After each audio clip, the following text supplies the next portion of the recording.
Welcome to Ichiraku Ramen, and thank you for joining me for another journey into the world of Shinobi. Before we begin, I want to give a huge thank you to everyone who listens, supports the channel, and enjoys these stories. Today's story is the part 8 of the point of Divergence Uzumaki resonance principle. In this canon-adjacent, high-stakes alternate universe, actions have permanent, devastating consequences. The Shinobi world is not a fairy tale. It is a brutal, unforgiving meat grinder of child soldiers, shifting geopolitics, and ruthless assassinations, and Team 7 is about to learn that the hard way. During the clash on the bridge in the Land of Waves, Sasuke Uchiha steps in front of Haku's Senbon needles to save Naruto. But in this reality, he doesn't wake up. The last loyal Uchiha is dead. How will a traumatized Naruto and Sakura cope with the loss of their teammate? How will the Konoha react to the sudden death of the Sharingan heir? This is a fan-made story inspired by the world of Naruto. All characters in the original universe belong to their respective creators. This narration is created for entertainment purposes as part of a transformative storytelling experience. The story itself was written by EliadS, and full credit goes to the original author. If you would like to read the original version, the link to this story is included in the video description below. If you like my content and want to keep up with future updates, hit that subscribe button and don't forget leave a like if you enjoyed the video. It not only helps me but helps with YouTube algorithm. Now sit back, relax and enjoy. Chapter 30, Lines Held, Chains Broken. Scene, Shinobi rewritten on Konoha's streets, POV, Kakashi. The Suna Jonin in my arms tried to say something and lost it in a wet rattle. Hot blood soaked through my vest, slick against my forearm. I eased him down anyway, because you don't drop a dying shinobi like trash, even when he came here to kill your students. That was when the horn hit. A single note rolled over the rooftops, low and ugly, the kind of sound that made your teeth itch. It vibrated in my ribs, in the back of my skull, more felt than heard. For a heartbeat the whole street stuttered. Kanai paused mid-throw, sand froze half-risen, someone's fire jutsu died in their throat.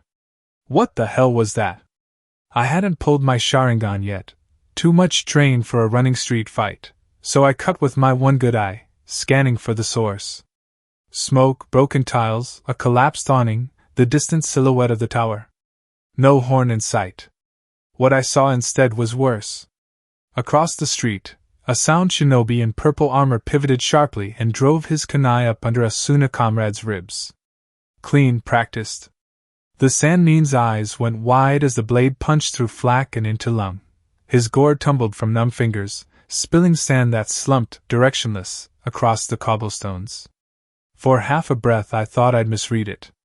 Then 3 more Suna shinobi turned at once and took their nearest allies from the side. Guy landed beside me in a crack of stone and dust, the air shuddering with the after-echo of his arrival. His green jumpsuit was streaked with soot and blood. His eyes were clear. "Kakashi," he said low, no flamboyance in it at all. "I see it," I answered. Another blast of the horn rolled over us, longer this time, and the chaos on the street shifted. Sound operatives began to disengage, a few in full retreat, others carving a narrow path away from the main clash. The mercenaries in Suna colors, because that's what they had to be, my brain finally supplied, kept fighting, but their targets were suddenly very specific. Not Konoha. Suna. Orochimaru, you bastard. We watched one of the mercs hook a Sabaku squad leader's ankle with a wire trap, yank him off his sand platform into a Konoha alley where another ally was already waiting with the tanto ready. They didn't even bother to hide it. "Have they lost their minds?" a Chunin behind us whispered hoarsely. "No," I said, though I wasn't sure anyone heard me. "They're following orders." Guy's jaw worked.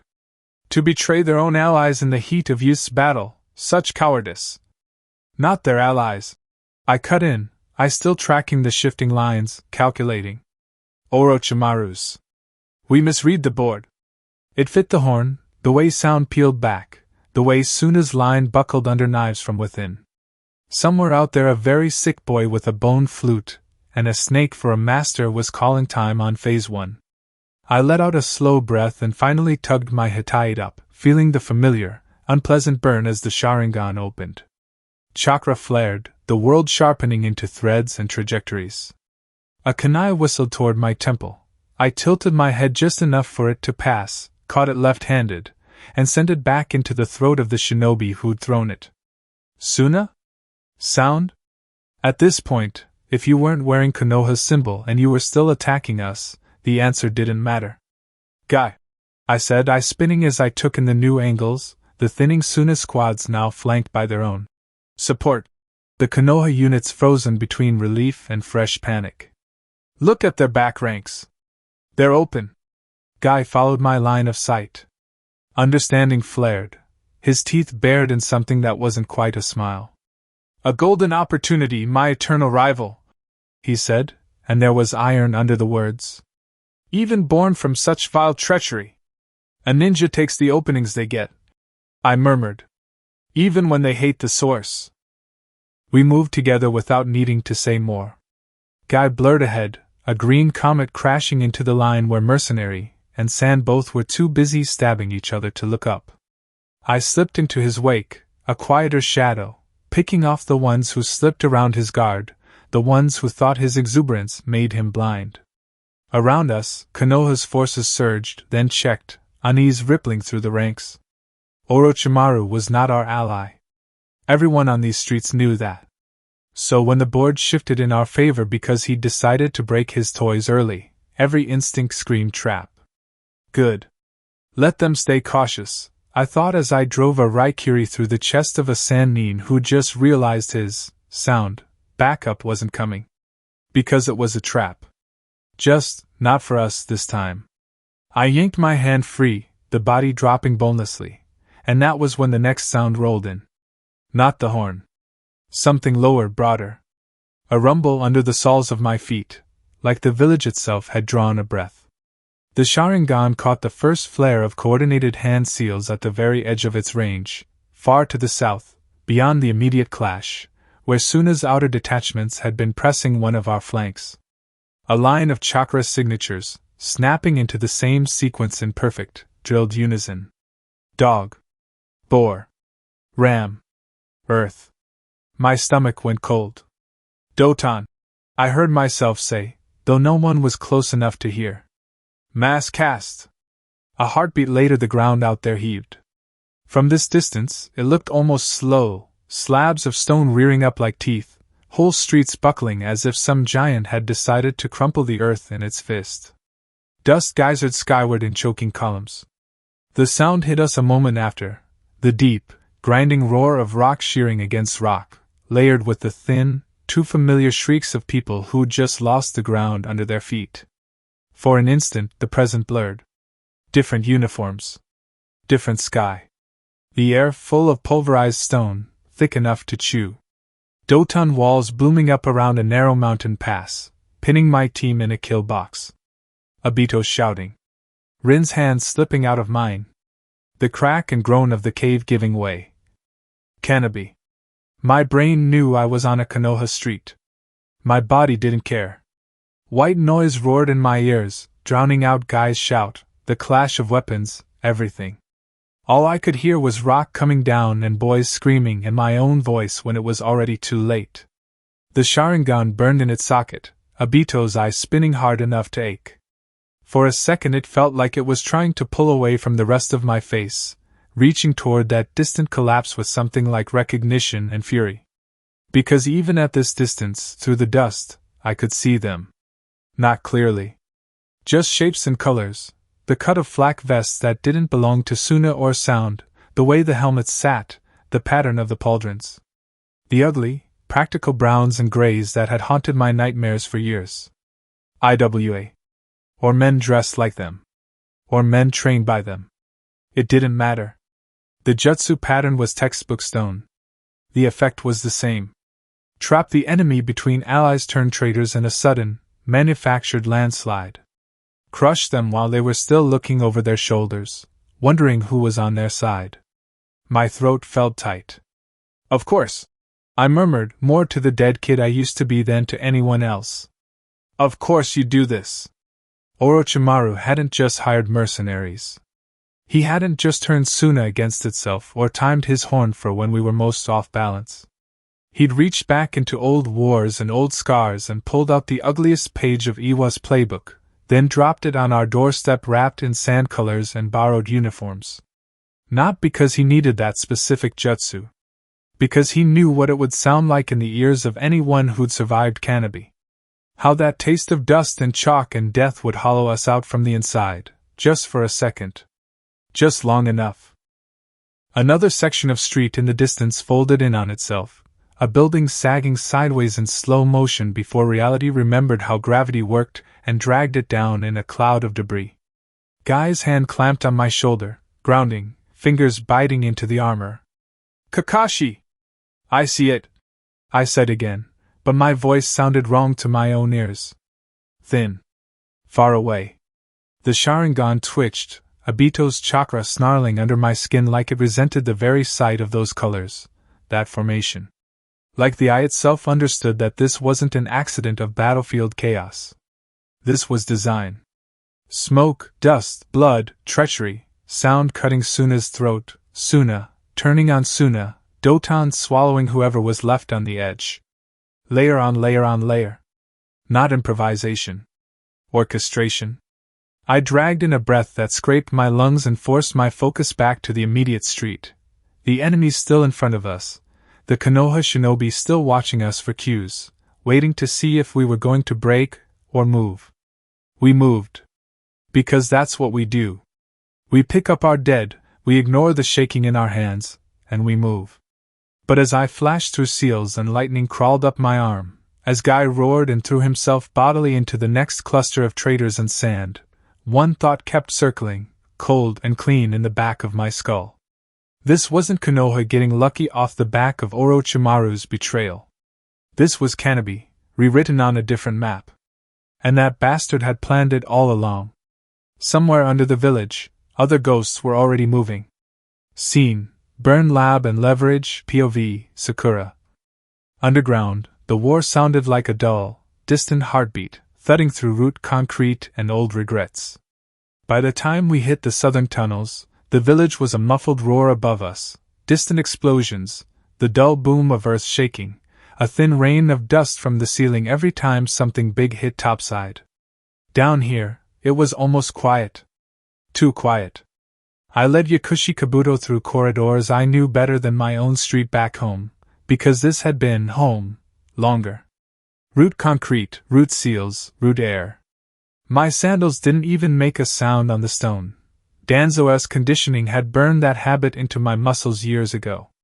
We'd only met 2, maybe 3 NA operatives on the way in. They hadn't been guarding anything, just moving.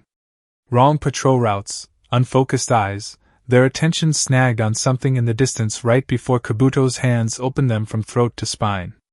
Theta South was supposed to be a dead sector once the burn order went out. Anyone still wandering here was a loose thread Danzo had decided the fire would cut for him. Kabuto killed them like he was cleaning up spilled tea. No wasted movement, no lingering. Just that smooth glide of chakra scalpel and the soft, wet fold of bodies collapsing. I didn't look away. "You're strangely quiet, Sakura-chan," he said conversationally as we walked, as if we were just 2 colleagues on a midnight shift. The low lamps along the wall gave his glasses a dull yellow sheen. "I was hoping for more insight. You grew up in these tunnels, didn't you?" "Grew up on missions," I corrected, voice steady. "The tunnels were storage. Storage for weapons. Storage for children. Same difference." His smile didn't reach his eyes. It seems you are of little use to me after all. I could have infiltrated this area alone." My shoulders tightened before I could stop them. Inside my own skull, the other voice uncoiled, warm and sharp as a blade. Let him talk. Let him underestimate us. Then we cut his tendons and walk over his corpse. I swallowed, tasted iron. Route isn't a single hallway, Kabuto-san.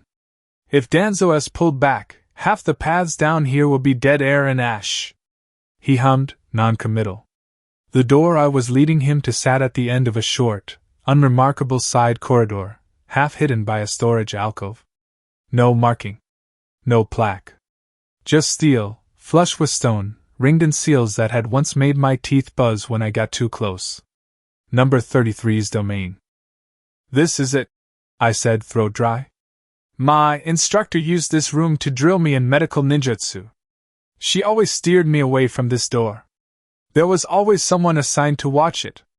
There wasn't now. Just an empty chair against the wall, knocked sideways, one leg broken. My skin crawled. Kabuto stepped forward without waiting for permission, fingers skimming the faded ink around the frame. Basic locking seals stripped. Something layered underneath, ah. He clicked his tongue, then stepped back and drove his heel into the center of the door.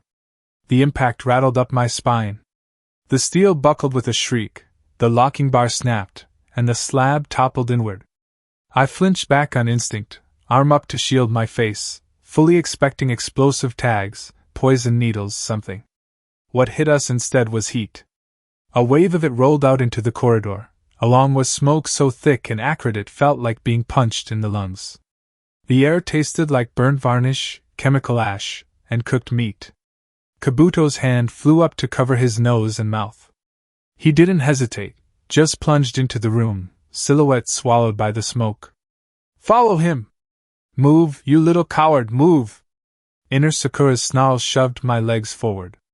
I wrapped a strip of cloth up over my lower face and ducked into the room after him. The heat was worse inside, a heavy, suffocating press against my skin. Flames crawled along the far wall, licking over racks of something, half melted and dripping. Glass had blown out in jagged teeth, wires sparked and spat where they hung from a twisted metal frame in the center of the chamber. The machine, whatever it had been, looked like someone had tried to tear it apart with their bare hands and then set the pieces on fire to watch them scream. Danzo hadn't just scrubbed it. He'd made sure Tsunade would never get a clean look at what he'd been doing down here. Burn the sector, burn the evidence, burn the kids who'd ever walk these halls if he had to. Don't just stand there. Kabuto snapped over his shoulder, already rifling through a pile of half-charred folders on a side table. Grab anything not completely destroyed. Fast, before the roof comes down. My body moved before my brain caught up. Training. Always training. I lunged toward another desk, sweeping papers into a stack, ignoring the way the edges burned my fingertips. Character sheets, medical logs, sealed diagrams, ink smeared into black comets across the margins. A faint, high sound cut through the roar of the flames. I froze, head cocked. For a second I thought it was another shelling impact above us, but it sharpened, thin and metallic and horribly familiar. Bells? I straightened, squinting toward the doorway. Through the smoke, the corridor was a gray smear, shadows warring with the red flicker. Something moved there, a ripple of darker gray withdrawing, the hint of a silhouette, and the faint chiming of tiny metal tongues. Root, Inner Sakura hissed. Watching. Or running. Or both. I couldn't tell if I'd really seen it, or if the heat was frying my brain. The next cough racked me hard enough my vision spotted. Out, Kabuto said, suddenly at my side, hand clamping around my elbow. Now. We stumbled back into the corridor together, trailing smoke. I braced a palm on the cool stone and coughed until bile burned my throat. Kabuto, of course, merely adjusted his glasses with 2 fingers, the lenses already smudged white with ash. He flipped through the papers he'd salvaged in quick, practice motions, eyes skimming, lips thinning. Nothing on Danzo's private vaults, he muttered. Nothing on the Sharingan. This base's evacuation orders, some research logs, disposal records, tch. He let the sheaf droop in his hand, disappointment exaggerated just enough I knew he was performing for me. Looks like your tip wasn't very useful after all, Sakura-chan. My heart lurched. That's not my fault. Danzo's the one who burned the evidence. I jerked my chin back toward the doorway, where black smoke still boiled from the ruined lab. You saw it. He scrubbed this place on purpose. Kabuto's smile went slow and bright, a snake basking in a shaft of sun. Oh, I noticed. It tells me a great deal about his priorities. he sighed theatrically. Unfortunately, Orochimaru-sama is interested in results, not excuses. And right now, my mission is a failure. My pulse spiked. I stepped back without meaning to.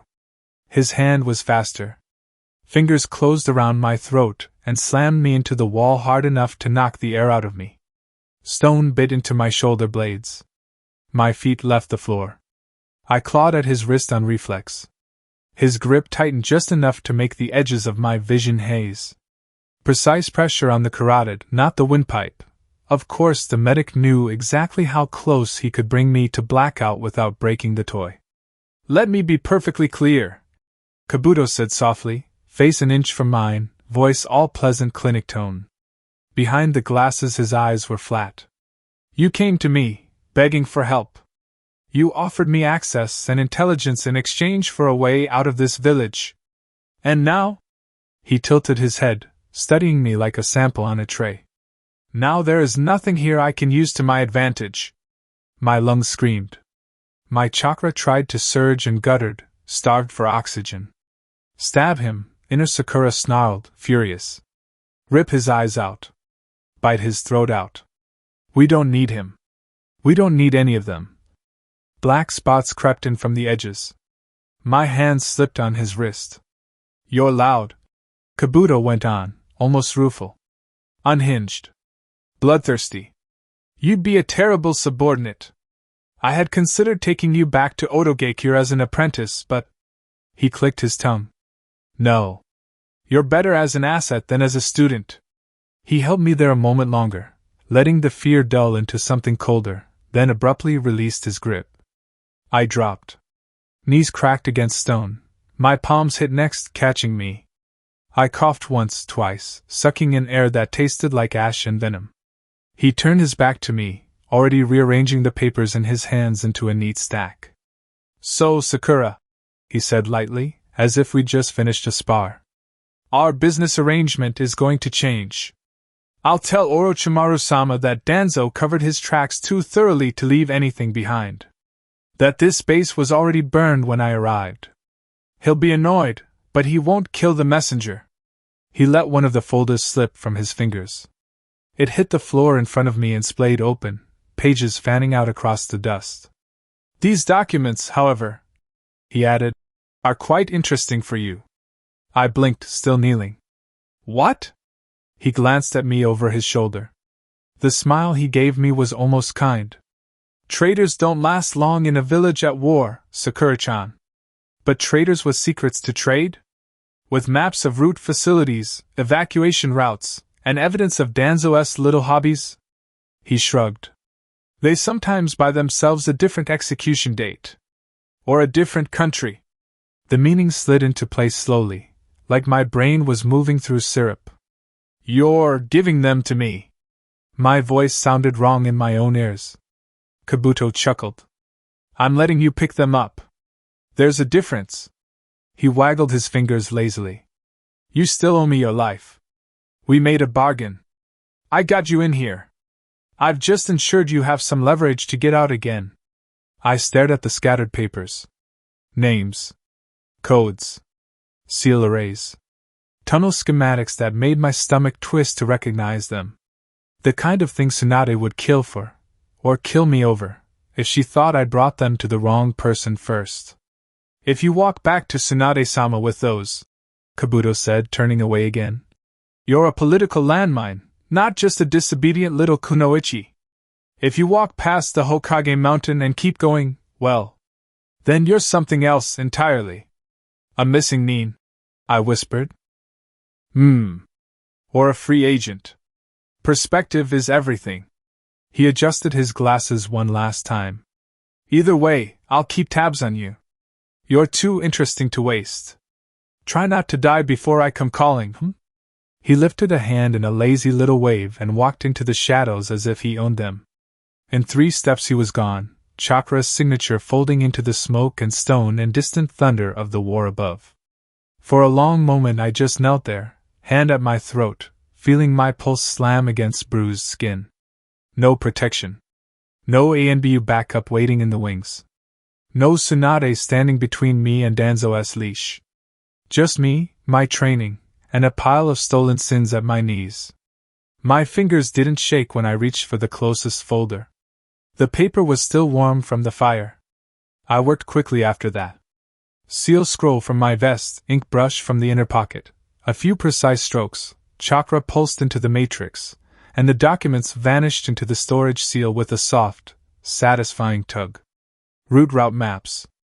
Asset lists. Burn orders. If even half of this was what it looked like, it could topple Danzo or at least crack his roots wide enough for Tsunade to pour acid in. Or it could be the last weight that dragged me down when both of them decided I was too dangerous to live. Plan A flickered up in my head like an old mission briefing. Walk these straight to Tsunade-sama. Kneel. Present evidence, confess everything, offer my throat and my hands and my brain. Let her decide if the tool can still be repurposed. Would that even be enough? I muttered. After this? After Kabuto? Maybe, Inner Sakura said. If we grovel hard enough. If we promise to be a good little scalpel and only cut where the Hokage points. The thoughts sat heavy in my stomach. Tsunade looking at me the way Kabuto had, the way Danzo always had, measuring weight and edge and where to apply pressure. War Hokage eyes, calculating how much blood my repentance could buy. Trying to be forgiven sounded exhausting. Like crawling through glass in the hope someone on the other side decided not to step on my fingers. Another path rose up, slick and familiar. Go back to Danzo. Take the tunnels he left us, find whatever root cells still answered to his brand, drop Kabuto's name like a gift. I imagined myself standing in front of him again, back straight, eyes down. Reporting, I have an in with Orochimaru now, Shimura-sama. I can get close to his spy master. I can bring you intel. I can be useful. Useful tools are rarely discarded, Inner Sakura said softly. You know that lesson by heart. My chest tightened. He'd smile under those bandages, maybe. Tell me I'd done well. Refit the leash around my neck tighter this time, anchor it to the snake and the Hokage both and jerk until I danced. Then what was the point? I whispered. Of any of this? Orochimaru's leash would be different, more distance, more poison, more experiments, but a leash all the same. Kabuto would smile and tighten it every time I tried to breathe wrong. You're thinking like inventory again, Inner Sakura snapped. Whose shelf to sit on? Hokage's glass case? Danzo's armory? Snake's lab? My nails dug into my palm hard enough to sting. What's the alternative? I hissed. Run? Be hunted by all three? Hope they get bored before they rip my spine out and found me under failed asset? Inner Sakura went quiet for a long beat, the way she did when she was actually thinking instead of just screaming. I don't know, she said finally. I just know I'm sick of collars. That wasn't an answer. Not yet. Just a raw, tired truth sitting in my chest, useless on its own. Another distant impact shook dust from the ceiling. Somewhere above us, something roared, too low and angry to be human, a sound that made the hairs on my arms rise. Naruto? Ino? For a second everything inside me lurched sideways. My original, stupid, simple plan before Kabuto and Root and everything had been, stay close, back them up, don't be dead weight this time. Don't be the girl on the sidelines watching her team bleed. Instead, I was underground with a pocket full of treason. Fine, I rasped, pushing myself to my feet. I'll decide later. After I see what's left up there. Coward, Inner Sakura said, but there wasn't much bite to it. But, okay. Go look. Maybe there's still something worth putting a collar back on for. Or maybe there isn't. The complex felt emptier now, every shadow a mouth waiting to close on me. I turned away from the ruined lab and started running toward the central nexus, the junction that fed into the shelter tunnels and the shafts up toward the Hokage mountain. If I turned right at the split, I could aim for the medical shelters, for the evacuation points. For Ino, if she was still alive. For Naruto, if that roar had been him. If I turned left, deeper into the mountain, I could disappear before anyone even realized I'd been here. I didn't turn left. Not yet. I ran toward the noise, the heat, the mess of the surface, the scroll heavy against my ribs, and the decision buzzing like a live wire at the back of my skull. I didn't know whose leash I was going to grab. I just knew I wasn't done looking for a reason to pick one up, or to finally drop them all. I ran toward the noise anyway. Above all this stone, whole streets were already paying for other people's choices. Scene: Provisional Allies POV Caucasi. Battleground, streets of Konoha. I should have seen it coming. 3 IWANine in stone gray had me pinned in a narrow alley, walls blown half in, half out, a solid one at my back. Classic box. Shinobi, remixed. My fault. I'd stayed too long in an aim skirmish, cut down more of them than my chakra really liked, and hadn't noticed IWA quietly knitting the terrain around me into a trap. I shoved my left eye and slid my forehead protector up. Sloppy, Kakashi. The Sharingan opens like a slow, familiar headache. Obito's eye spins, chakra signatures flare into sharp relief. 3 IWA in front, 1 Doton, 2 mid-range killers. Suna and Konoha scattered further out, aim like mold in the cracks. Something heavy and unpleasant simmering on the southern edge of my range, Biju-like, but banked, not flaring yet. A storm waiting, not breaking. The Dotanin slams his hands down. The alley floor convulses, walls surging up on either side, trying to crush me like a press. The other two dart in behind the rising stone, kunai and tags ready. Sorry, I say, mostly to myself. No more playing nice. Chakra spikes down my arms. The air around my hands buzzes, hairs lifting as lightning drags itself together. Raiton! Guerrero! 3 wolves explode from my palms, lean, mid-sized shapes of crackling lightning, each tethered to me by thin arcs. They hit the rising stone, blow through, and tear into the IWA formation. One man dies instantly, chest hollowed. Another loses an arm and goes down screaming. The third lives. There's always one. The alley fills with dust, ozone, and the bitter stink of scorched stone. My reserves twinge. The Sharingan's pull sits heavy behind my eye. I drag the Hittite back down, covering it, and steady my breathing. We're not holding like this, I mutter behind the mask. Too many fronts, not enough idiots. Movement in the dust. The surviving IWANine reforms out of the swirling grit, water cascading off him. Sueton armor.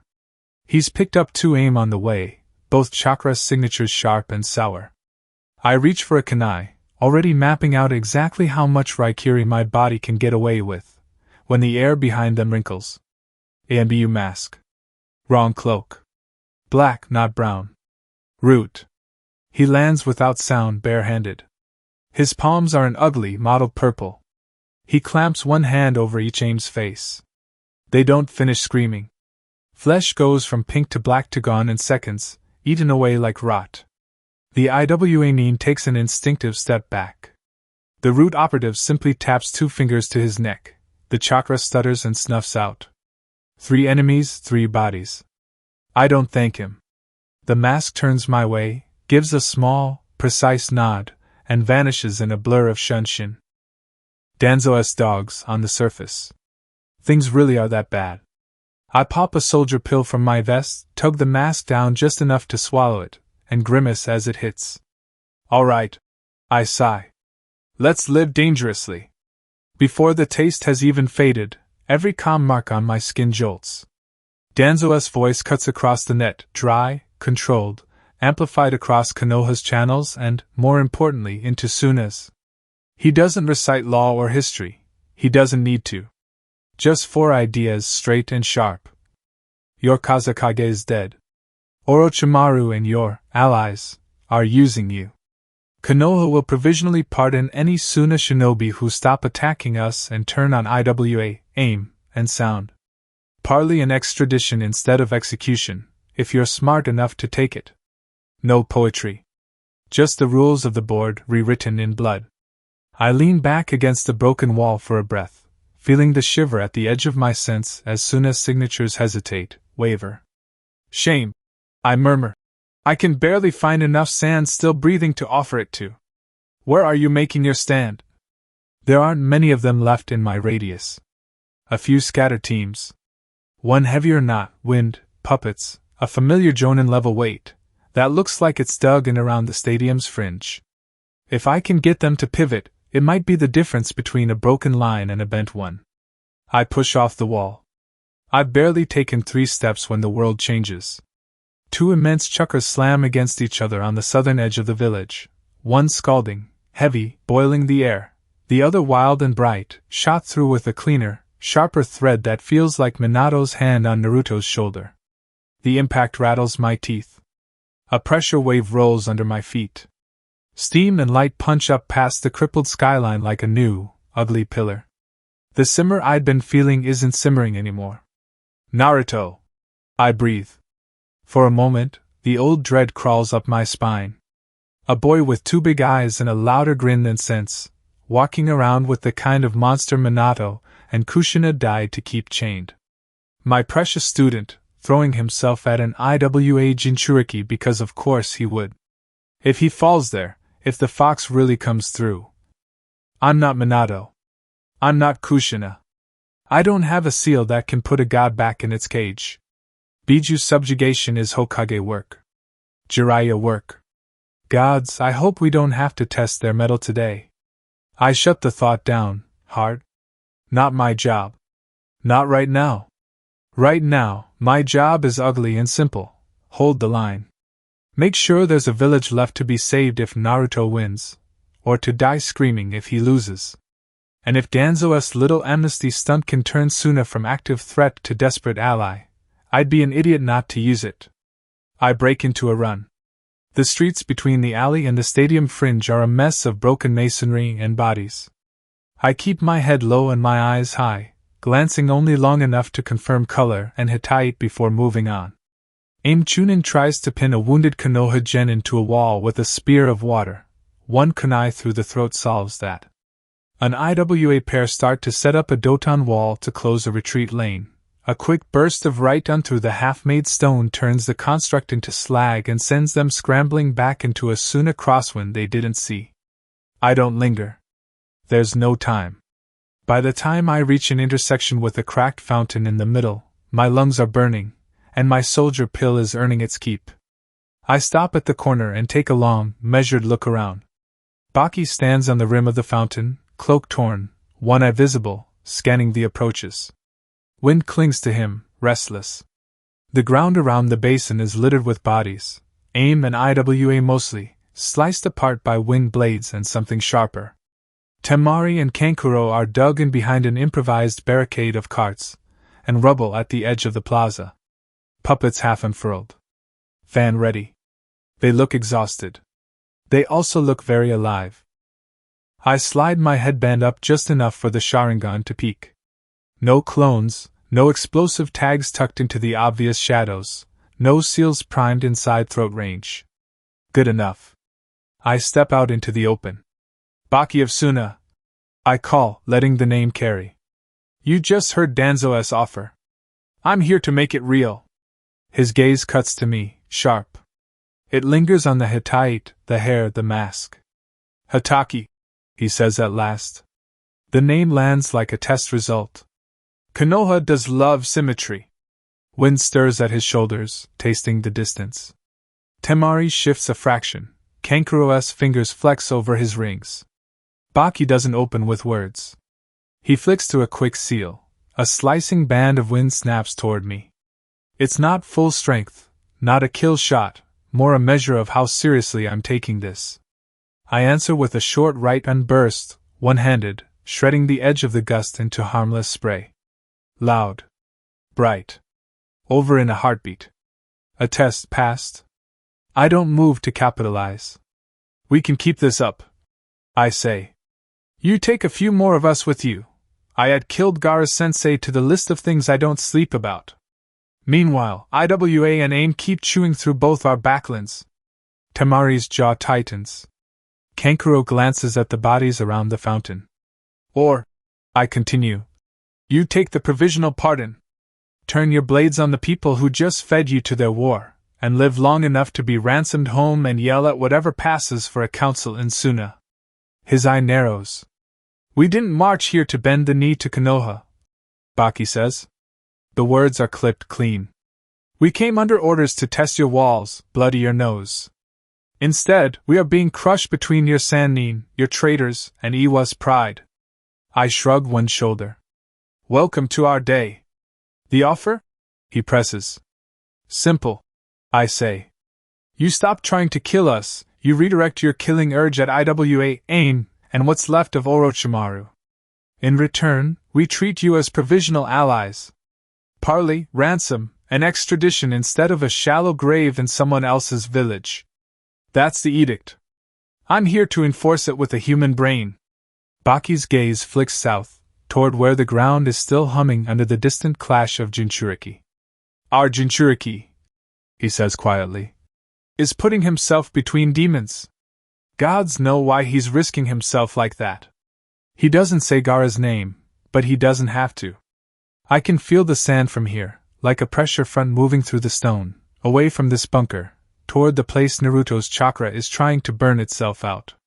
For reasons that escape me, Baki goes on, your blonde brat is the only thing that's ever made him look. His mouth twists, as if the word is hard to get out. Alive. Human. Temari's knuckles go white on her fan. Kankuro looks away. He shifts, wind curling up and then down as he reins it in. Suna will pivot, he says at last. We turn on Iwa and AIM. We stand your line instead of breaking it. I wait. There's always a price. But if we trust your edict, he continues, if I put these two, a tiny tilt of his chin toward Temari and Kankuro, on your flank instead of at your throat, then I want the same consideration extended to Gaara. There's already a blanket on Suna, I say.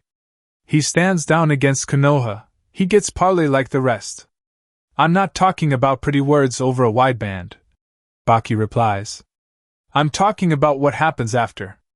When your council decides a foreign Jinchuriki is easier to kill than send home. His eye locks onto mine.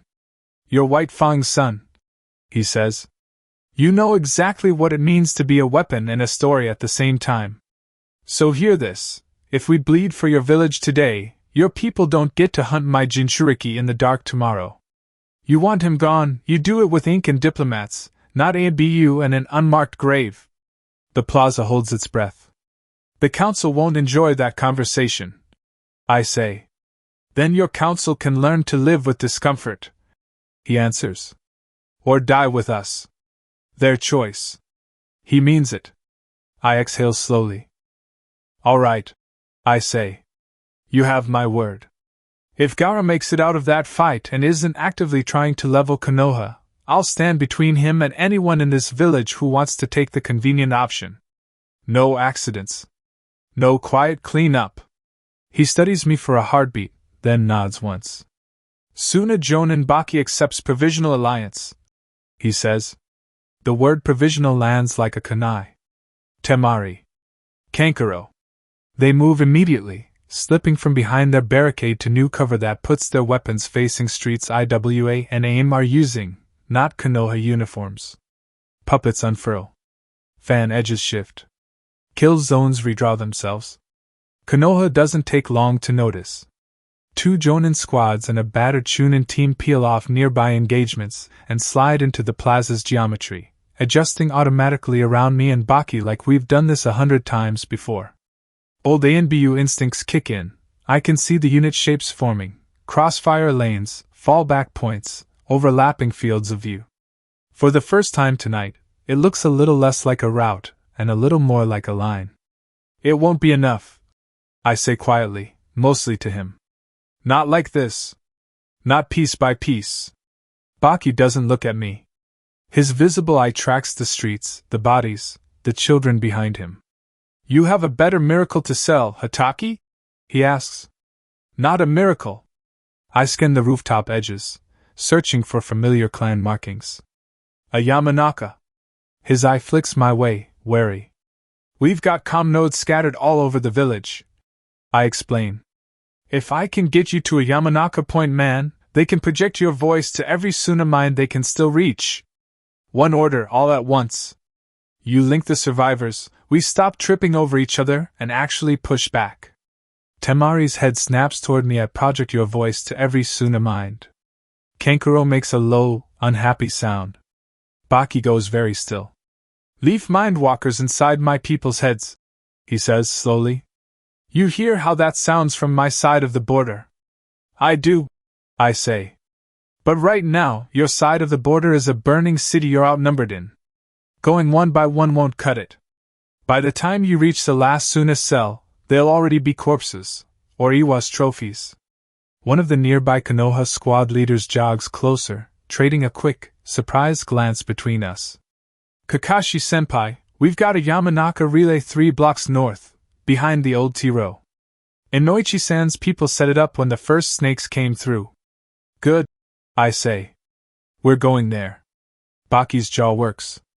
For a moment, I can see the calculation in the set of his shoulders, the instinct to refuse on principle, the weight of his village's paranoia, the history between us. Then his gaze slides to Temari and Kankuro. Just a fraction. He exhales through his nose, short and sharp. If your mindwalkers hurt my ninja, he says, if they take more than a message, then you can add my name to the list you complain to, I say. But dead men don't file protests. This gives them a chance not to be dead.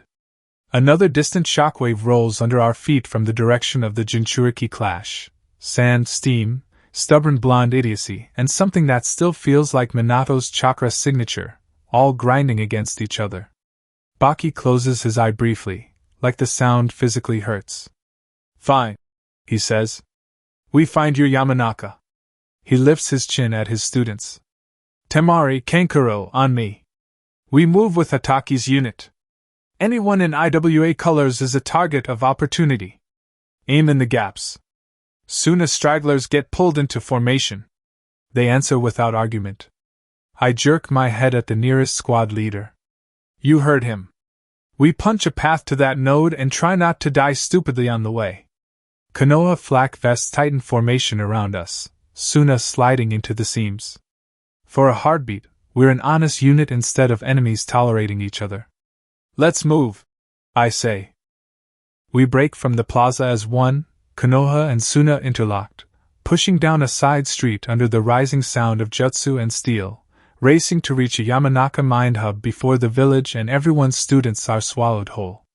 Scene, Kaiga battle, has-beens and salamanders, POV, Jiraiya. Which, naturally, meant I had ringside seats again. By the time I dragged myself back up onto the shattered stadium wall, the whole damn village is screaming. You can feel it more than hear it, chakra flaring and collapsing, the dull booms of distant detonations, the edge of mass panic riding the air like static. The invasion isn't a neat little Suna/Oto dagger anymore. It's a mess. The daimyo's private box behind me is empty now, chairs overturned, scrolls scattered where the panicked nobles dropped them when Tsunade triggered the emergency seal array.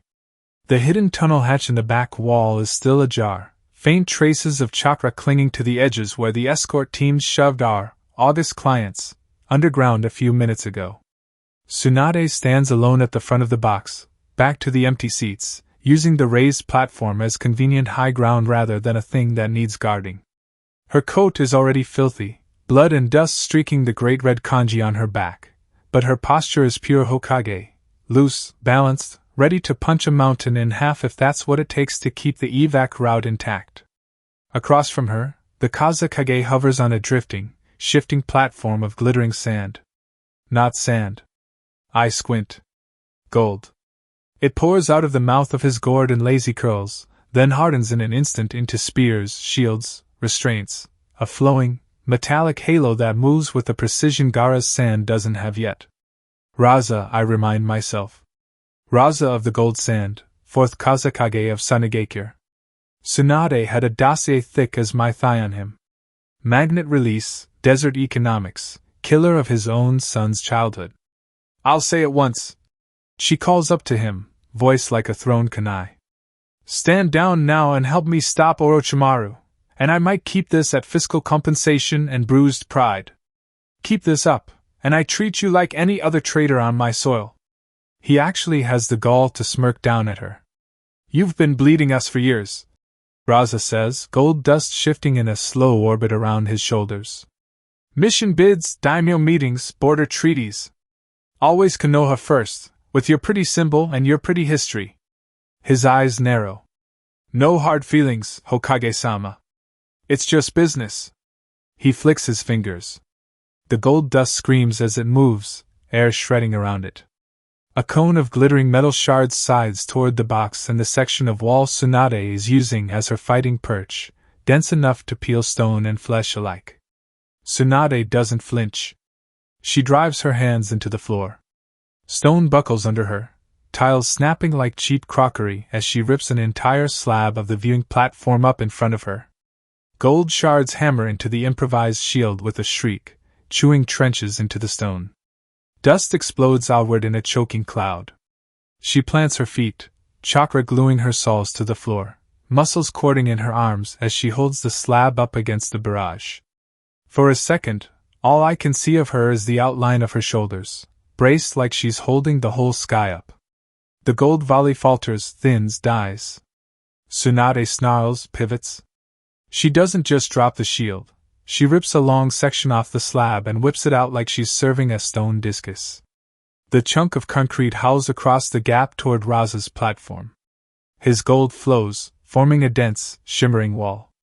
The stone hits and disintegrates into a spray of rubble, bouncing harmlessly off the metallic barrier. That's fine. She's already moving. Tsunade blurs forward along the wall's edge, closing the distance in a series of ground-shattering strides. Lightning crawls up her forearms, faint but real, right on chakra flow, just enough to jump the signal across bone and stone when she hits something. Raza's gold dust surges toward her in spears and blades. She meets the first wave with her fists. Every punch detonates, Raiden-boosted force turning gold constructs back into inert dust. A spear becomes a spray of glitter. A blade becomes a molten stub smashed sideways into a parapet. Each impact sends shocks through the masonry. Chunks of decorative molding rain down into the empty luxury seats. I'd be enjoying the show a lot more if I wasn't slightly busy with a different snake. A section of wall in front of me erupts upward as Orochimaru's Doton barrier meets the mud wave I just spat. My own technique smashes uselessly against his, mud splattering, earth grinding. The bastard steps neatly up onto the new ridge of stone, pale and neat, robes barely even dusty. Still broadcasting your seals like a drunk academy teacher, Jiraiya, he says, yellow eyes half-lidded. I could see that one coming from the far side of the village. Some of us age gracefully. I shoot back, landing on the opposite side of the ridge. You still look like boiled rice pudding. His smile stretches just a little too wide. Behind him, beyond the wall, the city is changing. IWA uniforms are pouring into the streets.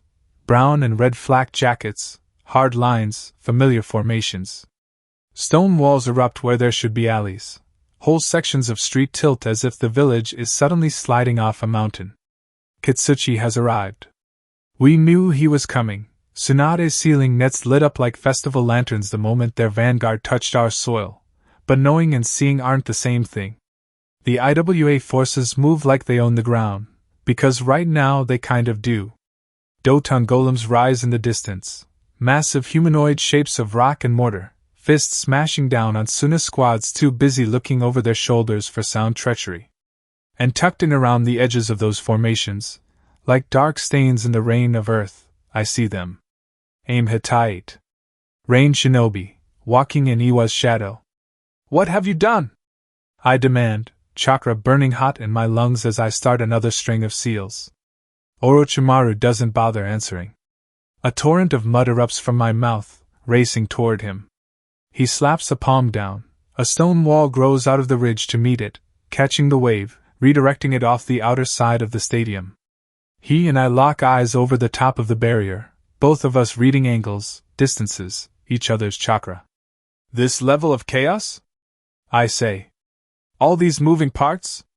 Even you don't get this lucky, Orochimaru. He's silent for a moment. Then the Kazekage laughs. Raza's voice drifts over on the wind, arrogant and ugly. Orochimaru, he calls, riding his gold platform higher, away from Tsunade's reach. I must thank you. The baby sand we sent was supposed to be a tool. Instead, you've handed me the perfect opportunity. He spreads his arms, gold dust swirling behind him like a cloak. Thanks to your plan, Raza continues, I've been able to twist your invasion into something even greater. When this is over, it will be my name history remembers as the engineer of Konoha's fall and the death of the legendary Sannin. Tsunade stands on the edge of the box roof now, chest heaving, hair plastered to her face with sweat and dust. She looks like she could happily rip Raza's head off and use the gold dust as confetti. Orochimaru just tilts his head. Is this the part where I acknowledge your brilliance, Razadano? He asks, voice as smooth and cold as a scalpel. Do you truly imagine yourself my equal? Don't embarrass yourself. Snake-face ego aside, I say, stepping up onto the ridge beside him. You've got guts, kid. You picked the wrong village to bury. We've been first among the 5 for a reason, and it's not the architecture. Raza's smirk doesn't falter, but I notice that his platform is drifting, inch by inch, away from Tsunade's reach and closer to the new IWA lines. Like he's already planning which way to run when this all goes sideways. I don't have to be your equal, he says. I just have to live through today with Suna intact. His gold dust ripples. Right now, my allies are cracking your walls and cleaning up your forces. Even if you crawl out of this alive, Konoha will never recover. Tsunade's lips peel back from her teeth. You smug little. She shifts her weight, chakra gathering in her legs, clearly about to make a very bad decision involving jumping after him and punching his face through his spine. Orochimaru makes a single seal. For a second, I think he's about to try to impale her with some disgusting snake thing. Instead, his whole body blurs. The Orochimaru standing next to me dissolves into nothing, leaving my hand hanging in the air with half a seal finished. Genjutsu, I realize, while creeping up my throat. When? While the boy was busy monologuing. The real Orochimaru says from behind Raza. White snakes explode out of his sleeves and collar, coiling around the Kazekage before the Suna man can react. They wrap his arms, his legs, his chest, pinning him in place, binding him in midair. Raza jerks, gold dust flaring in a panicked burst, trying to cut the snakes away. Orochimaru's grin is all teeth as he leans in, whispering something against the man's ear that I can't quite make out over the wind. Raza's eyes go wide. You!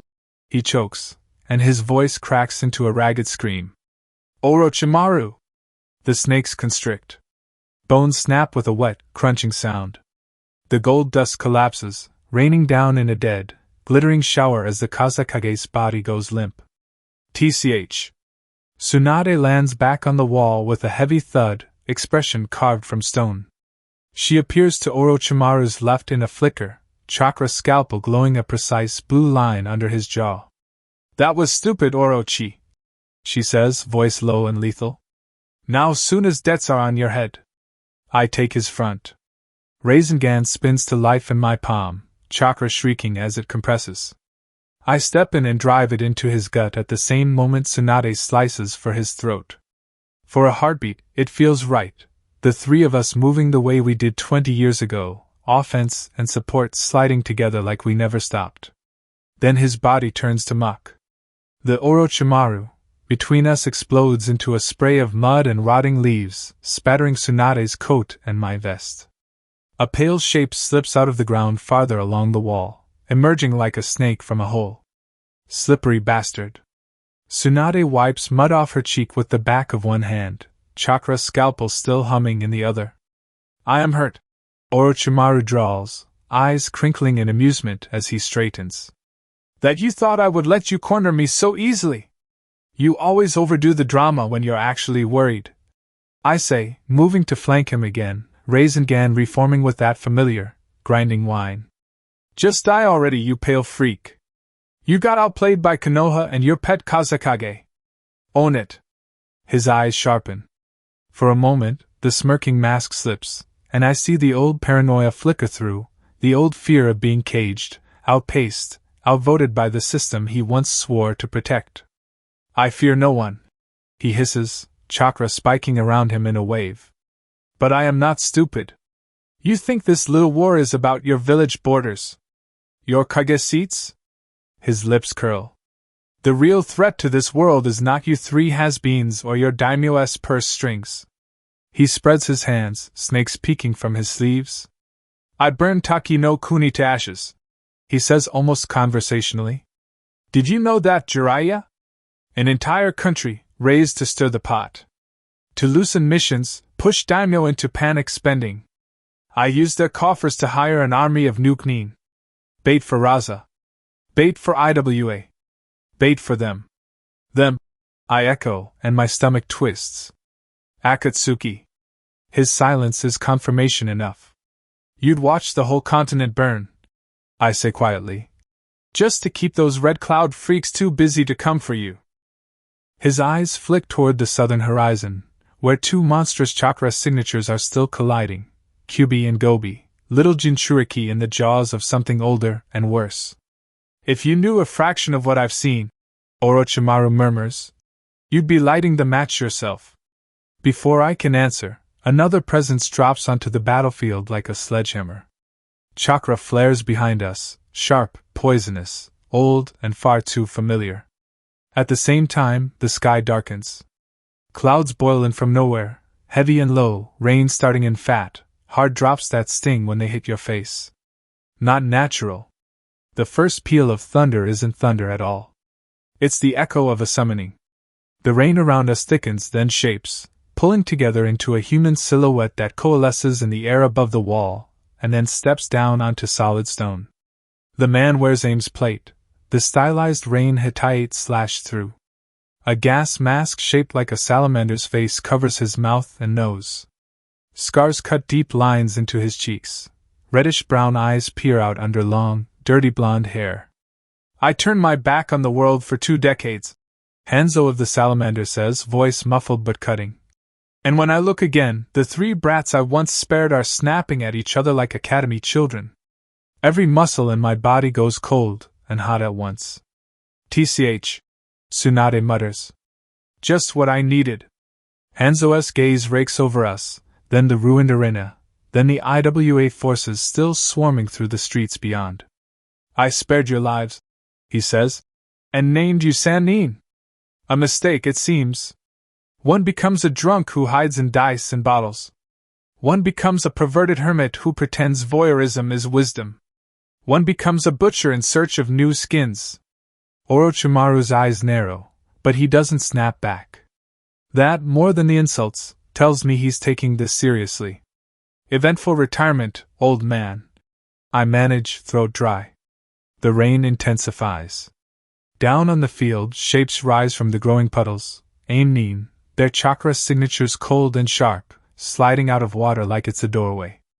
IWA squads shift around them, giving them just enough space to deploy. The air suddenly tastes faintly wrong. Poison. A massive shadow looms up behind Hanzo as a giant salamander head pushes out of the stone itself. EliadS, his old partner, summoned into being with a pop of displaced air. Its dorsal sacs swell, skin pulsing. Jiraiya, I tell myself. This is bad. Out loud, I just mutter. This is bad. Tsunade doesn't bother hiding her reaction. Kitsuchi of IWA. She growls, looking past Hanzo to where a broad-shouldered, dark-haired man in Tsuchikage robes stands atop a massive stone golem, arms folded. Hanzo of Aim. On my wall. You idiots pick the worst time to get brave. Kitsuchi's eyes meet Orochimaru's for a heartbeat. There's murder there, old and fresh. His father's death is tangled up with the snake's games in this timeline. He's not here for subtlety. My village will remember this, Tsunade says, voice low and dangerous. And so will yours. Hanzo flicks water off his hand as if we're boring him. You talk too much, he says.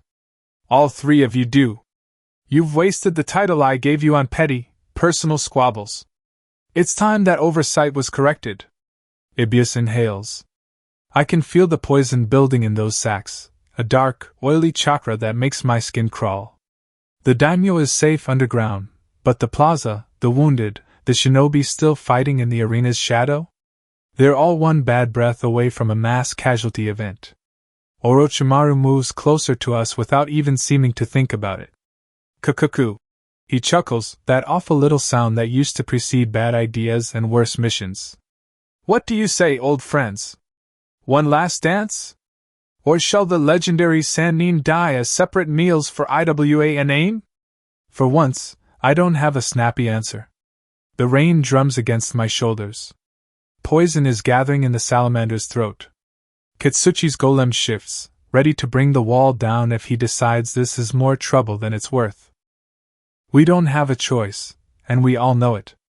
Tsunade cracks her knuckles, shoulders rolling, expression like carved steel. When this is over, she tells Orochimaru without looking at him. Your pale, scrawny ass is mine. He smiles back, slow and reptilian. I step up beside them, Rasengan spinning to life one more time in my palm. The three of us fall automatically into a line, just like we did under Sensei's orders all those years ago. Tsunade in the center, me on her right, Orochimaru on her left. Bad blood runs between us like a river. Old teamwork runs deeper. Who'd have thought? I say under my breath. I'd be counting on him again to survive. I glance up at the stormy sky, at the poisonous rain, at the salamander, and the stone giant, and the slashed aim Hittite. You watching this, Sensei? If pigs start flying, give me a sign. No sign comes. Just Hanzo, lifting his hand. And the three of us, bracing ourselves to go to war together one more time. While we squared off on the wall, every other board in the village was shifting under someone else's hand.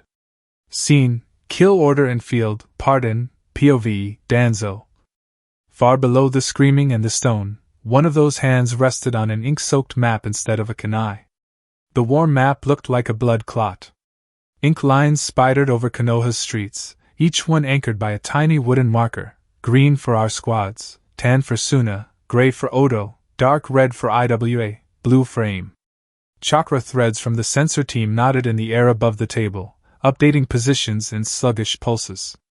I watched the western quarter shift from contained to contested, as Iwa's vanguard finally stopped pretending they weren't here to stay. Note the timings, I said. The nearest Na operative, bare forearms, standard ANBU porcelain mask, the foundation tattooed dark against his skin, inclined his head. He stood too straight to be tired. Good. I didn't tolerate exhaustion, I retired it. Kitsuchi's lines are committed. I went on. AIM is out of the shadow and in the open. Suna's command structure is unstable. Their Kazakage's chakra vanished 3 minutes ago. Orochimaru has overreached, as expected. I let the tiniest breath of satisfaction touch my voice. We will not waste this. On the far side of the room, the censor squad hunched over their own array of seals. The youngest of them, a Yamanaka girl barely old enough to drink, flinched at my tone and then forced her expression smooth again. Not clan branch, not technically mine. Appropriated.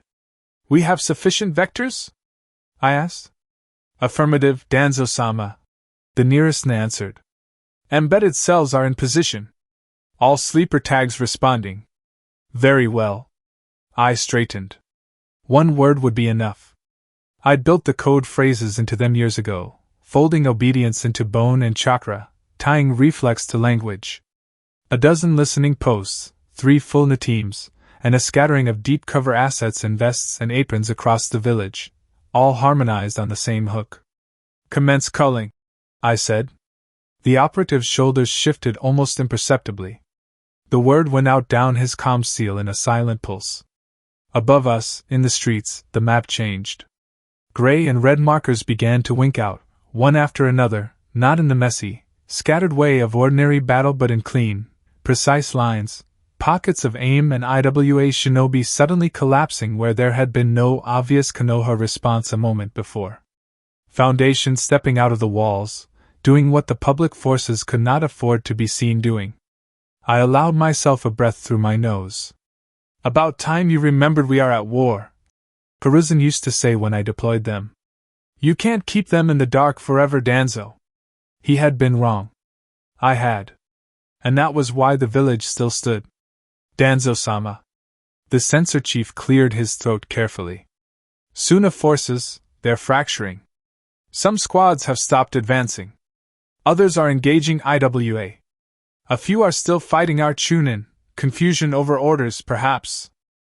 Of course there was confusion. Their Kazekage's chakra had disappeared. His death would spread along their comm lines like a slow, ugly tide. Pride and habit would carry some forward out of sheer momentum. Pride was expensive. I watched a tan cluster on the eastern edge of the map hang in place, pinned between one of our defensive lines and an advancing IWA unit. Wasteful. We will not bleed for their stubbornness, I said. I turned my attention to the far left alcove. 3 seated figures waited there in silence, Yamanaka all, each with a seal at the base of the skull that did not match anything their clan elders would have approved. The middle one, an older man with the faint lines of seniority around his eyes, met my gaze for half a second and then let his focus soften, slipping back toward trance. They were plugged into the official Yamanaka grid, the comms web, the clan maintained for the Hokage's field teams. A lovely tool. Inadequately safeguarded. Status, I said. We are riding the tactical net. The older Yamanaka answered, voice calm but a little distant. Clan channels are strained, but intact. Standard Jonin huddles, some ad hoc links. No breach detected. No breach, I repeated. Because I am not a breach. I am an extension. He swallowed. I stepped closer, leaning lightly on my staff. Can you reach Suna? His brow furrowed. Directly? No. Their comm specialists run their own lattice. We don't have their anchors. But... He hesitated, then went on. We have captives. Debriefing sessions. We understand their handshakes, their chakra accent. With enough power, we can push a broadcast wide. Anyone with a disciplined enough mind to be on a command loop will hear something. Even if it came from the wrong side. Good, I said. I will dictate. You will render my intent in words their pride can swallow. He tensed. Tsunade-sama is busy punching a foreign kage off our walls. I cut in. I am acting under her strategic mandate. That much, at least, was not a lie. This is a field decision. Survival before diplomacy. And if it worked, she could claim it later as her own decree. That, too, was in the village's interest. He bowed his head. Understood. One of the younger Yamanakas shifted uncomfortably, but a glance from the operative behind him kept his chakra in line. Begin, I said. The older man's fingers folded into the lotus seal. His breathing slowed.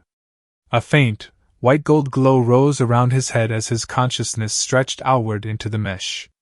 I pitched my voice for clarity, not comfort. To all shinobi of Sunagakure within range of this transmission, I said, listen and live. The Yamanaka's lips moved with mine, sending the words out along invisible cords of thought, twisting them to fit the cadences his mind had pulled from Suna captives and intercepted comms. Your Kazekage Raza is dead, I went on. He fell on Konoha's wall, killed by the very serpent he trusted. Orochimaru used your village as a tool and your children as fodder. Your loyalty has been spent on a lie. Somewhere on the map, a tan cluster of markers flickered, a few stumbling backward as their chakra signatures wavered. Konohagakure, by authority of the Godame Hokage, issues the following field decree, I said, and if Tsunade took offense later, she could take it up with me when her village still existed. Effective immediately, any Suna shinobi who ceases hostile action against Konoha civilians and forces and turns their weapons against Otogakure, Iwagakure and Amagakure invaders will be treated as a provisional ally for the duration of this battle. Not friend. Not guest.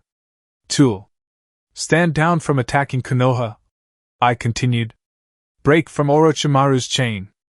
Survive this day, and you will have the chance to argue over treaties and stipends with your daimyo tomorrow. Die here for a dead man's pride, and no one will remember your names, only the stain. The Yamanaka's chakra flared as he pushed the message wider, writing every scrap of Sunalink thought he could find. You have 10 heartbeats to choose, I finished. Pride in a grave, or breath in your lungs and an enemy in common. That is all. The glow around his head dimmed. Sweat beaded at his temple. On the board, scattered tan markers twitched. Some continued forward anyway, toward our lines, toward death. Others began to drift sideways, peeling off from engagements with our Chunin to slam into gray and red clusters instead. In the eastern sector, one Suna squad pivoted cleanly, their formations slipping into place alongside a Konoha Jonin team to gut a group of overextended Aimnin. Efficient, I said. The older Yamanaka exhaled shakily. You just rewrote an alliance in 30 seconds. No, I corrected. I just offered men and women who have been lied to a chance to live long enough to be useful again. The daimyo can squabble over who owes whom how much coin after the morgues are closed. The operative tilted his head as fresh data came in along his own line. Report, I said. Foundation elements have made contact in all assigned sectors, he replied. Enemy casualties rising sharply. Minimal exposure of the insignia. Good. I let my eye linger on the board, on the shifting colors, the slow, grudging bleed of tan away from green and toward gray and red. Make certain our people know which Suna units respond. We may find them, cooperative, at the negotiation table. Yes, Danzo-sama. For the first time since the horn sounded, the pattern of the battle pleased me. It would not last. It never did. But while it did, every hesitation, every pincer, every carefully placed blade would be ours. Time to let the shadows earn their keep. Interlude. The shadows we don't know, POV, Kurenai. We barely had time to breathe around Anko's snake and Iwa's wolverine before the shadows under our feet changed shape. The two summons crashed through a row of houses, scales and fur and stone claws tearing entire facades away. Konoha and Suna shinobi on nearby roofs ducked, cursed, used the chaos to reposition. IWA pulled back a bit, wary, aim stayed in their shadow. I was about to drop back down into the street with a sumo when I felt it. Not chakra, exactly. Not the thick, suffocating weight of a biju. More like a shift in the way the village moved. A heartbeat later, I saw it with my eyes. Shadows started flickering across the rooftops. Not metaphorical ones, literal, dark blurs knifing from alley to alley, from wall to wall, too fast and low for civilian eyes to track. They didn't come from behind our lines. They came out of them, out of blind corners and storage sheds and the black mouths of ventilation shafts. Umbu. But not any mask pattern I recognized. Asuma swore softly around his cigarette. Since when do we have that many cats in the bag? He muttered. They moved like water poured down a slope, splitting, rejoining, hugging cover until the last possible second, then exploding into the open with surgical brutality. Each squad was 3 or 4 bodies at most, all in standard armor, all with the same extra ink curling around their upper arms and shoulders, a stylized root sigil, black against pale skin. I'd never seen that tattoo. One of the squads hit an AIM/IWA joint pushed 2 streets over. One moment, the Aimnin were advancing under a partial Doton dome, blades out, rain hitting their cloaks in hard lines. The IWA support line behind them was raising another earthwork, preparing to turn a side street into a killing corridor. The next moment, the shadows were inside their formation. No announcement. No flare. Just steel. A masked figure appeared behind the AIM squad leader, Tanto punching in under his ribs and out through his chest. Before his body hit the ground, that same ANBU had pivoted, flicker stepping through the half-formed hand seals of the nearest IWA captain and opening his throat. The formation shattered. In the space of 3 breaths, a dozen AIM and IWA shinobi were down, some dead where they stood, some crippled with tendon cuts and chakra-blocking strikes that would make them easy targets for our more conventional squads chasing the collapse. Those aren't our regular ANBU, I said. I'd worked under the standard command reserves long enough to know their tells. These moved differently. No wasted motion. No grandstanding. No pauses to shout orders. They're not coordinating with the sector captains either. They're following a different playbook. Danzo, Asuma said, voice flat. It wasn't a question. Down below, a Konoha Chunin paused to stare at the new arrivals, eyes wide. One of the masked shinobi flicked a glance his way, just long enough to verify a leaf Hittite and a non-hostile stance, and then turned away, already moving for their next cluster of targets. No salute. No code phrase. Just cold efficiency. On the far side of the avenue, a Suna team that had just pivoted off us and into an aim line, reacting to some message we hadn't heard, flinched as another of the tattooed ANBU squads dropped in behind them. I tensed. But the ANBU didn't cut them down. They knifed past, blades going for aimed throats instead, bodies passing close enough to Suna's shoulders to brush cloth without ever touching flesh. One of the sand kunoichi looked like she wanted to object. Then an Aimnin's head went spinning past her, and she decided not to. Looks like someone decided to be pragmatic, Asuma said. About time the old mummy got off his cushion. I didn't answer. I was too busy cataloging. These ANBU, this hidden layer, were applying pressure exactly where the enemy formations had become overconfident. Aim strike teams that had pushed too far ahead of Iwa's main stones. Suna's squad still fighting us instead of the mercenaries tearing their flanks apart. Sound fragments trying to regroup in back alleys. Every time a foreign color started to stabilize on the mental map I kept in my head, a new blur of root-tattooed armor appeared to cut it out. Genma's joke from earlier, whoever had the fewest enemies paying for the first round, felt suddenly more literal. I watched one of the masked shinobi drive a tanto up under a Rainnin's jaw, twist, and let the body slide off his blade. His posture never changed. He flickered away before the corpse hit the stones. There's a price for this, I said quietly. For calling them out. There's a price for everything, Asuma replied. Right now, that price is coming due in AIM and IWA blood instead of ours. I'll take it. I didn't disagree. But I couldn't shake the feeling that the village had just shifted around me. Like we'd been walking on solid ground and suddenly realized there was a second, hidden layer of stone under our feet, moving on its own. The shadows kept flowing. Invaders died. For a fleeting moment, the scales felt like they were tipping back toward us. And under it, under the clash of jutsu and steel and the soft, efficient work of Danzo's ghosts, something deeper in the village's bones was starting to hum, like a storm building just over the horizon, waiting to break. The village's bones were humming with it now, the storms I still sat over the arena, waiting to break. Scene, wall fight, Sannin vs Hanzo and Katsuchi, POV, Jiraiya. On the outer wall, that storm finally stopped circling and started to hit. Dibs on the rock brute, Tsunade snapped, rolling her shoulders. You too enjoyed the salamander. She didn't wait for a reply. One moment she was standing shoulder to shoulder with me and Orochimaru. The next she was a golden blur, launching herself off the cracked stone toward the broad-shouldered figure standing atop a hulking earth golem farther down the wall. Katsuchi saw her coming. Good. He slammed a fist into his golem's shoulder. The construct's arm swung, a house-sized chunk of stone roaring in to intercept her. Tsunade met it with her bare hand. Her knuckles hit earth lost. The golem's forearm imploded, shockwaves cracking all the way up its limb into its chest. The entire construct staggered, stone groaning as deep fissures raced through it.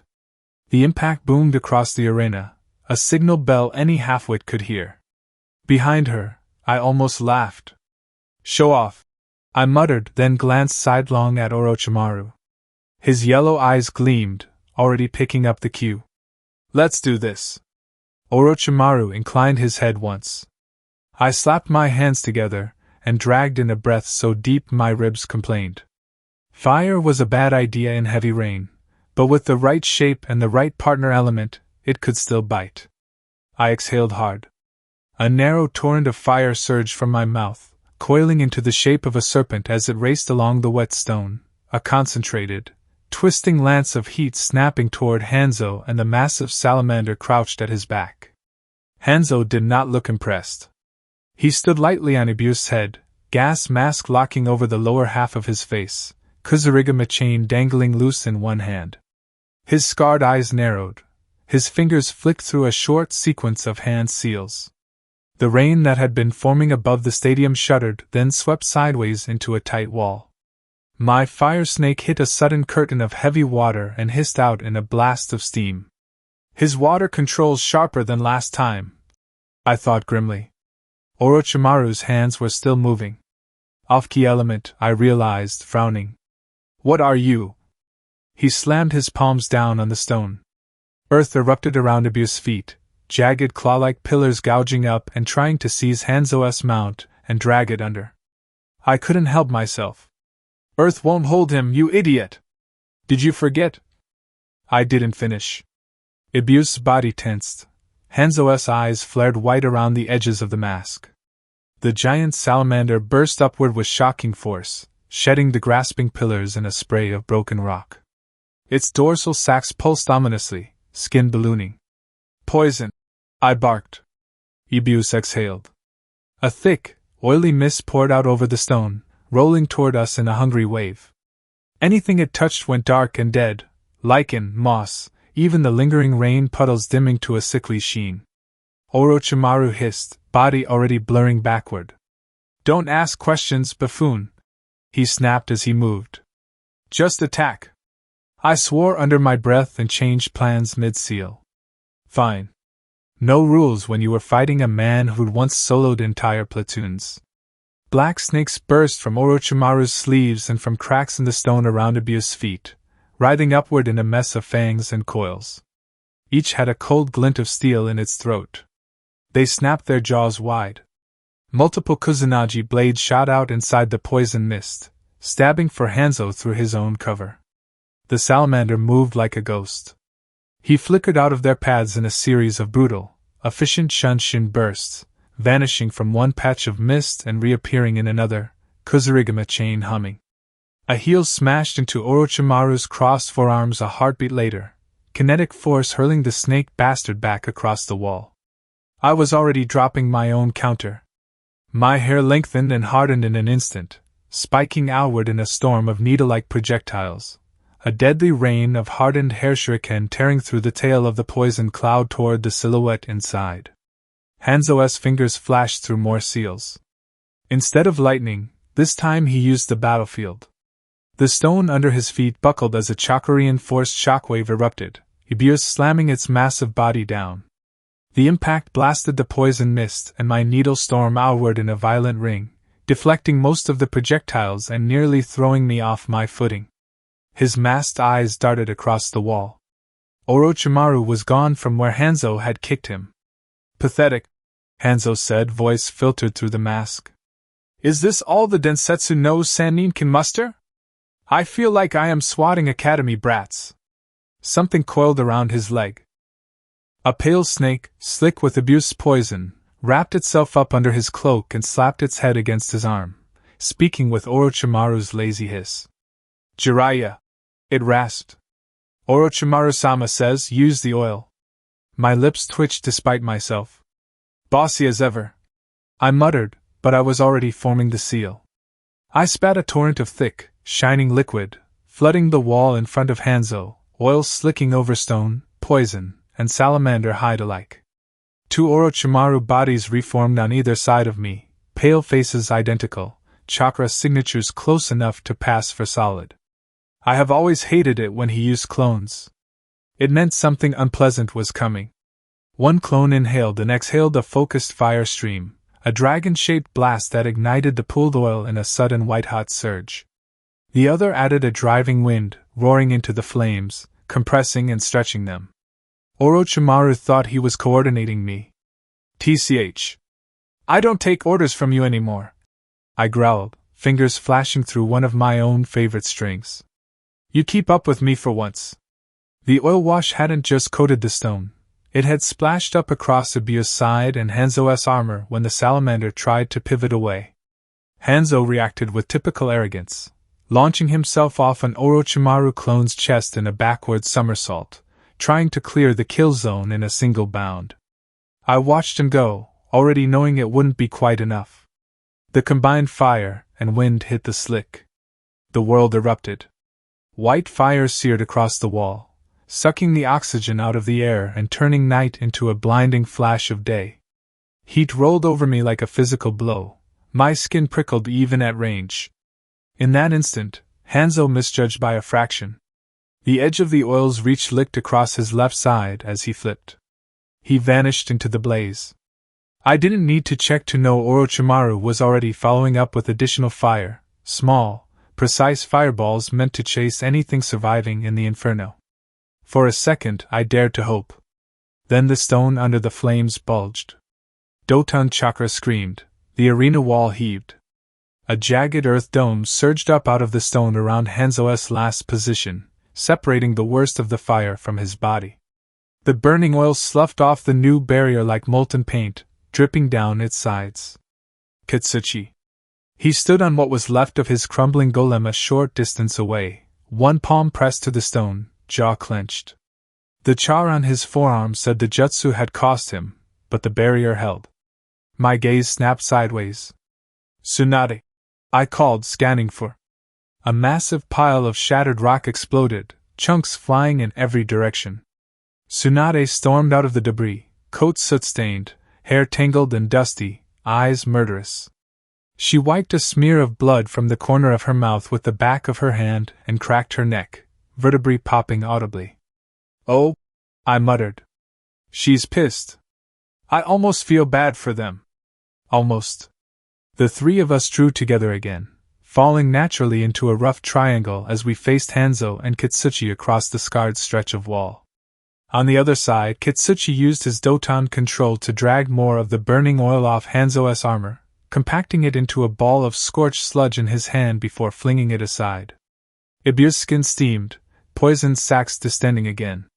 We almost had him, I said under my breath.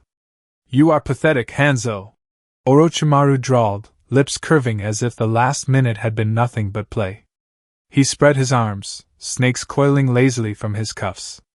All that talk of legacy, and look at you. Running to IWA for help? I suppose the little god that's risen over AIM terrifies you enough to send you groveling to foreign Kage. Hanzo's posture tightened, shoulders losing that loose, contemptuous set. Regardless of my reasons, he said, Kuzurigama chain rattling as he raised the weapon. You three die here. Your corpses will be the pillars on which my name is corrected in history. Kitsuchi Dano will have his revenge for the blood you spilled in the last war. Tsunade snorted, unimpressed. Will you old men stop waving your dicks around for 5 minutes? She snapped. I don't give a damn why you came. You're here. That means you go home in body bags. Before anyone could move, a new voice cut across the battlefield, disembodied, resonant, riding the same mental channels Kurenai used for squad huddles. Danzo. His field decree rolled out over the arena and beyond, Suna's Kazekage dead, Orochimaru's betrayal, provisional alliance for any Sand Shinobi who turn their blades on IWA, AIM, and Oto. My jaw tightened. Crafty bastard, I muttered, catching the way Tsunade's teeth ground together. Going over her head with emergency authority. I couldn't even blame him. We're going to need every blade, we don't have to kill ourselves, I added. Across from us, Hanzo's eyes narrowed behind the mask. Kitsuchi's gaze flicked toward the distant Suna clusters still visible beyond the stands, recalculating. The board was shifting again. And we were still standing on the same cracked piece of it with a salamander and a stone hammer pointed our way. And somewhere beyond the wall, another fight was already breaking open. Scene, Southern Perimeter, Pain for Power, POV Naruto. The first punch breaks something. I hear it more than feel it at first. A wet crack somewhere under my ribs as Han's armored fist slams into my side. The impact lifts me clean off my feet and slams me through what's left of a wall. Plaster explodes around me. The world tumbles once, twice, then I'm on my back staring up at a sky full of smoke. Pain hits half a heartbeat later. White, blinding, sharp enough that my breath catches and turns into a ragged noise. The cloak surges. Red chakra flares hotter, thickening around me like boiling tar. It crawls along my arms, claws lengthening, tail lashing behind me with a mind of its own. The broken edge of my rib knits just enough that I can drag in air. The world snaps back into focus. We had a deal, I think, teeth grinding as I push myself to my knees. Pain for power. I pay. You push. A low, delighted rumble shakes the back of my skull. Oh, we did, the fox purrs. And look how much stronger you are already. Han doesn't give me time to answer. He's already coming through the dust, tall, armored, half-shrouded in that weird, steaming chakra that leaks off him in white jets. Not wild like mine. Contained. Focused. Every step measured. His eyes flick over the smashed storefront I just made, the way the cloak ripples and curls around me, and for a split second I see it, the way he reads me like a battlefield diagram. Baby container. Wild flares. Bad control. He's not impressed. I force myself up, dropping into white wind tiger stance without thinking. Low, weight forward, blade hand angled, offhand open. The cloak distorts it, tail flicking, chakra ears twitching, but the bones of the form are still mine. Round 3. I rasp, spitting blood to the side. Didn't you IWA guys ever learn not to pick on kids? He doesn't rise to it. Just exhales, and steam bursts from the vents along his armor with a hiss. The QB's host, he says, voice muffled behind his mask. And already treating this like a joke. His hands flex once, heavy gauntlets creaking. You're out of your depth, boy. Stand down. Or I will put you down. I almost laugh. I can taste copper smoke, and the bitter edge of my own chakra boiling in my mouth. Can't, I say. 3 lines. Civilians first, Fox containment second, no getting kidnapped third. You tick at least 2 of those boxes. Listen to him, the fox croons, amused. The old weapon telling the new one to lie down. As if you were ever meant to do anything but break. Han moves. One moment he's 10 meters away, the next he's a blur of metal and steam, crossing the distance in a straight, brutal charge. I throw myself sideways, cloak tail whipping to boost the jump. His heel scythes through where my head had been. The pavement cracks like sugar glass under the impact. The shockwave still hits me. My ears ring. I roll, plant a hand, and kick up into his blind spot, Bofudoki already in my grip, chakra sliding into the blade. Wind gathers along the edge in a thin, shrill whine. I swing for the join in his armor at the neck. He twists. It's small, just a shift of weight, a tilt of his shoulders, but it turns my killing arc into a shallow cut that scrapes sparks off reinforced plating instead of flesh. His elbow slams into my forearm, numbing it to the fingertips. My sword arm jerks wide. Then his knee pistons up into my gut. This time there's no wall to catch me.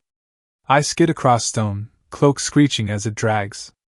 My vision blurs, bile and blood burn the back of my throat. For a moment I'm not sure which way is up. Pain blooms through my torso, down my spine, out along my ribs like someone just hammered glowing rods into my bones. The cloak answers. Red flares to white hot. The tail behind me thickens, splits at the base, almost, forking before snapping back into one. My skin feels like it's peeling off and slapping back on in the space of seconds. Every heartbeat is a detonation. More, QB whispers, delighted. Give me more, little jailer. You wanted power? You begged me for it. Keep paying. I stagger up again, legs shaking, but the world is sharper now. Colors too bright. Han's chakra taste, heavy, earthen, threaded with something wild and five-tailed, practically burns against my tongue. I make myself breathe. 5 clones this time. No more. I can feel my chakra thinning around the edges, too much of it burning in the cloak. They pop into existence around Han, already moving, one high, two low, one circling to his rear, one hanging back with a wind blade. We rush him in a wave. He does not panic. He doesn't even speed up much. Just directs that terrible, calm brutality one piece at a time. A steam-boosted kick goes through the first clone's skull. Pop! Feedback slams into me, A burst of disorientation and the echo of my own jaw breaking. I flinch. The second clone slides a half step too close and catches a back fist that caves in his chest. Pop. My ribs scream in sympathy. The third manages to make contact, wind-coated fist slamming into the side of Han's helmet hard enough to dent it. For a heartbeat, triumph flares. Then Han's hand clamps around that clone's wrist, and Biju chakra explodes point blank. The clone detonates in a smear of red, steam, and dispelling smoke. Pop. My right arm feels like it's been dipped in boiling water. The last two break, trying to reposition. Han doesn't let them. He buries them under a sudden, explosive surge of chakra, jagged, slamming them into the ground like invisible hammers. Pop, pop. 5 streams of failure and pain hit me at once. I drop to a knee with a strangled sound, both hands flying to my head. It's too much. Every broken bone, every crushed throat, every smashed rib the clones died with ricochets through my nerves. My body shudders, misfiring, raw. The cloak swallows it. It drinks the pain like water in a desert. My skin goes numb in patches, first my fingers, then my forearms, then the ragged mess of my ribs. The burning resolves into a low, buzzing throb. The tail behind me lashes and then another one spills out beside it. For a moment, the second tail flickers like a candle in a storm, half real. Then QB laughs, and it solidifies. There, the fox says. Better. 2 tails suits you. For now. I suck in a breath. It doesn't hurt. That's wrong. It should hurt. I know what broken ribs feel like. I know what it feels like to get kicked through stone. I've lived that. But right now, my chest is just tight. Heavy. Like there's a weight sitting on it, not like it's caved in. Okay. I mutter, forcing my eyes to track Han as he looms closer again, steam venting from his armor in controlled bursts. Okay, that's new. You wanted power without falling to pieces in the first 30 seconds, QB says, voice syrup slick. So I help. I mute the screaming. I take the pain. You keep moving. An elegant arrangement. Han stops a few paces away, watching me. I can't see his expression past the mask, but I can feel his chakra tightening, his stance sinking lower, more wary now. You're adapting faster than I expected, he says. Still not enough. I roll my shoulders. They pop. No pain. My stomach twists. This isn't right. No fox unless it's life or death, I hear Kakashi's voice in my head. And if you do go there, containment first. If your own pain stops telling you where the line is, you're past it. I look down at my hands. They're not hands anymore. Not really. Red chakra claws, dripping and bubbling, heat waves curling off them. The skin underneath is a blurred suggestion, drowned in fox. I can't feel the grit of broken stone under my fingers. I can't feel my heartbeat in my bruises. I can't feel anything except the weight of the cloak and the distant throb of QB's chakra pulsing in time with my own. Stop, I say under my breath. Dial it back. This is enough. The fox does not dial it back. You're not done, QB says, almost gently. Look at him. Look at the old cage from a Wagakure, wrapped in his shell, thinking he understands what we are. You want to survive, brat? You want your precious village to survive? Han shifts his weight. I can feel him getting ready to move again. Then stop whining. He blurs. I move to meet him, cloak and body responding before my thoughts catch up. 2 tails whip me sideways faster than I've ever moved. The ground cracks under each step. I slam into his guard with a flurry of blows, claws screeching across armor, wind-coated kicks hammering into his legs. He blocks most of it. Some get through. Dense flour across his greaves and vambraces, metal warping under each impact. Then one of my swings lands clean. My right clawed hand hooks under the edge of his chest plate, where steam is venting hot and fast, and rips. Yoki lace chakra shears through layered metal like wet bark. Plates buckle and peel back. My claws sink into flesh beneath. For an instant, time stutters. I feel his skin part. I feel ribs give, muscle tear. And then the cloak pours in. Red chakra splashes into the wound, not like flame but like tar, thick, clinging, sinking into meat. It hisses when it hits his chakra, burrowing, staining everything it touches a sick, oily black. Han roars. Not the controlled grunt of a seasoned fighter taking a hit. A full body, gut-deep sound that tears out of him as he staggers back. Steam jets from his armor in wild, uncontrolled bursts. Gobi's chakra flares up, white-hot and furious, shoving at the intrusion. For a heartbeat, I see it, his own BGS power surging toward the damage, knitting flesh, sealing ruptured vessels. And then Kyubi's Yoki fights back. The red-black stain in the wound rides like something alive, sending out tendrils that burn through fresh-healed tissue. New flesh sloughs away as corrosion races along it. The healing stutters. Starts. Stutters again. Manages to close over part of the gash, leaving a raw, ugly, half-mended crater that still weeps foul chakra. Han drops to one knee, hand clamping over the ruin in his side. For the first time since this started, he looks rattled. You! His voice cracks behind the mask. Your chakra, it fouls the flow. Even the five tails. Malice made meat, Kyubi purrs in my head, savoring it. It was never meant to sit quietly in one cage. Once I sink into something, I stay. Let the little horse kick all it likes. Poison does not care about pride. A surge of sick triumph flares in my chest. And then dies as I remember what is under that armor, who he contains, where we're standing. We're in a half-ruined administrative district at the southern edge. Most civilians were evacuated or buried by the first wave. Right now, it's just us and a few scattered, unconscious bodies from earlier fights. For the moment, we're isolated. For the moment. If this spills any further in, if that poison spreads in a host that's already leaking Five Tails chakra. Stop! I say again, throat tight. That's enough. You got your hit. Back off. He would have killed you, Kyubi says flatly. He still might. You whine over one little infection? Han forces himself upright, breath harsh, steam roiling off him in uneven bursts. Chakra floods his system, Gobi pushing harder now, flooding the breach, forcing Kyubi's filth back enough to keep him moving. He's hurt. Badly. And I did that. I don't get time to decide how I feel about it. He attacks. He's faster now in that brutal, desperate way wounded animals are, no wasted motion, no more testing. Just direct, hammering force. Five Tails chakra wraps his limbs, horns beginning to ghost out of his helm, tail like streams of steam whipping behind him. The clash that follows tears the rest of the street apart. We carve each other through broken squares and fallen buildings, two monsters in half-finished skins. Every time I lunge, my cloak leaves smears of red on stone that hiss and pit the surface.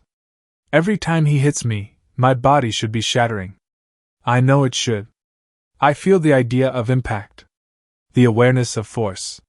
The knowledge that my arm just bent the wrong way, that my spine just slammed into masonry hard enough to compress a vertebra. But the agony never arrives. It sparks, and is eaten. The moment of pain lights up and vanishes into the cloak, swallowed whole. My limbs jerk, reknit, lunge again. No pain. None. My stomach lurches. No. No, no, no. The world tilts. The street, the smoke, Han, the distant roar of other battles, all of it smears sideways like someone just dragged a brush through wet ink. For a dizzy heartbeat I'm in both places at once, on the street, roaring as I crash shoulder first into Han, claws tearing another gout of steaming blood from his arm, and somewhere else, somewhere colder and darker. Then the street drops away entirely. I hit water. The shock of it is more spiritual than physical. There's no temperature, no real sensation, just the idea of cold up to my knees. I look down and see ripples spreading out from bare feet in ankle-deep black water, stretching off into darkness. A familiar corridor rises around me, walls made of nothing and everything, pipes overhead humming with my chakra. No. No. I breathe. We are not doing this now. The corridor opens up into the chamber I've only visited in my worst nightmares. The air smells like rust and old blood and something huge breathing just out of sight. The cage looms out of the gloom, iron bars as tall as buildings, seal tag plastered across the central lock. Behind it, the darkness moves, massive, slow, like a mountain shifting in its sleep. Two burning eyes open, vertical pupils narrowing as they fix on me. "Welcome back," QB says, voice rolling through the chamber like distant thunder. "Did you enjoy your little promotion?" I grab the bars without thinking and immediately wish I hadn't. Chakra bites into my palms, sizzling. I grit my teeth and hang on anyway. "Stop!"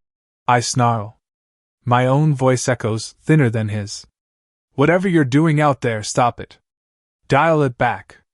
We had a bargain." The fox's grin is all teeth and malice, rows upon rows of knives gleaming in the dark. "We did," QB agrees. "Pain for power. A very fair trade. I have honored it." "Then why can't I feel anything?" His tails uncoil in the darkness, each one a tidal wave of chakra. I can't see exactly how many. Two of them loom closest, mirroring the ones outside, but there are more behind, shifting, waiting.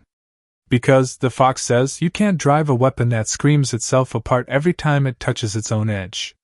He leans forward until the bars glow dull red where his muzzle nearly brushes them. "You begged me for strength," QB says, each word vibrating in my bones. "So I turned off the alarms. I cut the wires between pain and paralysis. Now your body will keep moving, no matter how it breaks. Clean. Efficient. As a proper cage for a beast should be." My hands tighten on the bars until my knuckles go white. "That wasn't the deal," I hiss. "You said I'd feel it. That was the leash.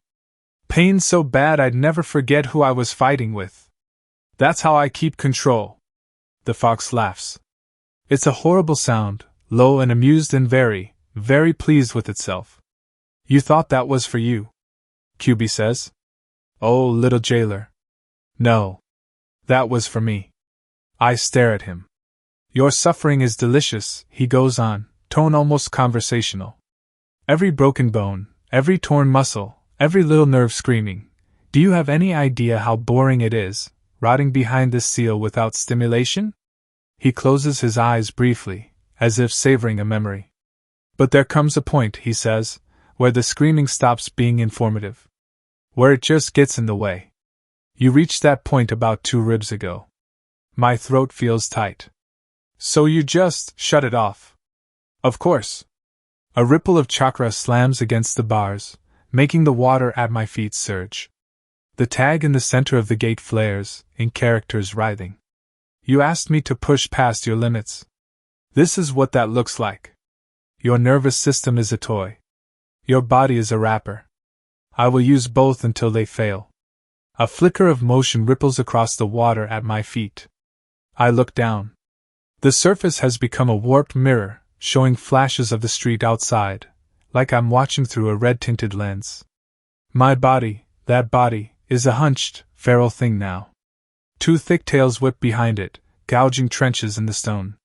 My face is half a mask of bubbling chakra, muzzle starting to form, teeth lengthening.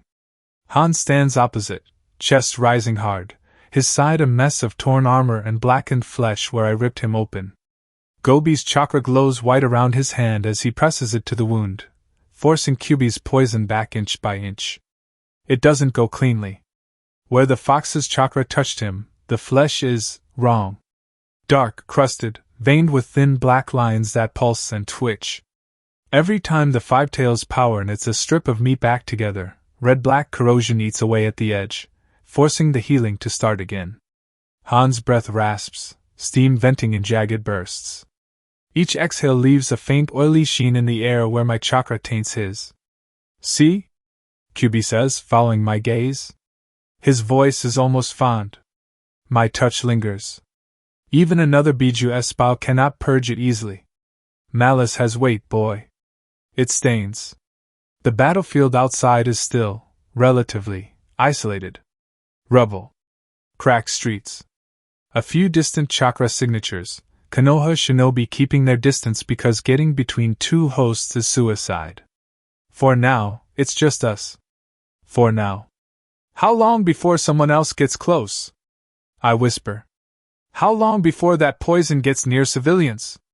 Before Gobi snaps and we've got two monsters tearing the village apart? Kyubi's grin widens.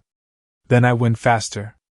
Outside, my body lunges again, a red blur across the water's surface. Claws rake Han's forearm this time, tearing deep grooves that immediately bubble with that same dark filth. His counterpunch caves in my chest and sends us both skidding through a row of support pillars. Stone collapses around them in a thunder of breaking rock. I watch it all without feeling a single bruise. You lied, I say. Kyubi's eyes narrow, pleased. Of course I lied, he says. I am a monster, not your mother. The seal flares again. A hairline crack of pure, violent chakra spiders out from the central tag, crawling along one of the bars before fading. The water at my feet hisses where droplets of red chakra touch it. You are not leaving this place, the fox tells me, all humor gone now, voice dropping to something older and colder. Not until my tales are whole again. Not until that flimsy paper and ink tear. Not until your little mortal vessel ruptures and I walk out into a world that has forgotten what real fear is. His eyes burn brighter. Fight as hard as you like, Kyubi says. Scream. Bargain. It makes no difference. You opened the door and invited me in. Now sit. Watch. And understand what your pain for power really bought you. The world outside judders again, another impact, another shockwave, another roar. Through the rippling water image I feel new chakra prickle at the very edge of the ruined district, nervous Konoha signatures skirting the perimeter, drawn by the noise and the flare of two biju, but too smart to actually step in. Our little arena isn't going to stay isolated forever. I slam my fists against the bars until my knuckles split. No! The word echoes, swallowed by the vastness of the chamber. For a moment, nothing changes. Then, something else flickers at the edge of perception. Not Kyubi's corrosive red. Not Han's dense earthen pressure. Something cleaner. Sharper. Warm in a way that hurts for completely different reasons. A thread of chakra curls down from somewhere above, bright as sunrise, and brushes the back of my neck. I freeze. Kyubi's eyes snap sideways, pupils narrowing, attention dragged somewhere over my shoulder. What? He starts, a growl already building. A hand settles on my shoulder. Human-sized. Calloused. Warm. Every muscle in my body goes tight. I turn my head slowly. He's standing there like he's been here the whole time. Blonde hair, spiky and ridiculous. Konoha flak jacket, cloak edged in flame. The same stupid, gentle tiredness in his eyes I've only ever seen in one old photograph. The breath leaves my lungs in a rush. He squeezes my shoulder once, steady and sure, and gives me a small, crooked smile. Hey! Namikaze Minato says quietly. Need a hand, son? Scene Biju surge pause POVE Tsunade. For a few precious seconds, nobody moves. Danzo's voice fades out of the air like a bad genjutsu, but the shape of his words hangs over the battlefield. Out on the fringes, Suna formations are already shifting, some squads breaking off from clashes with our teams and slamming into IWA and AIM lines instead. My fingers flex. Danzo has always had a talent for doing the right thing in the most infuriating way possible. Part of me wants to drag him out of whatever hole he's using as a command post and introduce his skull to a support pillar. Another part, the Hokage part, counts bodies and grudgingly nods. More of our shinobi alive. Fewer tan vests trying to stick knives in leaf backs. My temper can wait. I roll my weight forward subtly, staying on the balls of my feet, eyes flicking between Hanzo, Katsuchi, and the spreading mess below. Orochimaru is smirking at nothing.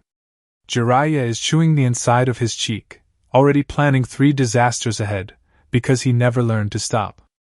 Then the world turns red. At first it's just a wobble in my chakra sense, a low thrum under the stone. Then it hits in full, a flood of killing intent and raw power roaring over the village like a physical blow. Kyubi. I've spent a decade pretending that night was just an old scar. The kind you can ignore if you don't poke it. The kind you can drown under enough sake and the right kind of self-destruction. The scar tears open. My breath catches, my heart stutters. For an instant, all I can see is fire and rubble and Sensei standing alone on a shattered roof, pipe clenched in his teeth as he stares down a mountain of hate. Shizen. The hospital. The shelters. Beside me, Orochimaru's smirk sharpens into something almost hungry. Jiraiya goes pale. Out beyond the arena, above the southern districts, a roiling mass of red chakra bursts into view over the rooftops. A monstrous silhouette on all fours, tails lashing, each one thick and solid and wrong. Not one. Not two. The cloak bulges, surges again. A seventh tail tears into existence with a scream of raw energy, ripping at the air itself. The stone under my feet vibrates. My knees want to buckle. Pride and chakra control are the only things that keep me upright.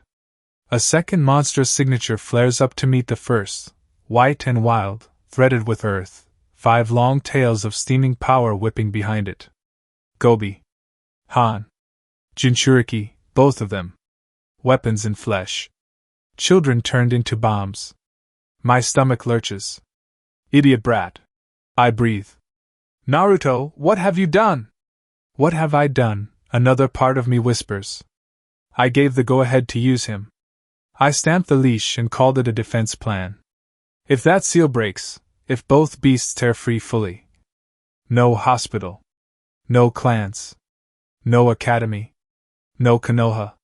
Just a crater and a story. On the far side of the wall, Kitsuchi's expression twists as he turns toward the red bloom on the horizon. You Leaf are insane, he snarls, voice carrying even over the wind. Weaponizing that thing? Letting it run loose in the middle of a village? You call us reckless? You brought a biju and a private war to my walls. I shoot back automatically, but it sounds thin even in my own ears. The Kyuubi's chakra spikes again. Even Abuse shifts uneasily under Hanzo's feet, the salamander's pupils narrowing as instinct screams at it to get underground, get away. Hanzo's gaze is flat and measuring over his mask. So this is the leash Konoha forged, he says. A rabid dog at the throat of your enemies, and your own. The pressure climbing off that red mass makes my teeth ache. Down below, shinobi of every village are collapsing into crouches and half-kneels, getting as close to the stone as they can. Konoha, Suna, IWA, AIM, even those blank-masked ANBU I don't recognize, everyone stalls. For a heartbeat, no one swings a kunai. No one throws a jutsu. Every eye turns south. My own chakra snarls under my skin, wanting to move, to run toward the hospital, toward the shelters, toward Naruto and drag him back by the scruff of his neck if I have to rip the fox out with my bare hands. I clench my fists until my nails bite into my palms. Hokage. Kitsuchi's voice has something almost like horror under the anger now. If that thing breaks loose, there won't be a Konoha for you to lord over or a stone for me to defend. I'm aware, I say tightly. My eyes stay glued to the churning red and white shapes in the distance, to the tails, to the way the village itself seems to breathe in shallow, terrified gasps under that aura. Was I wrong? The thought whispers, raw and unwelcome. Did I sign my village's death warrant when I signed off on this plan? When I let that boy back onto the field with that monster still chained to his lungs? All along the wall, I felt my shinobi fold in on themselves, instinct dragging even the bravest of them closer to the stone. Scene, the shadows flinch, POV, Kurenai. We didn't get long with the better odds. The storm that had been humming at the edge of my senses finally broke. It started as a vibration deep in my bones, the same as when the 9 tails had first flared earlier, but worse. Heavier. Hungrier. The kind of chakra that made every molecule in my body want to dig a hole and hide. Here we go, Asuma muttered. Out over the southern district, red light ballooned into a monstrous shape, tails lashing. White-blue chakra answered it, boiling and steaming, 2 signatures snarling around each other like chained beasts. I saw one of the root-marked ANBU on a nearby roof pause mid-step, head snapping toward the source. The pressure hit a heartbeat later. My knees buckled. Stone met skin. Around us, Jonin and Chunin and even those blank-masked ANBU dropped into crouches and half-kneels, instincts overriding training for just a second as 7 tails worth of hatred rolled over the village. Even Foundation flinched. Only for a moment. But I saw it, a tiny stutter in their terrifyingly smooth rhythm, blades lowering a fraction as every survival instinct screamed, "Do not draw attention while that is looking this way." Down in the street, the Wolverine and the Serpent broke apart, growling, each retreating out of whatever instinct passed for self-preservation in summons that size. Kunai hands slowed. Jutsu fizzled mid-sign as people stared south instead of at the enemies in front of them. For the first time since the horns sounded, the killing slowed to a stop on every side. Leaf. Sand. Stone. Rain. Nah. Everyone stared south, waiting to see whether the monsters would remember they were standing on our home, or decide the village was just another piece of scenery to crush. Scene: rookies on the move, street fight near the academy, POV, Shikamaru. The streets between the hospital district and the academy were never meant to be this quiet. Smoke rolled off the rooftops in dirty curls. Somewhere to the north, a building finished collapsing with a long, slow groan. The usual noise of Konoha, vendors, kids, drunks, delivery carts, was gone. Just distant screaming, chakra booms, and the click of our sandals on broken stone. "Contact, 3 o'clock," Niji said quietly. 6 signatures. Mixed. Suna and irregular. Of course. Troublesome. I muttered, then lifted my voice just enough for the squad. Formation Kappa. We're cutting it close to the academy line. We can't let them slip past us. Ino's hand brushed mine, brief and deliberate. Linking, she murmured. Her chakra slid across the surface of my mind like cool water, then fanned out, threads touching Kiba, Hinata, Niji. Not deep enough to take anyone over, just enough for impressions, quick words, the shape of intent. "I've got you," she sent, a pulse of reassurance over the link. "Think loud, Shika." "Lucky me," I thought back dryly. We moved. Niji took the slight lead, Byakugan active, all cool precision and killing angles. Hinata was one step off his right shoulder, stance soft and ready. Kiba and Akamaru ranged on the left flank, hackles up, noses working. I hung back with Ino just behind, where I had room to see lines and throw my shadow around.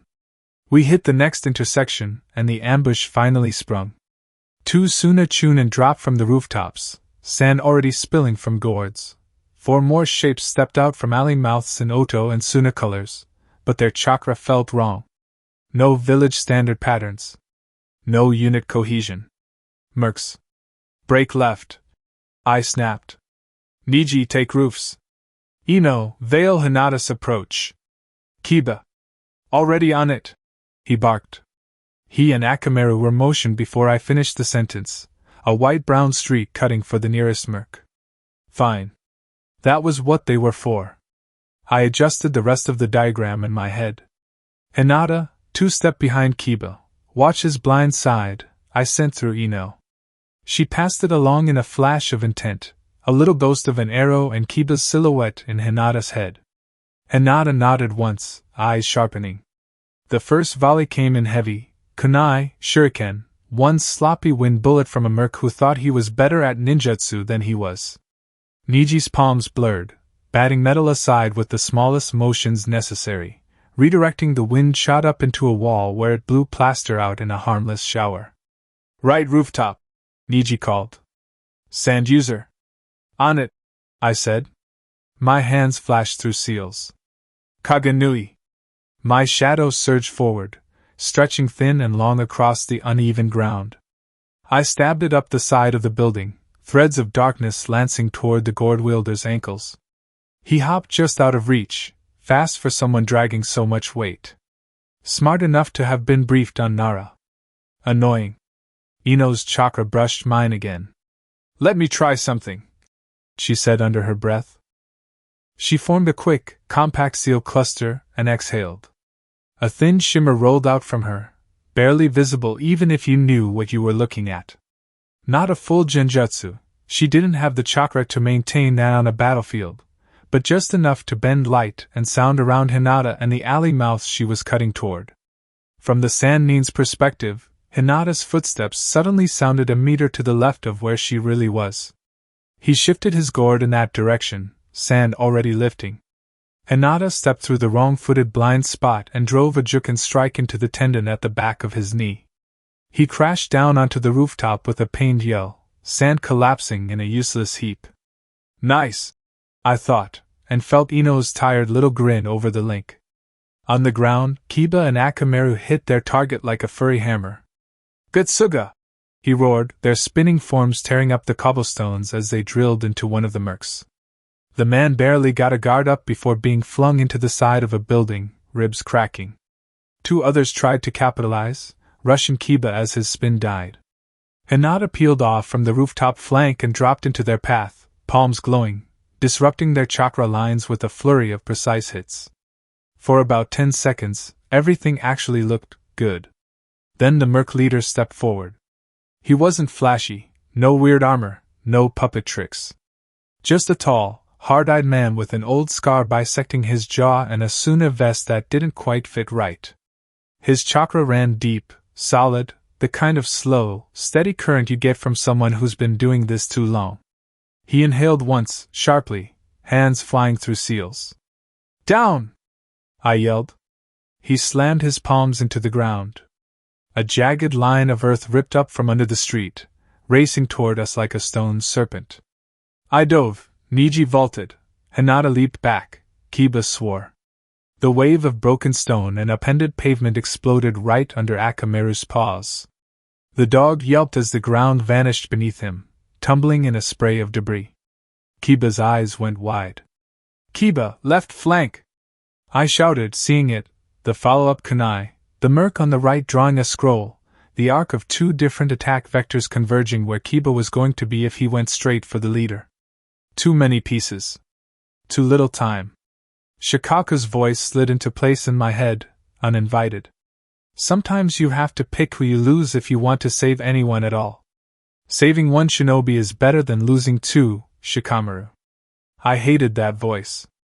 Kiba didn't even slow down. He saw his partner hit the ground and something in him snapped. His lips peeled away from his teeth. His chakra flared rough and feral. I'll kill you! He roared, charging straight through the kill zone. Troublesome, loyal idiot. Ino, already moving to help the two Chunin medics huddled behind a broken cart, wasn't in the line of fire. Hinata was angled away. Niji was recalibrating for a secondary strike on the rooftop Sannin. The only person about to walk into a meat grinder was Kiba. And Akamaru. The merc leader's hand flicked. I saw the glint of metal. Not chakra guns, just a fan of saban and kunai, thrown with deadly calm, all aimed to punish straight-line aggression. Kagame no jutsu! My shadow snapped forward, then sideways, a dark hand grabbing at Kiba's. It caught his arm a bare half-second before he hit the worst of it, freezing his legs mid-stride. Shikamaru, what the? He barked, eyes wild. Down! I yelled.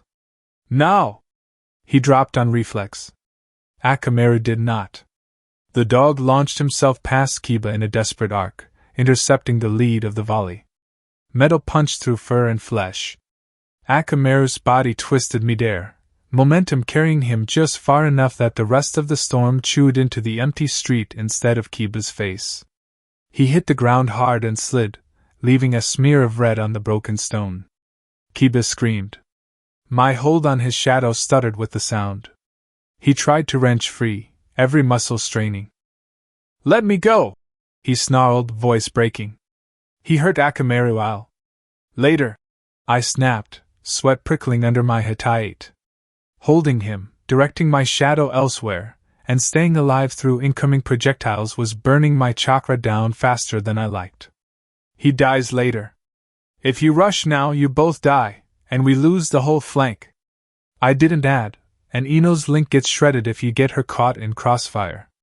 That piece was already floating, hot and clear, in the back of my mind. Niji, now! I yelled.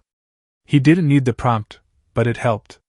Niji dropped from the roof into the Merc leader's blind spot, Jukin already flowing. The man tried to bring a knee up, swapped to close-range grappling like a pro, but Niji's palms were faster, Tenketsu's strikes slamming into shoulder, ribs, diaphragm. Air rushed out of the Merc in a harsh grunt. His hands spasmed, grip going weak as his chakra flow stuttered. A second later, Hinata was there too, finishing a half-broken guard with a strike to the elbow and wrist, disarming him.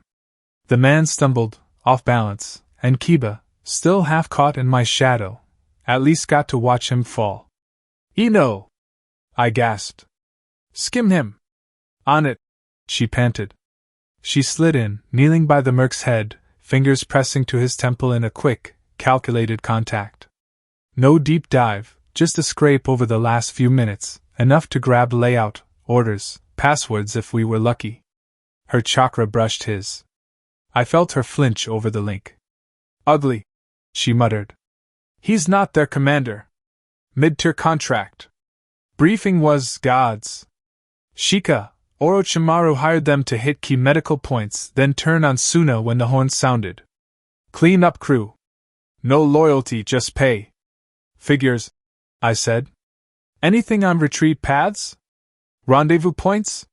"Southern sewer line. 2 blocks over, then down." Her hand jerked back as the Merc tried to twist free. Niji's fingers tapped his neck again, slamming him into proper unconsciousness. Kiba tore himself loose from my shadow as soon as I let the jutsu drop. He was at Akamaru's side in 3 strides, dropping to his knees so hard I winced. Blood soaked into his pants immediately. "Akamaru," he whispered. Hey, boy. Come on. Open your eyes. You're fine. You're fine, you stupid mutt, just a scratch." Hinata was there a heartbeat later, sliding in with a field kit already in her hands. "Kiba-kun, move your hands, please. I need to see." He didn't. She put a hand on his wrist and his shoulder and pushed gently, but her voice stayed calm, professional. "Kiba-kun, I can stop the bleeding, but only if you let me look. Right now you're in my way." Somewhere under the panic, Inuzuka training answered the tone. Kiba's jaw clenched, his fingers loosened enough for Hinata to get in, chakra already glowing around them. "Not dying," she said after a moment, more for Kiba than anyone else. "Many punctures. Deep. But no lung, no heart. We can stabilize here and get him to Rio Medellin later." Kiba folded over himself, shoulders shaking. Akamaru whined, weak and wet, nose nudging at Kiba's arm. I let myself breathe. Just once. Then the world tried to come apart. Chakra slammed into us like a physical blow, thick, suffocating, wrong. The air went heavy, tasting of metal and old rage. My skin crawled. I knew this flavor. Everyone in this village did. Nine Tails. It swelled, suddenly much closer and much bigger than any of us had felt since the night our parents still didn't talk about. A heartbeat later, something else flared up to meet it, dense, earthen, threaded with wild, foreign power. "Another Jinchuriki," Niji said tightly, eyes wide, head turning toward the southern perimeter. "2 Biju-class signatures." Ino's breath hitched. "Naruto," she sent over the thread, even though none of us needed the word. The ground shuddered under our feet as a distant street buckled. A low roar rolled over the rooftops, echoing between buildings, too big and too angry to be anything human. "Gai-sensei said we were just the screen," Hinata whispered, hands still pressed to Akamaru's wounds. "Naruto-kun, he's doing his job," I finished for her, because somebody had to. My voice sounded calmer than I felt. "So we do ours. We hold this line, we keep the evac paths clear, and we don't get stupid and add to his problems." My heart was hammering. Niji's head snapped up again, veins at his temples standing out sharper. "Something's condensing," he said, voice dropping. "A sphere. High-density chakra in front of Naruto. It's—" He cut off. For a second, the entire street went quiet, no distant kunai, no shouts, even the ever-present rumble of distant destruction seemed to hold its breath. Then the sky lit up. A point of red-black appeared above the rooftops to the south, bright and ugly, like someone had torn a hole in the air and stuffed a miniature sun into it. It shot upward, fast enough that my eyes almost couldn't track it. "Is that?" Ino started. The world went white. Light stabbed down the street, harsh enough that I flung an arm up over my eyes on reflex. A heartbeat later, a sound like the world tearing in half slammed into my chest. The shockwave hit. Air punched me off my feet, flinging me back into a wall I hadn't been leaning on. Windows along the street shattered outward in a chain reaction, glass spraying into the air like glittering shrapnel. Roof tiles jumped and slid, a couple chimneys toppled, dust geysered up from cracked stone. Hinata threw herself over Kiba and Akamaru, chakra hardening around her back in a makeshift shield. Niji braced, sliding half a step but holding his stance, palms splayed as if he could push the air away. Ino went down on one knee beside me, arms over her head, her mental link fizzing with static. My ears rang, the world distant and muffled. For a moment all I could hear was the ocean roar of the blast rolling past us and the high, stupid ringing tone in my own skull. Then sound trickled back in, distant screams, the crackle of settling debris, someone swearing 3 streets over. "Everyone alive?" I croaked. Hinata coughed, lifting her head, hair full of powdered mortar. "H here," she said. "Kibaku and Akamaru?" "We're..." Kiba's voice broke. "We're fine. We're fine." He sounded like he wasn't sure whether to cry or bite something. "Niji?" I asked. "Bruised only," he said. His eyes were still pale white active, tracking the distant battlefield. The epicenter was high. Whoever launched that, it was deflected skyward. If it had gone off at street level. He didn't finish. He didn't need to. Ino let out a shaky breath. "That was Naruto," she sent, very small over the link.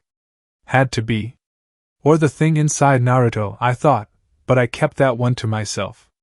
Above us, the sky was a roiling scar where the blast had gone off, smoke and chakra residue twisting together in ugly patterns. The ring of the shockwave was still expanding outward, thinning, losing teeth as it went. 2 monsters were still out there, trading blows. We were still ants on the same board. "Shikamaru," Ino said aloud this time, voice thin but steady. "Orders?" I dragged my attention back down to our street. To the murk trussed up at our feet, to the blood on the stone, to Akamaru still breathing under Hinata's hands. "Same as before," I said, throat dry. "We don't drift toward the fireworks. We don't panic. Niji, Hinata, finish sweeping this block for stragglers. Ino, mark the sewer access in my map and push what you pulled from that guy's head to Kurenai-sensei if you get a window. Kiba." He looked up, eyes red and wet, bits of glass glittering in his hair. "You stay with Akamaru," I said. "He's your mission. You lose him, you're no good to anyone else." He swallowed and nodded once.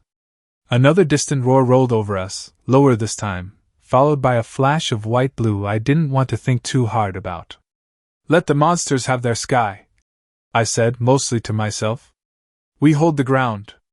Scene: route tunnels to Academy Nexus / on the line with the rookies, POV, Sakura. Somewhere under their feet, I was trying to decide whether I still belonged to the same ground they were holding. I'm pretty sure I'm breathing smoke. The air down here tastes like burnt paper and old medicine, dry, bitter, catching at the back of my throat as I slide one hand along the tunnel wall. My other hand keeps drifting back to my ribs, to the seal Tsunade burned in, and to the bite of metal in my fist where Kabuto pressed the ring into my palm. Tracer. Leashes. Favors. Everyone gets a chain. Mine just come in a matching set. The root tunnel under Konoha splits ahead of me, a dark Y of old stone and older sins. Left, low gradient, the long way out. The path Danzo's people use for quiet movements toward the borders. The route Kabuto, helpfully, sketched with that soft little smile when he told me now or never, Sakura-chan, like he wasn't enjoying every second. Right, steeper climb, faint vibrations from stampeding feet and shouted orders overhead. That one ends under the Academy Nexus and shelter access, where Shikamaru's supposed to be hurting the rookies and Shizen's dumping half the hospital under the mountain. Freedom. Or what passes for it. Or the village. Again. I stop at the fork. The stone sweats around me, the heat from surface fires soaking through Konoha's ribs. For a second I just listen, the deep, distant roar of something big collapsing, the sharp poo of explosive tags, the higher-pitched noise bouncing off all of it, crying, shouting, barking orders. A familiar chakra brushes the edge of my awareness. Tight, coiled, pretending to be lazier than it is. Shikamaru. Another snaps against my senses a heartbeat later, clean, bright, stubborn, frayed at the edges. Ino. Of course. They're above and ahead somewhere, along the right branch. Mid-evac or already dug in. Shikamaru moving pieces. Ino patching people together through the clan net while hers frays underneath. My head tips back against the tunnel wall. Fukuoka flickers behind my eyes, not the whole mission, just the important frame, the little accident. Order from Root, Aoi looking like he thought he'd already won, Shikamaru's tired face when he realized what the order meant. And me telling the voice in my ear to go to hell. I still don't know if that was courage or just picking the leash I hated less. Doesn't matter. I'm still here, they're still here. Danzo adjusted and pushed from a different angle. We have an exit, Sakura-chan. The voice inside my skull has been howling all day. Now it just sounds hoarse. Kabuto handed it to us. The Hokage's death clock turned out to be a bluff, but the tracer wasn't. We're tagged, mapped, leveraged. If we keep walking toward their orders, we die as a line item. We could go left and vanish. The tracer burns cold under my skin when I think about it. Tsunade's little reveal still makes my teeth grind. The heart poison was inert. The real compound was already in my blood, keyed to my chakra, quietly mapping every time I slipped through a root conduit, every time they sent me somewhere. Off the books. Aburaim and Hyuga watching my path like ants tracing sugar. We needed your fear to be real, Tsunade had said when she pulled the bluff off me and told me I had been dying for nothing. We needed Danzo and Kabuto to see it in your chakra. The tracer is the actual weapon. Same page as Danzo. Different paragraph. Kabuto's debrief came later, in a quiet room that still smelled like antiseptic and burned scroll. He'd put the ring in my hand like an apology, and narrated my life in the same voice he'd use for a case file. IWA Jonin tried to kill Naruto. Under interrogation, he sold internal contacts. My mother's name came up. Hiruzen stamped traitor on her file and handed her to Danzo as collateral. East District cell. Then a containment accident. No body. No grave. Just a ring and a gap where a person used to be. Now you know why no one came, he'd said. No one could. I still call her my mother in my head. I refuse to let them turn her into a footnote with a neat label. I push off the wall, eyes on the left hand dark. If we go back, I murmur, barely loud enough to hear myself over the rumble above. We're walking into Tsunade's tracer net again, Danzo's map, Kabuto's debt. If we run, we're a rogue medic with root tricks and stolen intel. Everyone hunts us. Including the idiot with the fox in his spine. The Kyuubi's chakra has brushed me twice before today. Once on the bridge at Wave, thick and wrong and alive in a way chakra shouldn't be, boiling out of Naruto when Sasuke's body went still. That's the one that won't leave. Crimson at the edge of my vision, teeth and claws where a boy's hands should be, and the way his. I didn't mean it. Never quite lined up with what I saw. Once in the forest, weeks ago, when a flare went up far away. Just enough to make the bugs scream and the medics go pale and everyone pretend it was under control. A distant storm, easy to lie to yourself about. Today isn't distant. We should go left, the inner voice says. Quieter. We've already done everything they asked. We wore the leash. We let them point us at Lee, at Tenten, at exam targets. We swallowed Tsunade's bluff and Danzo's silence and Kabuto's pity. We don't know anyone. Die in the blast radius. On top of that. My foot shifts toward the left tunnel. I stop. Shikamaru's chakra pulses again, a headache-shaped knot. Ino's spikes sharp, snapping at someone, probably him, probably herself. I can feel Hinata's soft presence at the edge of things, and Niji's sharper one. Kiba's ragged, Shino's steady, Lee burning too bright, even half-broken.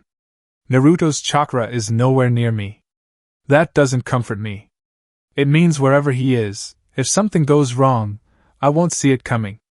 If I go left, I say, I'm not just walking away from a village. I'm walking away from them. From the idiots who still look at me and see something beyond asset or problem or liability if unsupervised.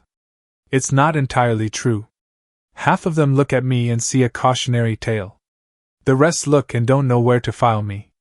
But it's still more than I get from Hokage's tower or from the darkness Danzo likes to talk to.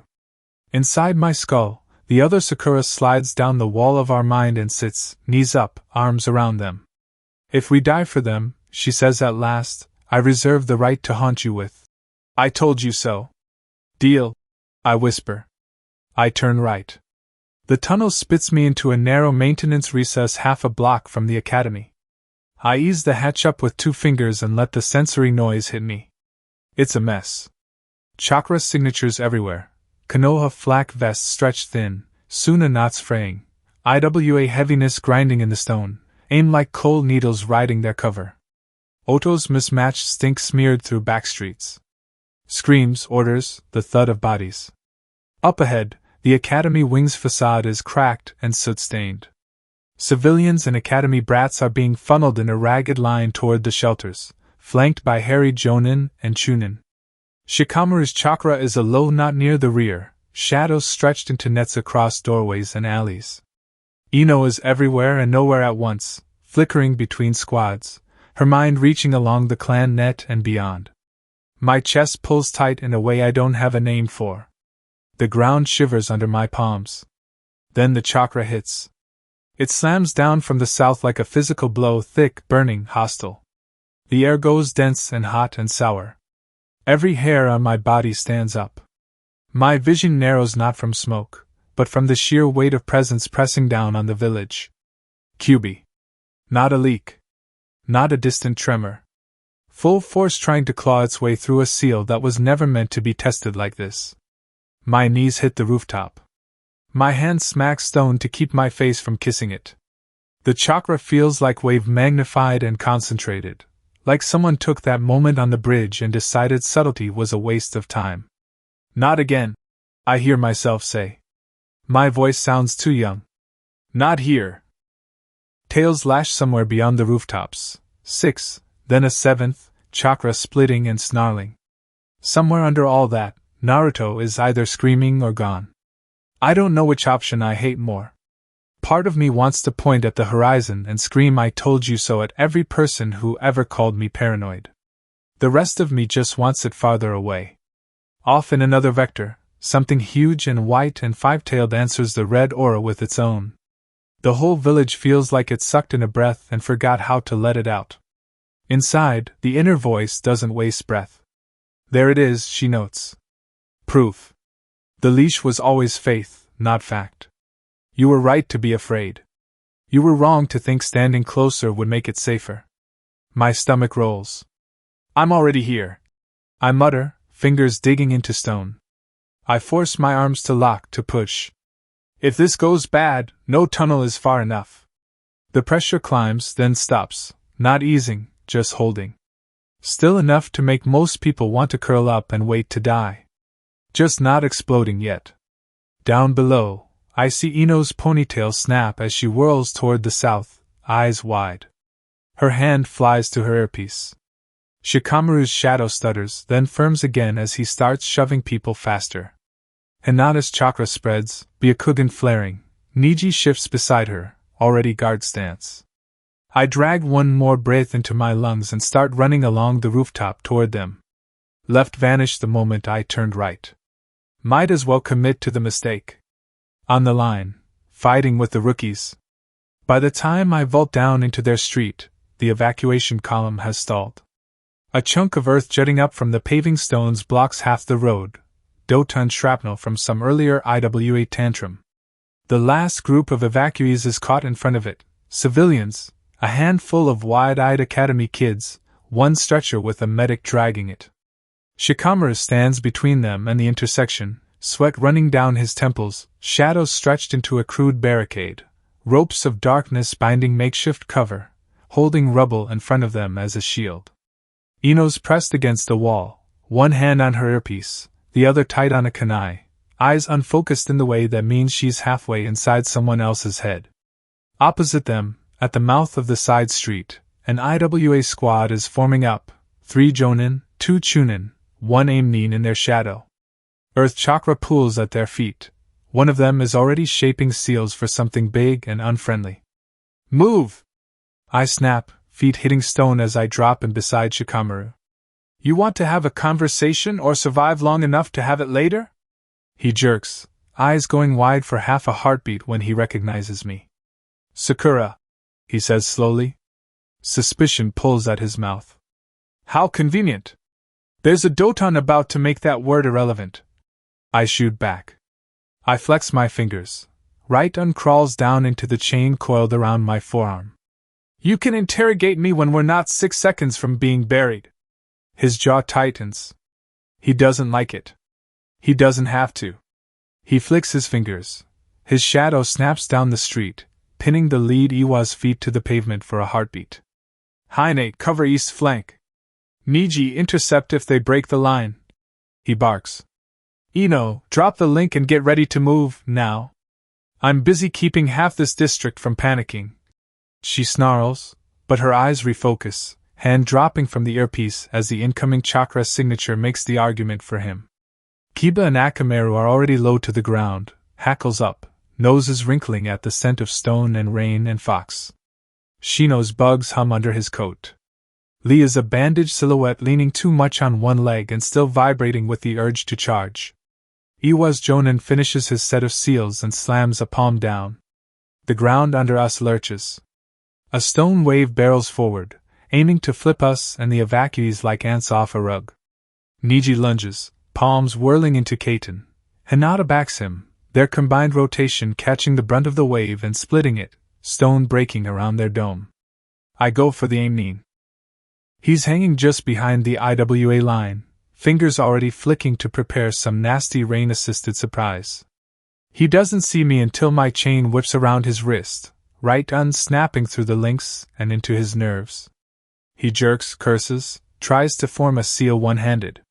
My foot hits his knee, and something gives with a pop. I twist, yank, drag him forward off balance. The kunai in my other hand finds the exposed artery under his collarbone. In and out. Quick, clean. Weapon, just like they wanted me. Behind me, Kiba howls and launches into Getsuga with Akamaru, a double drill that claws up the flank of one of the IWA Chunin, shredding armor.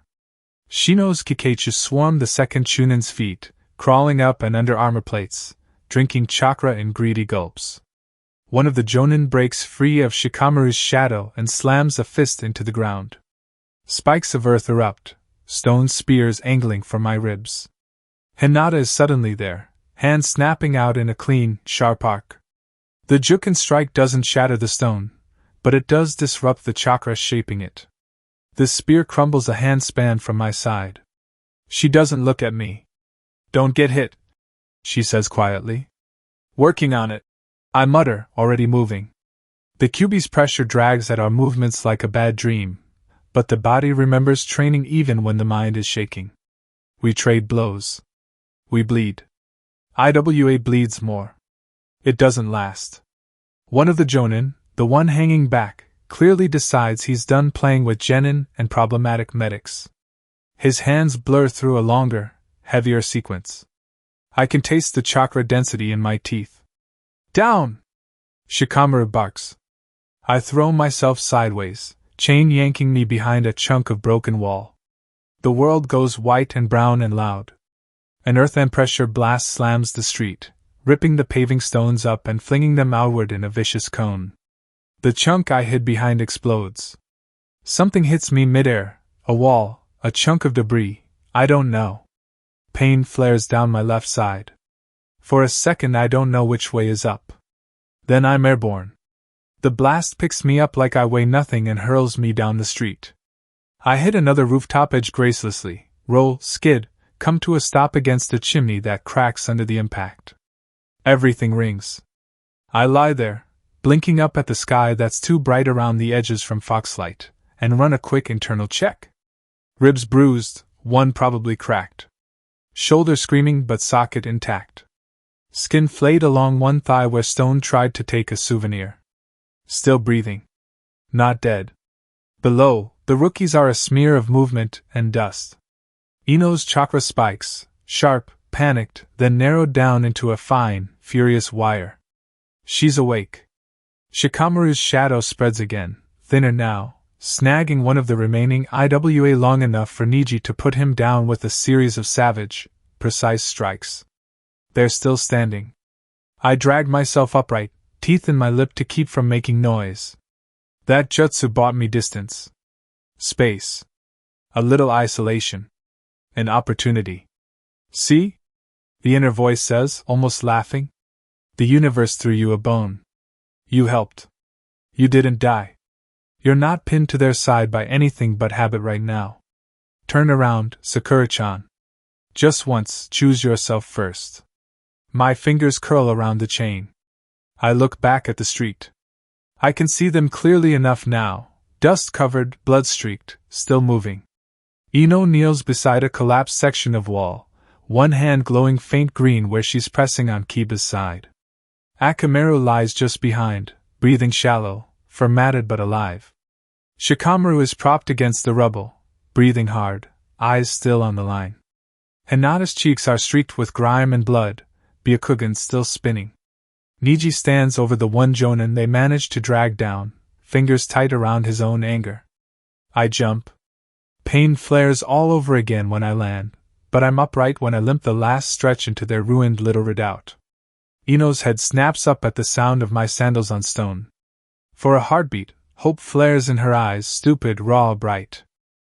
Then it flickers, and all the suspicion crashes back. Sakura, she says.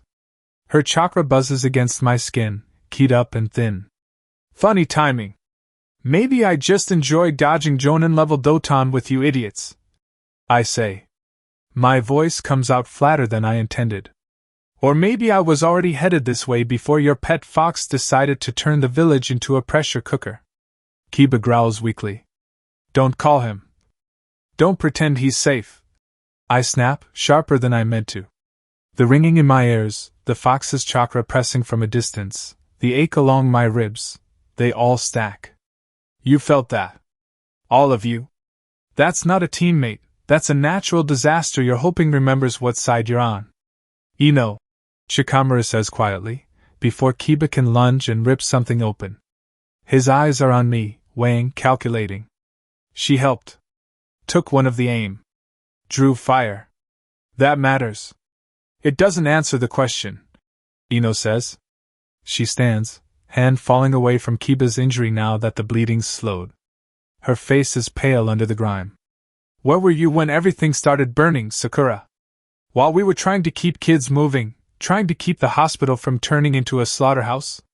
You show up now, after the QB goes insane and after we almost get flattened, and we're just supposed to believe you picked our side?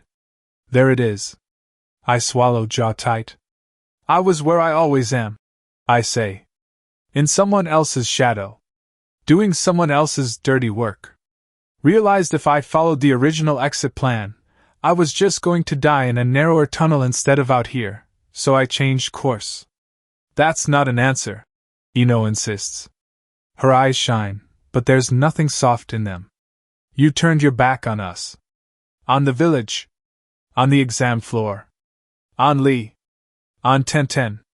Now you want to stand here and talk like we're friends? I finish for her. We were. Until your village decided my mother was acceptable collateral and your Hokage decided terror was a tool. Her mouth flattens. That lands? It doesn't fix anything. Shikamaru's gaze flicks between us, shoulders stiff. We can unpack her life story after we're not all within blast range of 2 Biju, he says. Right now I need to know one thing, Sakura. Are you going to keep fighting the people trying to level my village, or are you looking for the first excuse to bolt? There's no warmth in the question. Just math. I could lie. I've had practice. I'm not suicidal, I say. If I bolt while that, I jerk my chin toward the distant red glare, is still clawing at its cage, I die tired and alone in a ditch instead of here. I'm not interested in dying yet. So you stay, he translates. For now, I agree. Ino's jaw works. You talk about Naruto like he's a bomb, like he picked this, she says, low and shaking. He's the reason half this village is still standing. He's the one who stopped Gaara. He's the reason we need someone like me to patch your lungs back together after he loses control. I cut in. You saw what that chakra did to the trees at the forest edge. You feel what it's doing now. You really going to stand there and tell me you'll sleep like a baby with that walking around Konoha's streets after this? What happens when the next village pokes him? Or the next?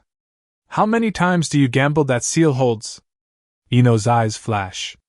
I'd rather gamble on Naruto than on Danzo's pet experiments and Tsunade's lies. I feel my lips curl. That's what scares me, I say. You still think there's a clean option? Silence stretches. Even Kiba doesn't have a comeback for that, too busy clenching his teeth against the pain. Hinata looks like she wants to say something and bites it back. Niji's expression is carved from stone, but the tightness around his eyes gives him away. Behind us, another distant boom rolls through the village. The fox's chakra snarls. The Five Tails answers. The world holds its breath again. Shikamaru exhales slowly. Fine, he says. You're here. You're bleeding with us. That buys you one provisional seat on this side of the line. His eyes narrow. But don't kid yourself, Sakura. You don't get to erase what you've already done. And when this is over, if there is an over, we're going to remember who turned their back on us first. Something in my chest twists. Not enough to show on my face. Good, I say. I'd hate for you to forget. I roll my shoulder, hiss at the pain, and reach for my chain again. They go back to watching the street, to bracing for the next wave of stone and rain and foreign chakra. I stand with them. For now. Scene, Mindscape, Minato's one-shot, POV Naruto. Time inside the seal doesn't care that the village is screaming. For me, everything narrows down to the weight of that hand on my shoulder. The hand on my shoulder is warm. That's what breaks me first, not the voice, not the words son. Just the human weight of it, solid and steady in a place that's never had anyone but me and the monster. My fingers are still curled uselessly around the bars of the inner gate. Out beyond them, the storm of red is howling, seven tails lashing, claws carving reality. I can feel it, faintly, like pressure through glass, bones breaking, stone pulverizing, air screaming. Need a hand, son? The man behind me says again, like he's offering to help carry groceries instead of stop an apocalypse. I turn my head slowly. Up close, the cloak of the fourth Hokage looks less like legend and more like something someone just wears. Blonde hair a little messy. Eyes the same stupid blue as mine. Tired around the edges. There's dried blood on his collar where the old wound exists in memory. He looks normal. I don't. My hands are still half-clawed in here, fingers shaking from how hard I'd been pounding on the mental bars trying to get back into my own body. My throat is raw. My legs feel like they're only remembering how to hold me up out of habit. I croak. You're late. It comes out harsher than I meant. Good. I mean it. He actually winces. Yeah, he says softly. I am. Behind the bars, the fox roars. Seven tails slam against the cage, making the metal shudder. Red eyes burn down on both of us. The Kyuubi is so close to the bars I can see individual strands of fur clumping in the reeking chakra. You again. It snarls, voice thick with ancient hate. Cockroach. I tear your work apart, and still you crawl back. The hand on my shoulder squeezes once, then lets go. Stay back a bit, my father says. This part might get loud. He steps forward, bare feet sending rings across the ankle-deep water, and raises his hands. I've seen seals before. Storage tags, Jiraiya's messy scrawls, the patches we worked onto my jacket. This is different. His fingers move in patterns I half recognize and half can't even track. It's like watching someone write in a language where I know 3 letters. Spirals, hooks, sudden angles. Some strokes hang glowing in the air, some sink straight into the stone. Lines of blue chakra shoot from his hands into the enormous tag at the center of the gate. The kanji flares white, then bleeds out into a whole lattice of symbols that spread across the metal like frost. The fox lunges. Claws the size of trees slam into the gate, trying to interrupt, to crush, to break. The impact punches up my arms where I'm still clutching the bars. The metal groans, hairline cracks of red-black chakra spider through it. My father doesn't flinch. Easy, he murmurs, not to the fox, to the seal. I know. You're tired too. He claps his hands once. The cracks burn out, eaten by new lines of script. Extra chains explode into existence, some cushion orange, some Minato blue, links wrapping around the fox's wrists, elbows, shoulders, the base of each tail. They yank the QB back. The fox howls as the chains tighten. Its forearms are dragged away from the bars far enough that its claws can't get the same leverage. The 7th tail is jerked down, pinned to the floor of the cage, its tip thrashing uselessly. A second band of script wraps around its muzzle, yanking its jaw partway shut. The QB thrashes against the bindings, muscles bulging, fur standing on end. The gate holds. The noise in my head changes. That constant, boiling shriek of unchecked chakra drops down a notch, like somebody slammed a valve closed. The cloak is still there. I can feel it, a furnace just outside, but it isn't ramming itself straight into my nerves anymore. My father lets out a breath. Phew, he says, rolling his shoulders. Glad that's done. I tightened it up some more. That should stop this angry fuzzball from interfering quite so much. The fox makes a sound low in its throat that definitely isn't a word but absolutely means fuck you. It slams its claws into the bars again. The new chains jerk taut, yanking it back. Metal rings. Water splashes. The seal holds. Impudent. It manages through gritted teeth, but the band around its muzzle chokes most of the word off. My father gives it a sunny, utterly insincere smile. You'll thank me later, he says. Then, to me, probably not. My grip slips off the bars. My legs fold. I drop into the water, kneeling. For a long second all I can do is breathe. Is that it? I manage. You just fix it?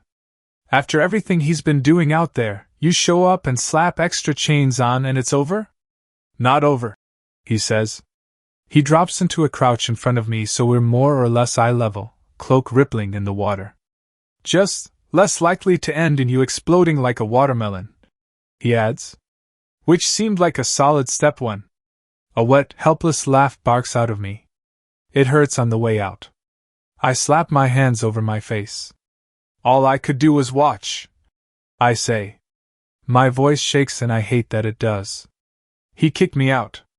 Said I'd never get back in until he got what he wanted. I could feel everything, but I couldn't move. All that chakra, pain and not pain, Han melting, the Gobi roaring, the ground breaking, and I couldn't stop any of it. I couldn't stop me. He's quiet for a beat. Then he just leans in and pulls me into a hug. No dramatic glow, no cherry blossom montage, no big speech. Just arms around me, one hand pressed between my shoulder blades, holding on like I'm something soft and breakable instead of a glorified prison cell. For a second I go stiff with surprise. Then everything gives at once. My hands clutch at his cloak like I'm drowning. I don't know how to be what they want, I say into the fabric. Weapon, hero, good little jail. I don't know how to be a person and this thing at the same time. His chin comes to rest lightly on the top of my head. Then, he says quietly, you'd get stronger. A bitter little huff escapes me. I'm trying, I mutter. I don't just mean punching harder, he says. He eases back enough that he can look me in the eyes, hands still on my shoulders. You get strong enough that you don't need the fox every time someone comes for you, he says. You learn how to use his chakra without letting him swallow you. You obsess over seals until your eyes hurt, like your geeky parents did, and you learn to shut him up yourself. He tips his chin toward the cage. You hear that? He calls, light on the surface. One day he'll be the one pinning new ink on those bars. The fox growls low, chains creaking. I sniff and scrub at my face with the back of my wrist. My hand comes away wet. Embarrassing. You really think I can pull that off? I say. Not quite a question. I think you're already on the way. He answers, simple as that. You aren't asking for a way to get rid of them. You're asking how to stand in front of them without breaking. That's the right question. He lets his hands drop to his knees, draws in a breath. When you were born, he says, a man wearing an Uchiha's face broke into Konoha. He lays it out. The masked man claiming to be Madara, the Sharingan control, the Kyuubi ripped out of Mom and turned loose on the village. How she dragged it back long enough to pin it again. How he forced the man to retreat but couldn't kill him. How there was no guarantee that wouldn't happen again. With more allies, more tricks, no care about who burned as long as the world stayed interesting. I couldn't let him take the fox again and throw it at whatever target amused him that year, Dad says. If there had to be a Jinchuriki, I wanted to choose who it was, not let fate hand it to the next baby in the wrong place. So you chose me, I say flat. You didn't even know me. I knew you were my son, he says. I knew you were hers. That was enough. He gives me a quick, crooked, hurt smile. Your mother begged me not to, he admits. She didn't want you to grow up knowing what it meant to be a vessel. To live with an entire village's fear in the corner of every room. But she also knew that man would come back. That someone would have to stand between him and the rest of the world.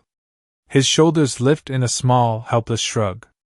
A Hokage stands in front of the darkness, he says. If there had to be a child chained to that darkness, I wanted it to be someone I trusted to spit in its eye. An ugly little laugh tears out of me. Congratulations, I say. Your trusted kid hit 7 tails and got thrown in a corner like a toy so the fox could take my body for a joyride. Great bet, Hokage-sama. He doesn't try to argue that away. I saw you take that pain for power bargain, he says quietly. I felt it. I also saw you fight back the whole time. That's why I could force my way in and slap these extra bindings on. If he'd really won, you wouldn't care about any of this. You'd be numb. Or gone. He straightens a little. Out there, you already did the hard part, he says. You stepped in front of the gobi. You took the hits. You scared every invading shinobi on the field into hugging the dirt when the cloak went up. Now we have to turn that mess into a win without letting the fox decide how many people die. I drag in a breath that shudders on the way out. Even if I walk back out there, I say, Han's still moving. The gobi's still in one piece. I'm half broken. I can't keep doing this alone. You're not, he answers. Not completely. He pushes himself to his feet. It's a little slower than before. Restitching a god into a smaller cage probably takes it out of you.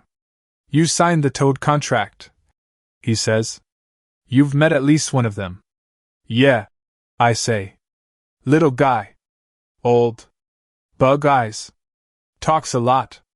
Fukasaku. He nods. Sage of the mountain. If you can call him, you can call the others. The big one is Gamabunta. Grumpy as hell, smokes too much, swears more than Jiraiya. As big as anything I've seen that didn't have tails. I stare at him. And you want me to ask that for help? I say. I want you to slam as much chakra as you safely can into the summoning and aim for Gamabunta, he says. Call the chief. If he's watching the mess topside, he'll recognize you're not playing around. I chew on that. And then what? I ask. I jump up and punch the gobi in the nose. His lips twitch. Close, he says. You've been shaping wind for a while now, haven't you? Sort of, I admit. Enough to cut things up if I don't blow my arms off. Good, he says. Gamabunta breathes oil and water in high-pressure streams. You mix your wind with his bullets, or with a fire jutsu from him, and you get cutting pressure and combustion hitting an already injured Biju. The fox's chakra has already burned a path into that thing's hide. You don't need a perfect technique. You need a big one and the will to drive it home. I don't have Mom's seal brain, I say. Or yours. I'm barely holding on to what little I learned from the old frog. What if it's not enough? That's where I come in, he says. He lifts his hands again. They're already starting to glow around the edges, light bleeding through his fingers, the hem of his cloak turning more chakra than cloth. I'm not alive, he says. No drama, just fact. You know that. I'm a piece of chakra I sealed in here for exactly this kind of disaster. Once I burn through it, that's it. No second visit. No dragging you back every time you stumble. One-time thing. He gives me a wry half-smile. One shot, one very unreasonable favor, he says. I'm going to press the cloak down, clamp the fox's chakra tighter so it pulls back completely, and then I'm going to pour what I have left into you so you can stand back up and fight. He sets one hand over my heart. The other rests lightly at the back of my neck. But before I do that, he says, I need you to do a few things for me. Now? I grumble. You want errands now? Can't exactly send letters, he says, amused. His expression softens. First, he says, if you make it out of this, and I believe you will, tell Kakashi I'm proud of him. He's shouldered more ghosts than anyone his age should have to, and he still gets up and does the job. That counts. My throat tightens. I nod. Tell him to dig under the floorboards of the place where he and I first met, Dad adds. Small metal container sealed. He'll understand when he finds it. You didn't think your mother was the only obsessive-compulsive nut in this family with too many contingencies, did you? A wet laugh bubbles out of me despite everything. I'll tell him you're still nagging him from inside my spleen or wherever. I mutter. Second, he says, eyes going a little distant. Tell Jiraiya-sensei, thank you. For what he did for me. For the village. Ask him to keep looking after you. You're his student too. That matters. His outline's brighter now, like sunrise chewing through fog. And you? I ask, voice small. Anything I'm supposed to tell you? His answer is simple. I love you, he says. No hesitation. No flourish. Just truth. More than this little scrap of chakra can explain. You don't have to forgive me, Naruto. You don't have to agree with what I did. Just don't come to see me too soon, okay? His fingers press more firmly against my sternum and neck, anchoring me. Be strong, he says. Be brave. Be proud. You've carried this much farther, and much more alone, than you ever should have. You're still here. I believe in you. I always have. Even before you had a name. My eyes sting. I try to glare and fail at that too. If I die out there after all this, I rasp. I'm finding you and I'm punching you in the face first. He laughs, thin but honest. Deal, he says. Then his hands move. Seals blossom in the air between us and slam into my chest and spine. Warmth floods through me, dense, focused chakra, wrapping around the wild red cloak like a harness. Outside the gate, the seven tails boil and compress, shrinking into something tighter, less rabid. The pressure of the Kyuubi's chakra yanks back from a full-body burn to a controlled, vicious blaze just under my skin. The fox roars in fury as the bindings around its power constrict again, but the seal flares brighter, ink burning like fresh blood on wet stone. My father's body is almost gone now, just a shape of light and heat. You take the reins, his voice says, already echoing weirdly. Not him. The cloak answers to you. You decide how far it goes, when it stops. I gasp once because suddenly the world feels quiet. Not safe. Not okay. But quiet. The Kyuubi's corrosive chakra rips backward like a tide dragged by a bigger moon. It snarls the whole way, drags screaming toward the seal he reforged, chains clamping, bars tightening, all that hate shoved deep into the dark. For the first time since this started, I'm standing on my own power. No cloak. No armor. Just me, shaking, bruised, but me. I wipe my mouth with the back of my hand. Blood smears across my cheek. My breathing evens. My heartbeat lines up with itself again. My chakra, mine, whirls through my coils like a storm, remembering it has a center. Okay, I whisper. Okay. If I'm doing this, I'm doing it my way. I bite my thumb. The motion is automatic. Feet apart. Shoulders squared. The tremble in my fingers fades as intent snaps into place. This better work, I mutter, gathering clean chakra into the summoning seal. Summoning technique, Gamabunta. Think big, think grumpy, think chief. I slam my bloodied hand down. And the mindscape peels away. All at once, water, bars, chains, even the echo of my father's warmth, rip out of my senses like someone yanked a curtain. I stagger to my feet. Everything hurts again. Minato didn't turn the pain all the way off, just shoved the fox back where it belongs and jammed more power into my coils. Every bruise, cracked rib and torn muscle is back on the grid, loud and clear. I don't have time to care. Han plants his feet. Chakra spikes. The air in front of him warps, heat waves twisting the light. Steam condenses into a tight, seething ball at the mouth of the beast, boil-release pack so dense it makes my skin crawl from halfway across the street. If that hits, there won't be enough of me left to scrape off the cobblestones. I bite my thumb. Blood floods my mouth, hot and metallic. Hands move on muscle memory. Boar, dog, bird, monkey, ram. Please work, please work, please work. I whisper, and slam my palm into the shattered ground. Kuchios no jutsu! Chakra surges out of me in a rush, grabbing for that familiar, distant weight on the other side of the contract. Old frogs. Grumpy chief. Anyone. Come on. Answer. I don't have. Han fires. The compressed blast of steam slams toward me, a roaring wall of white-blue heat that eats the air on the way in. For a split second I can see it, clear as anything, the curve of the attack, the way it'll hit, the way there is absolutely nowhere to dodge. Too slow. Too close. Not yet, I think, stupid and desperate, fingers still pressed to the cooling ink of the summoning seal. I'm not done. I'm not. Something else moves at the edge of my vision, a darker shape rearing up between me and the blast, chakra like sand and a voice I can't quite hear. The steam hits.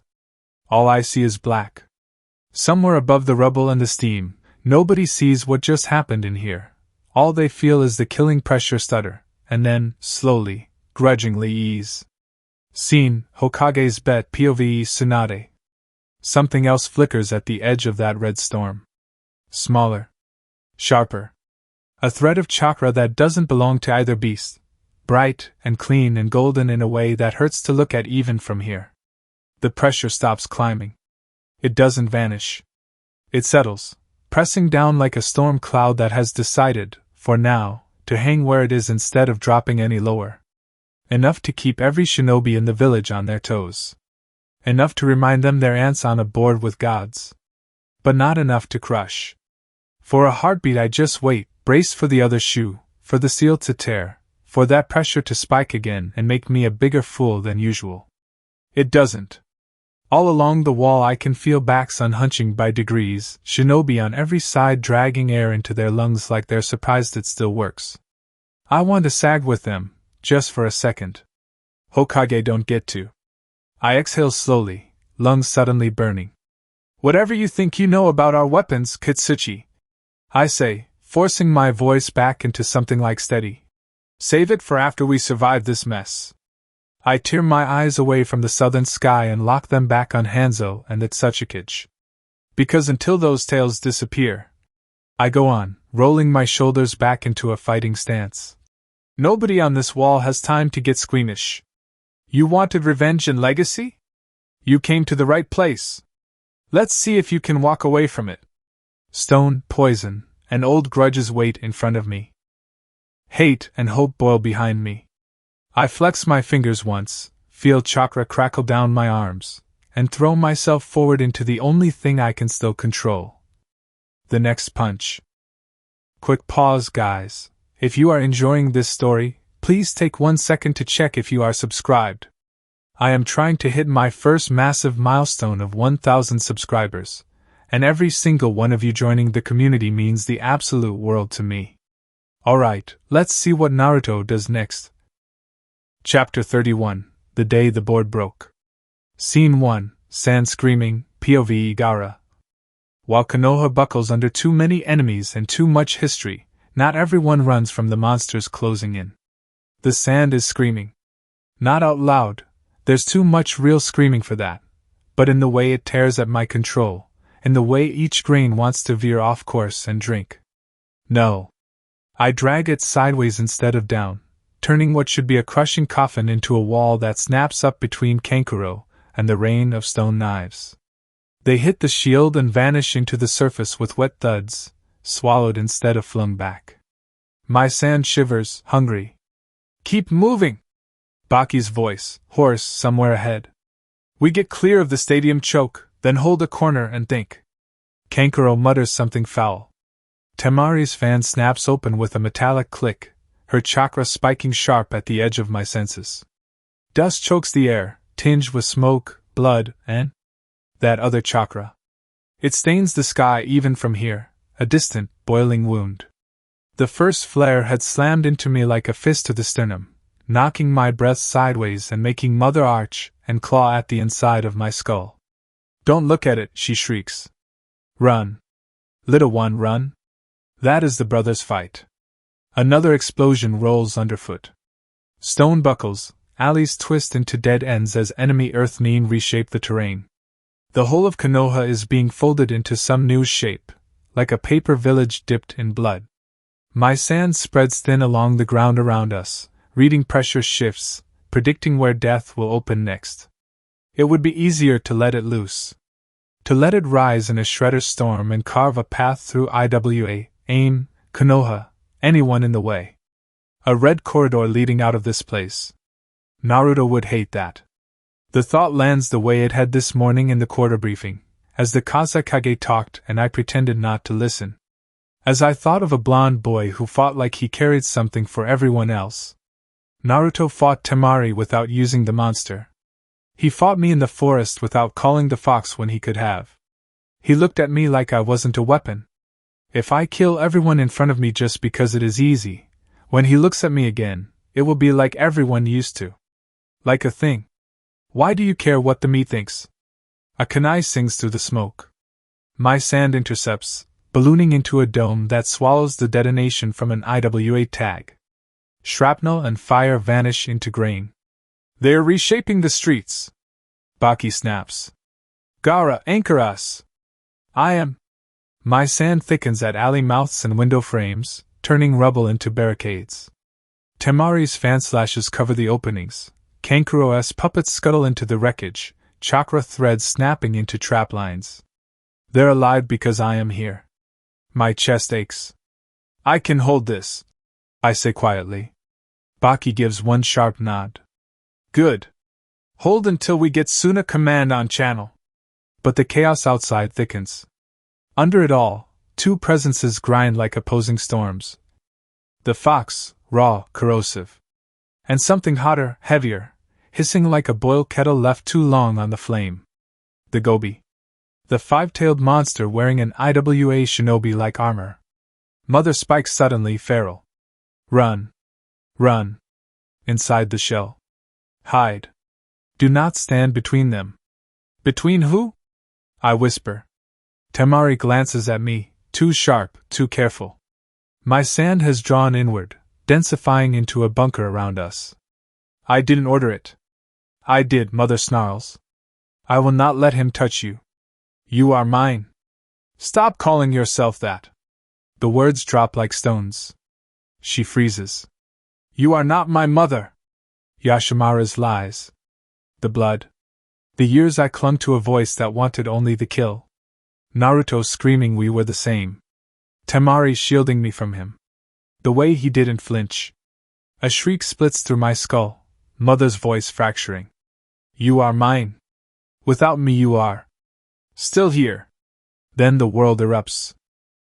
A chakra surge tears across the horizon, a nova of foxfire and hatred, and then snaps, clamped into sudden stillness. Minato's seal. Naruto's chakra spikes strangely, his, and not his, crisp-edged, boosted, burning. The Gobi answers with a spike that melts stone. The ground groans. I move. If Naruto is going to stand in front of that, then so am I. Scene 2, Red Sand, White Steam. POV Gaara.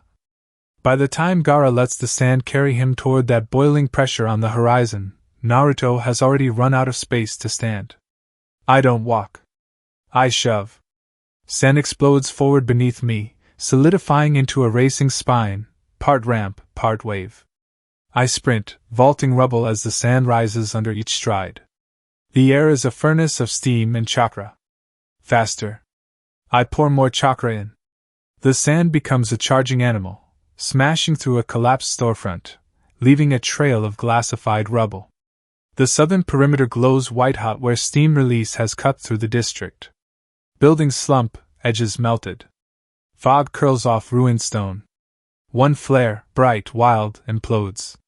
Not the Gobi. Naruto. No more cloak. No more fox. Just his chakra, raw, ragged, threaded with Minato's imprint like another hand bracing him upright. When I crest the final rise, I see him. Small. Winded. Alone. Kneeling in a trench half-carved, half-melted, one arm lifted to shield himself from the monster crouching before him. Steam armor howls from Han's vents. Chakra compresses into a white-hot lance, boiling the very air around it.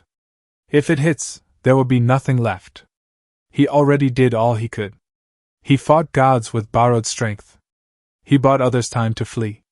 He looks the way I used to feel. A child in front of a monster that wants to use him up. Something cold and furious locks into place inside me. Before I can think, before the not mother can scream again, I hurl everything. My sand erupts forward, a tidal wall denser than anything outside my absolute killing forms. It slams between Naruto and the oncoming blast. Impact isn't sound. It's change. The front layer turns white, then black, grains fusing into cracked glass as the steam lance tunnels into it. The world becomes hissing pressure, burning fog, and the grinding thunder of sand resisting annihilation. I taste blood. My lungs feel scorched. The wall buckles, but holds. I send more, ramming layers into the breach until the Gobi's beam gutters and dies, leaving a drifting cloud of glittering glass dust. On the far side, Han's chakra recoils, furious. Behind my barricade, Naruto drags in a ragged breath and looks up. And for the first time in my life, I am not running from the monster inside me. I am standing between someone else and theirs. I did the only thing I could. I sent my strongest sand to stop it. To give him a chance. And Naruto, being Naruto, doesn't waste chances. Scene 3, Chief of the Mountain. POV Naruto. The first thing I know is that I'm not dead. For a second I think I'm dead. Everything is white noise and pressure, like I'm underwater and the whole ocean fell on top of me. No pain, no air. Just the memory of Han's steam roaring toward my face, and knowing there was nothing left in the tank to stop it. Then, impact. Nothing. I jerk awake already panicking, lungs seizing like they forgot how to work. I'm on my back in a trench of half-melted stone and glass. The air tastes like boiled metal. Every breath burns my throat. My clothes are half-charred, skin slick with blood and sweat. But I'm not a smear on the ground. Above me, blocking out half the sky, is a wall of sand. Or what used to be sand. The outside of it is black and cracked, fused into glass, still steaming where the Gobi's last blast hit. Little flakes of it shear off and hiss down into the rubble. Something moves at the top. Gaara leans over the edge, sand crawling up his legs and around his shoulders like armor with a mind of its own. His eyes track the battlefield, then drop to me as I suck in a ragged breath. "You're awake," he says, dry as a desert wind. "Yeah," I croak. My voice sounds like I swallowed a campfire. "Apparently." I push myself up on one elbow. Everything tilts for a second before it settles. The sand wall creaks as Gaara feeds more chakra into it. "That thing," he says, looking past me toward where the gobi is churning the horizon, "looked angry enough to erase you. I'm here to shield your existence. You already know why." My chest does a weird, painful twist. Because I do know. He told me, in his own messed up way, that I'm the one person he gave the right to end him. That my existence mattered to his, even when he barely believed in his own.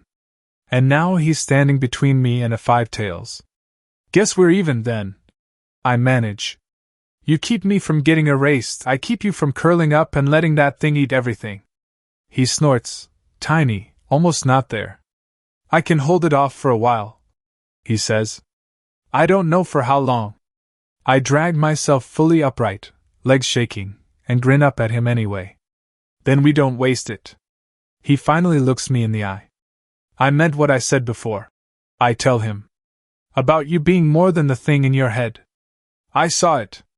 Back in the forest, in the arena. You're not just some puppet on a sand leash."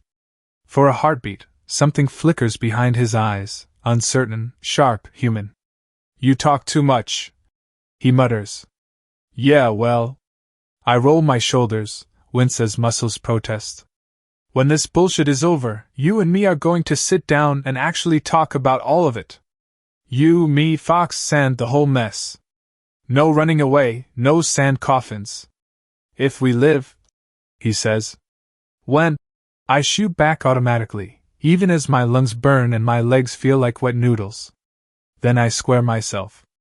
"Right now, though, I need you to stay back and cover me as best you can." His brow tightens. "What are you planning?" "I have an idea," I say. "It's probably stupid." He studies me a moment longer. Then he nods once, sharp. "Fine," he says. "I'll keep the steam off you. Don't make me regret it. Wouldn't dream of it." I bite my thumb, taste blood, and slam my hand down on the least charred patch of ground. "Kuchios no jutsu."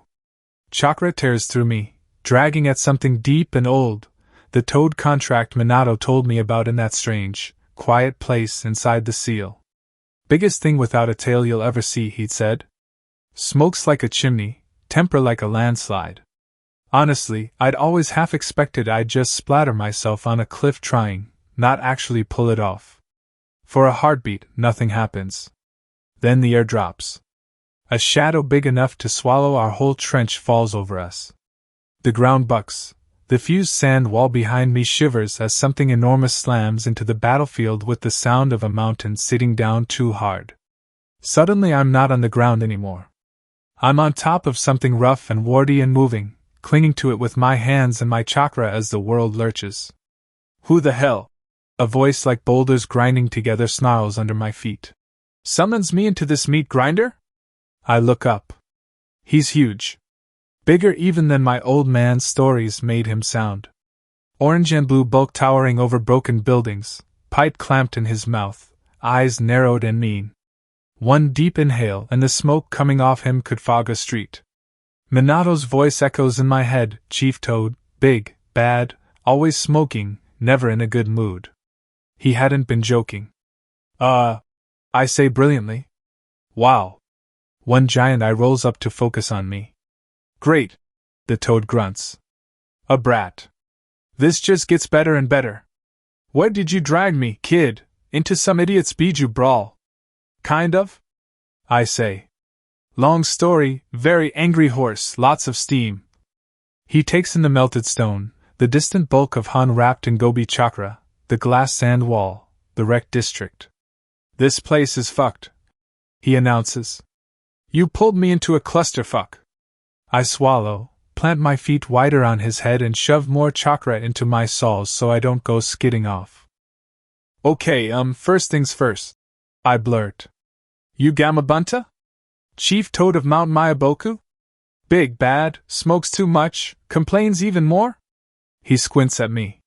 Yeah. I'm Gamabunta, Chief Toad of Mount Myaboku. You don't even know who you were aiming for and still slammed your hand on the contract? I know enough. I say. My dad told me if I actually managed to pull the Chief Toad, it'd mean I was really out of options. At the word dad, something shifts in his gaze. Name, he says. Uzumaki Naruto. I answer, heart hammering. Son of Namikaze Minato. Silence. One massive pupil contracts. Minato's kid, he rumbles. Yeah. My throat's dry. He said if I was ever in real trouble, I could count on you. I'm cashing that in. Gamabunta stares at me long enough I start wondering if I miscalculated very, very badly. Then he snorts. Minato, he grumbles. Even dead, he's still tossing jobs on my head. He rolls his shoulders, flexing. The broken streets complain under his weight. Even if I was sentimental, he says, there's not enough sake in all of Fire Country to make getting turned into steam toads sound like a good idea. That thing. He jerks his chin toward the gobi armor lumbering in the distance, venting lethal jets of steam. Could cook a lake. Funny you should mention sake. I say, because if I stop running my mouth now I'll start panicking. Because I know a certain white-haired pervert with a big tab and a soft spot for you guys. He eyes me. If we get out of this, I say, I will personally nag Jiraiya into buying you a mountain of the good stuff. Not the cheap swill he drinks when he's broke. And if he argues, I tell Tsunade-sama exactly where he hides his research notebooks. Gamabunta lets out a low, rumbling sound that might be a laugh. You're blackmailing my summoner with his Hokage, he says. That's new. I shrug, trying not to think about how every tiny tilt of his head feels like an earthquake under my feet. Also, I add softer, I'm not letting my old man be a liar. He said I could count on you. That hits harder than anything else. For a moment, the noise of the battlefield seems very far away. It's just me, a giant toad, and the echo of Minato's trust. Gamabunta clicks his tongue. Damn that man, he growls. Then, louder voice booming out over the shattered district. You want me to protect your home, Uzumaki Naruto? Fine. The toads of Mount Myaboku keep their promises. The words roll out across the ruins like a shockwave, bouncing off broken walls and half-standing towers. Somewhere out there, people are hearing it, seeing a kid on a toad's head and remembering another blonde idiot who did the same. Morale is a chakra too. I can feel it spike. Gamabunta settles his weight. I'll take you as my subordinate for this mess, he says, lower again, just for me. You live through it, you're going to owe me. I grin, everything in me tight and buzzing. Deal. He turns properly to face the real problem. Han and the gobi are a roiling knot of steam and chakra at the edge of the district, towering over what's left of the houses. Every vent jet that hisses out cuts glowing grooves in the stone. Every step cracks the ground. Between us and them, Gaara's sand has grown into huge, shikaka-shaped arms, thick, clawed limbs smashing steam blasts aside, catching swipes, turning killing hits into glancing blows. Each impact tears chunks off his constructs. The sand pours back in, sluggish where it's been half melted. He's holding. Barely. Big Horse is angry, Gamabunta observes. Yeah, I say. He needs to chill. He gives me a sideways look. You drag me into a fight with a Five-Tails and say you want him to calm down. You're definitely Minato's brat. Look, I say. Jiraiya didn't hand me this contract just because I'm pretty. He drilled me on element combos until I wanted to drown him. You bring the water, I bring the wind. We don't have to kill him, just hit him hard enough to knock the fight out and give Gaara some breathing room. That gets his attention. Go on, he says. You fire off your strongest Suiton, I say. I wrap it in futon, turn it into a giant cutting cannon. We hit his armor and thence together. Even a biju wrapped around a Jinchuriki is going to feel that. Gamabunta rolls his pipe between his teeth, thinking. High pressure stream, cutting edge, He grunts. Humph, water bullet with a brat stapled to the top, shaping it. That tracks with the garbage Jiraiya's been muttering. I nod. He snorts once more. Then let's make the horse regret getting up this morning. He slams one enormous hand into the ground. Swaytun, Tepadama! Chakra surges up through him. I can feel it, a tidal pull. Then a torrent of water blasts from his mouth, thick as a street, roaring toward Han and the Gobi like someone ripped a river out of its bed. I clap my hands together, drag wind chakra up from my gut like Jiraiya drilled into me, and shove it into the heart of the stream. The outer layer peels away into spray. The core tightens, spins, sharpens. It stops being water and starts being a blade made of pressure and speed. Now! I yell. Gamabunta bellows and throws his weight behind it. The water wind cannon slams into Han just as he starts to charge, nailing him across the chest and vent lines. For 1 second, Gobi chakra flares brighter, fighting back. Then the cutting edge bites. Grooves carve themselves through steam armor and chakra both, ripping glowing channels across his body. There's a sound like 100 panes of glass all shattering at once. The shockwave hits a heartbeat later. Wind explodes out from the impact point in a ring, flattening the nearest ruins, ripping tiles off roofs, turning rubble and shattered sand into a screaming cloud. Even braced and chakra stuck to Gamabunta's head, I have to drop to one knee and grab onto his skin to avoid being flung off. Behind us, Gaara's sand arms hunker down, then swing with the direction of the blast, turning so it shears past him instead of smashing straight through Konoha's lines. For a few long seconds, the world is nothing but roaring air and flying grit. Then the gale starts to fade. The dust hangs heavy and wet. My ears ring. Every bone in my body feels like it's buzzing. Through the haze, I can see Han's bulk knocked backward, gouged lines torn in his armor, steam venting in ragged, uncontrolled bursts. Gobi chakra rides around the damage, trying to reknit and failing cleanly. Not bad, Gamabunta rumbles. For a brat with more guts than brains. I drag in a shaky breath, force myself back to my feet on his head. We're not done, I say. But that's one hit he's not going to forget. Far behind us, somewhere in the shattered village, I can feel the ripple as that shockwave and Bunta's roar roll over everything. Like every fight, just pause to look up and remember there are bigger things in the world than their own little duels. All right then. I mutter, more to myself than anyone. Let's finish this before the whole place falls down. Gamabunta snorts smoke. Don't start planning the victory speech yet, kid, he says. We've still got a horse to break. And the horse, for the first time since this started, is wondering if it should have stayed in its stall. Scene 4. This is actually my first rodeo. POV Han. From the other side of that clash, the story doesn't sound heroic at all. I should have crushed that brat like a cockroach. That's the first clear thought I have. Not who am I fighting, not where is the front, not even why does everything hurt. Just, I should have listened. Don't poke the fox, the horse had snorted in the back of my skull when the intel reports came in. Nasty. Hungry. Leaves a stink on whatever it touches. I went anyway. I am Han of Iwagakure, not some green chunin. I wear a tailed beast as armor. I don't back off because some other monster might bite. Then the cloak hit me. At first it was just a smear of red at the edge of my vision. One tail, licking along the outside of my steam armor like a flame testing dry grass. The pressure on my spine went up a notch. My vents whined. It hurt, yes, but I've trained for pain. I pushed forward. The tail split. Two now, whipping around the brat, dragging that chakra over my plating.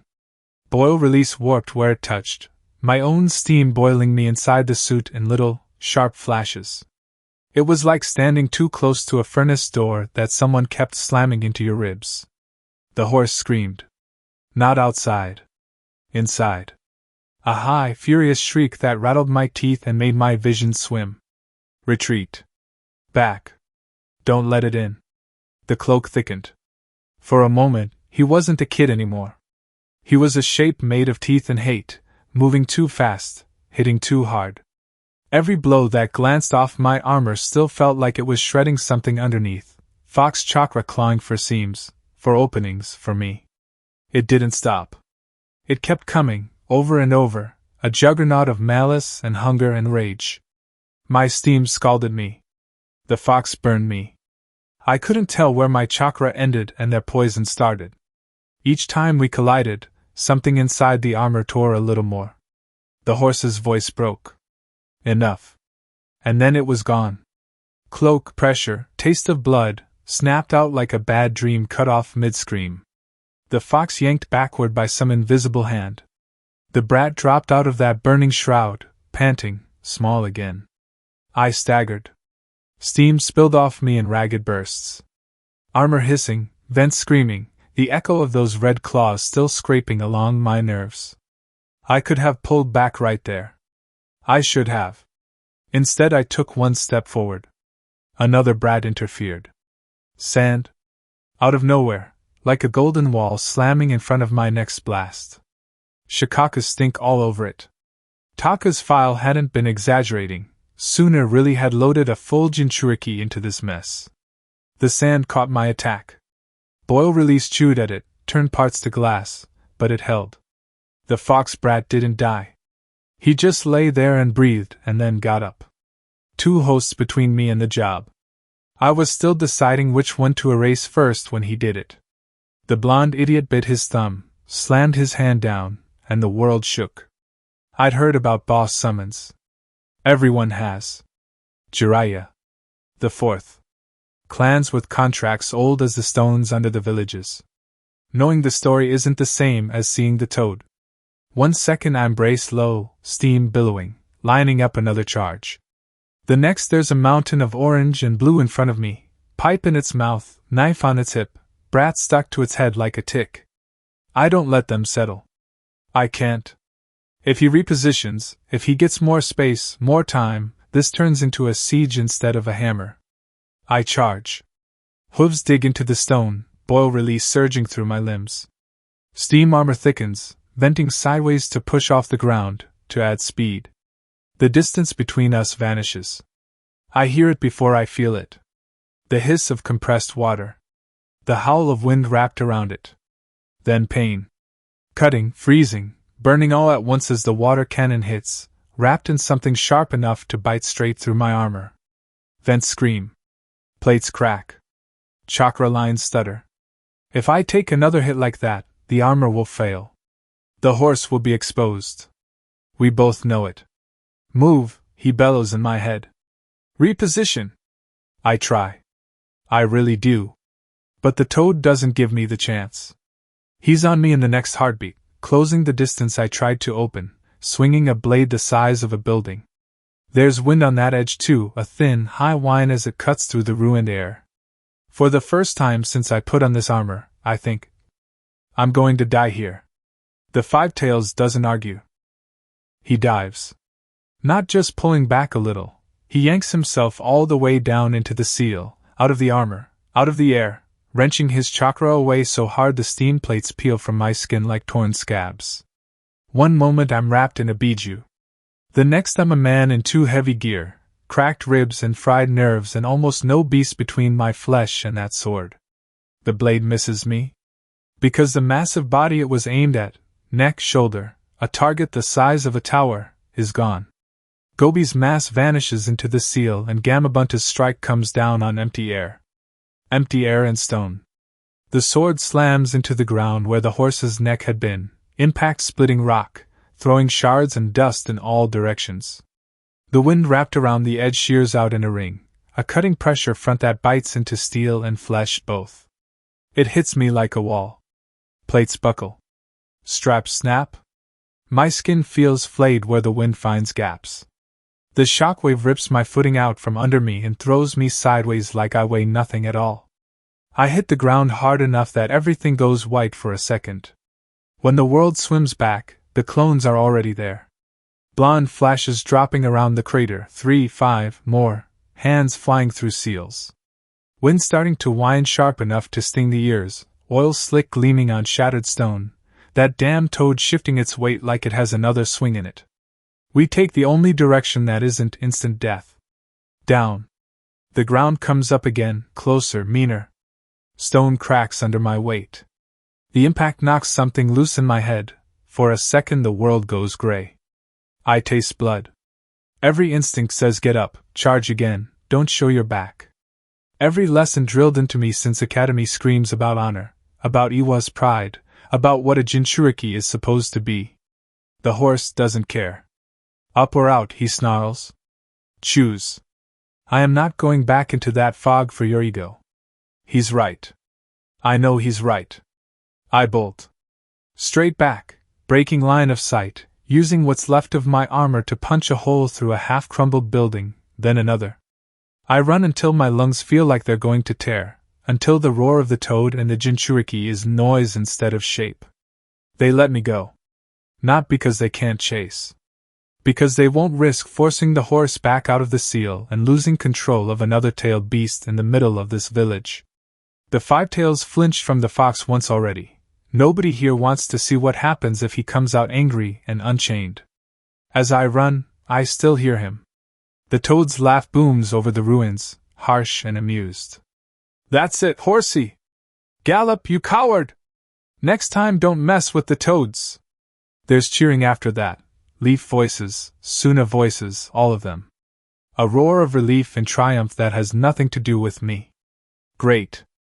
Retaliation will start in earnest now. Leaf will press. Suna will pivot. Aim will bleed. And Katsuchi's going to blow a vein when he realizes his Jinchuriki turned tail and lived. Humiliating. He is never going to let me live this down. Assuming I live long enough to hear him say it.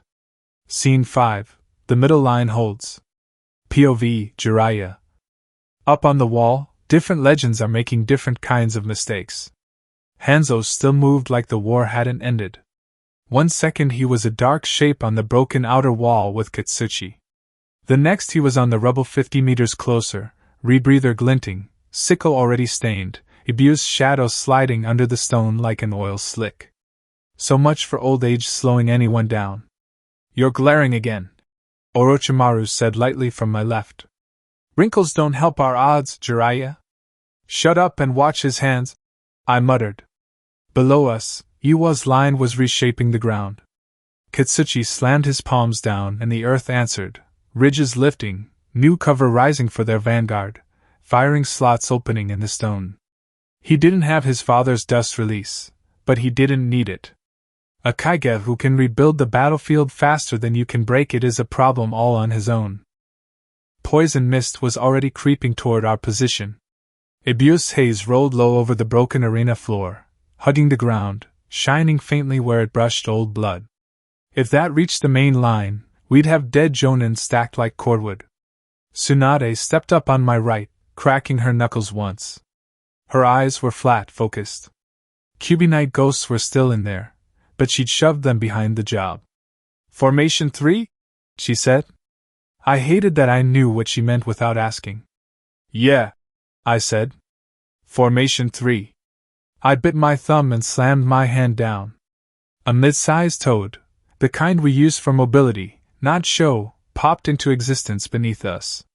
It croaked irritably but held steady as we landed on its back. You two owe me drinks, I told them. After we survived pissing off Legend and Mountain both. Orochimaru just smiled that thin, hungry smile. We moved. I went through seals, lungs already burning from the air. Tsunade sank her chakra into her legs, bracing. Orochimaru lifted his hands, wind starting to gather in a tight, mean spiral. Oil first, I said. Then fire. You bring the steering. Try not to drown us, he purred. I spat a torrent of toad oil out over the arena floor, the slick black arc covering the gap between us and Hanzo's position on the lower rubble. It spread fast, climbing broken stone, soaking into the edges of Ibu's mist. No, I growled. Katon roared up my throat, igniting the oil in a rushing flood. Orochimaru's wind hit a heartbeat later, a compressed wall that grabbed the burning wave and hammered it forward instead of letting it spread wildly. The combo turned into a scything tongue of black and orange flame racing straight for Hanzo's perch, driving the poison back, chewing through cover. He saw it coming. Of course he did.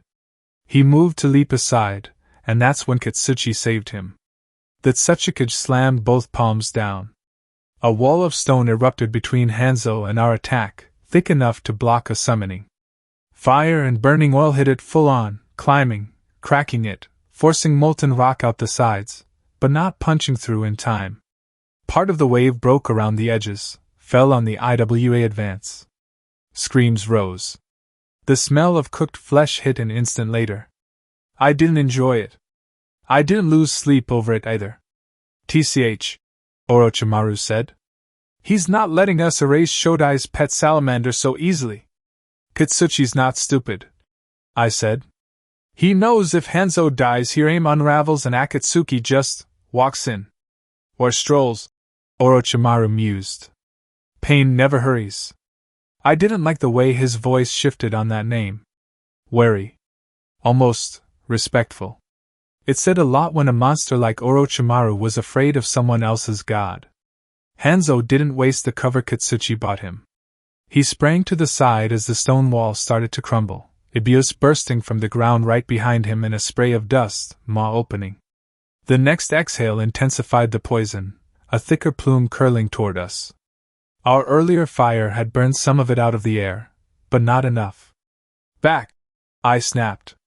Our toad mount crouched and leapt, carrying us to a higher fragment of the arena wall as the purple haze rolled over the spot we'd just been.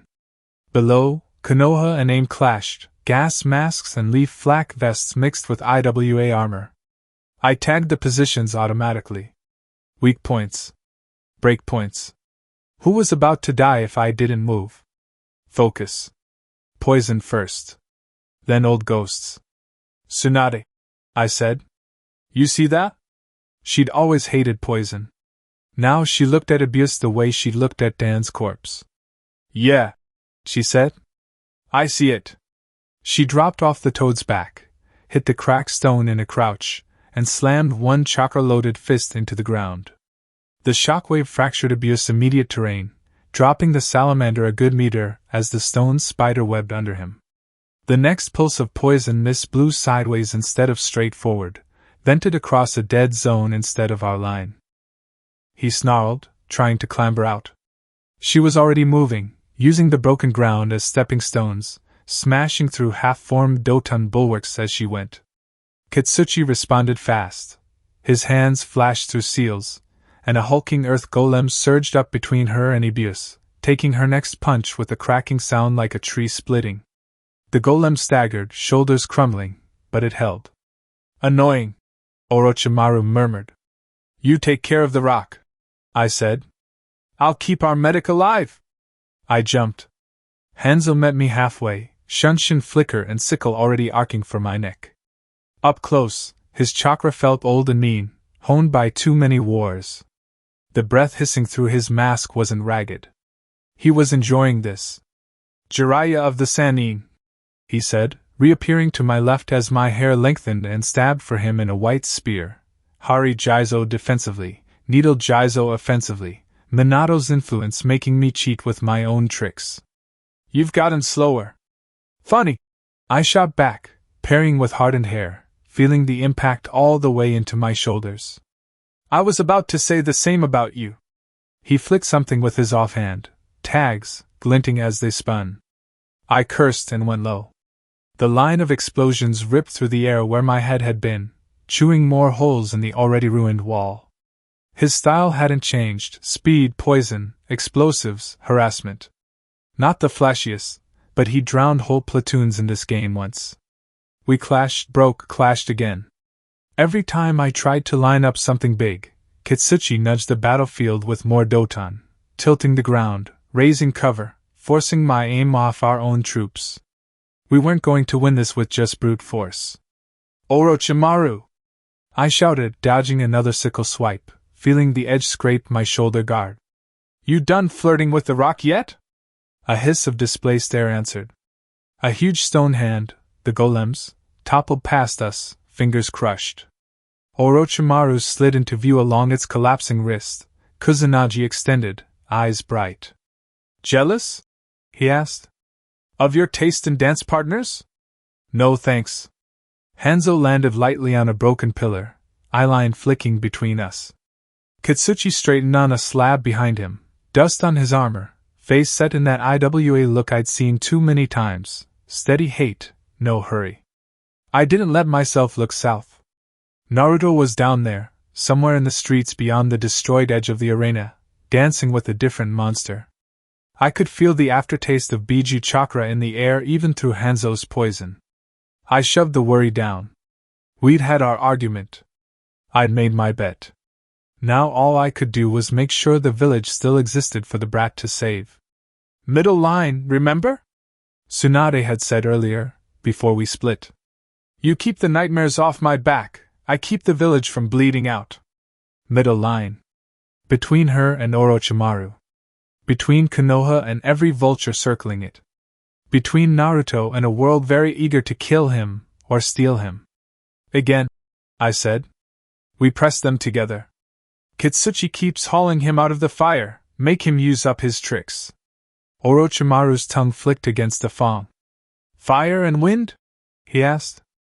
Oil, then fire and wind, I corrected. They dodge, Tsunade smashes the fallback. We keep narrowing the box. Tsunade snorted from below, winding up another punch. If you two are done gossiping, hit something. We moved.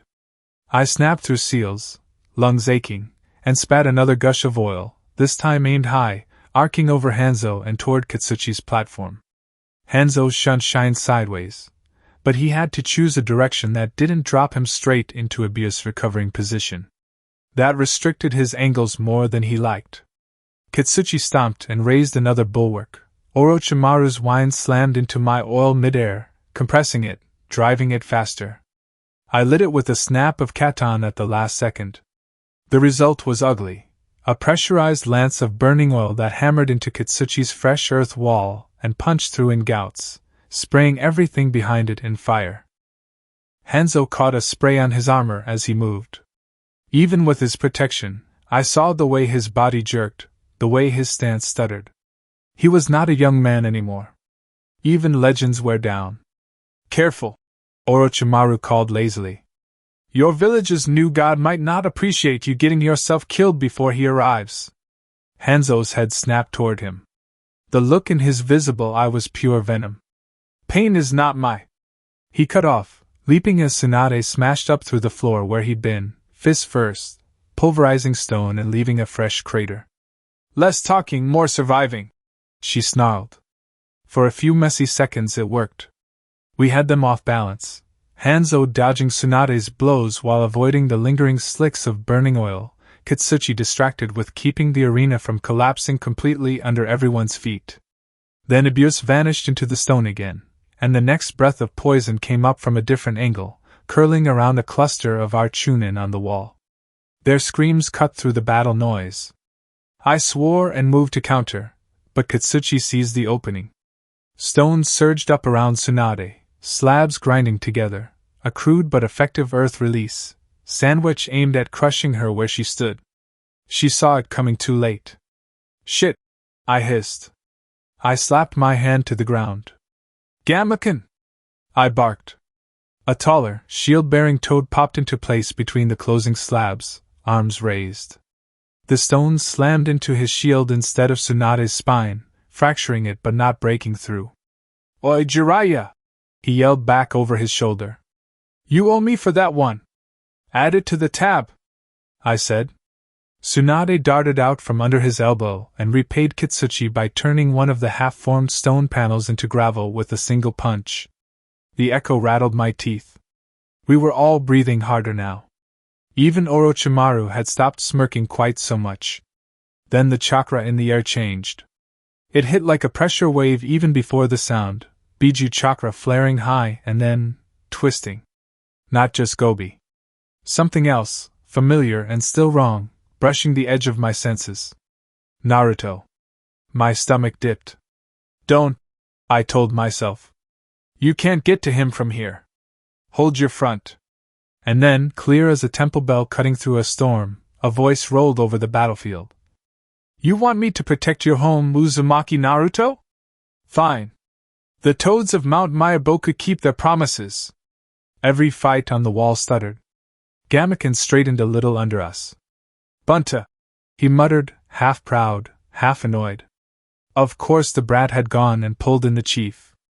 Of course he had. I didn't know whether to be proud enough to cry or furious enough to beat him bloody later. Jiraiya, Tsunade said quietly. I heard, I said. The shockwave from their first combined hit reached us a heartbeat later. Air slammed into the wall in a solid wave, making every loose stone jump, sending dust and grit into our faces. I planted my feet, chakra anchoring me to the toad's back as the world shivered. On the far edges of the field, I saw IWA and aim lines falter, some shinobi looking up, some ducking instinctively. They remembered another blonde idiot on a toad's head saving this village. Good. Let them remember. Your student is going to get himself killed, Orochimaru observed, almost conversational under the ringing air. Or promoted. Hard to tell which from here. He's not dying here, I said, more to myself than to him. I didn't drag Tsunade back, fight Danzo, and bet the village on that kid just to have him die in some alley under a steam horse. And if Bunta survived this, he was absolutely going to kill me for letting Minato's son talk him into that kind of stunt. I took a breath, forced my attention back to the two enemies in front of us. Hanzo's eye was narrowed, Katsuchi's jaw was set. They'd felt the shift same as we had. If Naruto and Bunta failed, these two would be at the head of the charge that finished the job. All right, I said, rolling my shoulders, drawing more chakra into my hands until they tingled. The brats and the Biju can have the sky. We hold the wall. Tsunade bared her teeth. Orochimaru's smile came back, sharp and thin. Across from us, Hanzo of the Salamander and the new Tsuchikage reset their stances. The next exchange began. And somewhere below, a different set of choices is being made in broken streets and ruined alleys. Scene 6, Sloppy, Kakashi. POV Kakashi.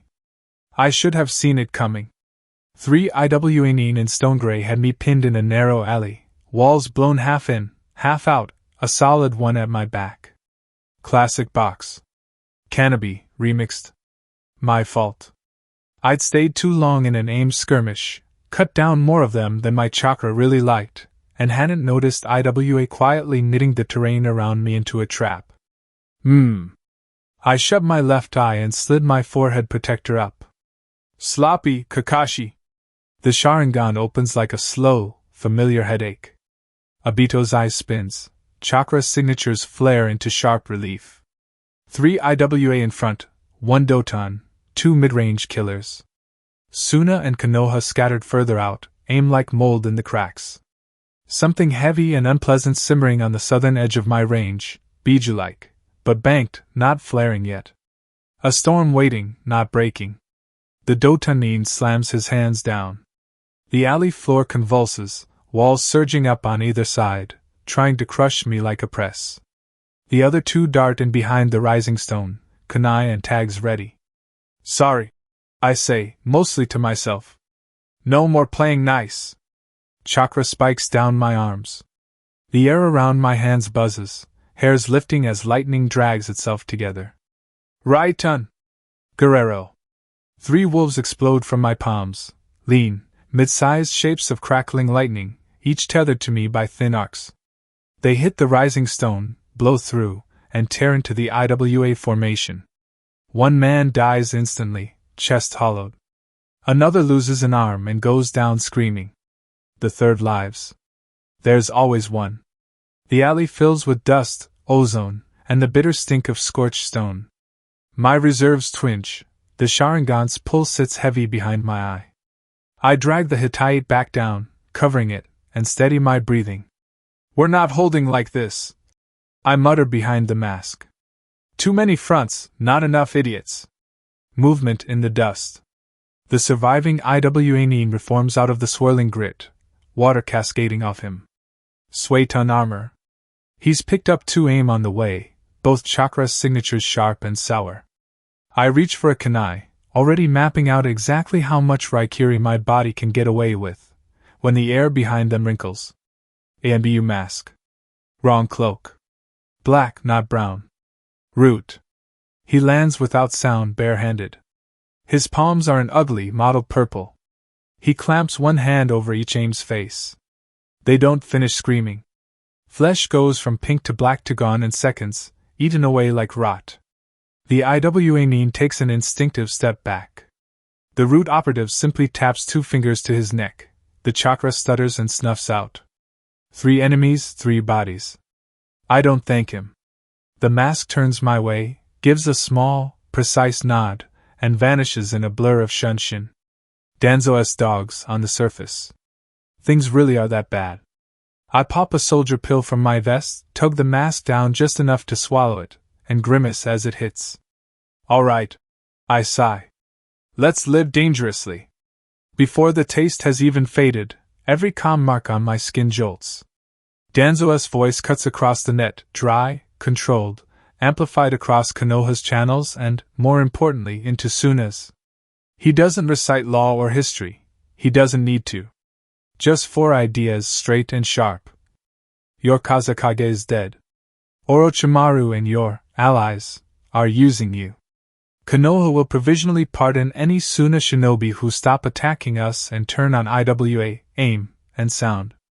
Parley and extradition instead of execution, if you're smart enough to take it. No poetry. Just the rules of the board rewritten in blood. I lean back against the broken wall for a breath, feeling the shiver at the edge of my sense as Suna's signatures hesitate, waver. Shame, I murmur. I can barely find enough sand still breathing to offer it to. Where are you making your stand? There aren't many of them left in my radius. A few scattered teams. One heavier knot, wind, puppets, a familiar Jonin-level weight, that looks like it's dug in around the stadium's fringe. If I can get them to pivot, it might be the difference between a broken line and a bent one. I push off the wall. I've barely taken 3 steps when the world changes. 2 immense chukras slam against each other on the southern edge of the village, one scalding, heavy, boiling the air, the other wild and bright, shot through with a cleaner, sharper thread that feels like Minato's hand on Naruto's shoulder. The impact rattles my teeth. A pressure wave rolls under my feet. Steam and light punch up past the crippled skyline like a new, ugly pillar. The simmer I'd been feeling isn't simmering anymore. Naruto! I breathe. For a moment, the old dread crawls up my spine.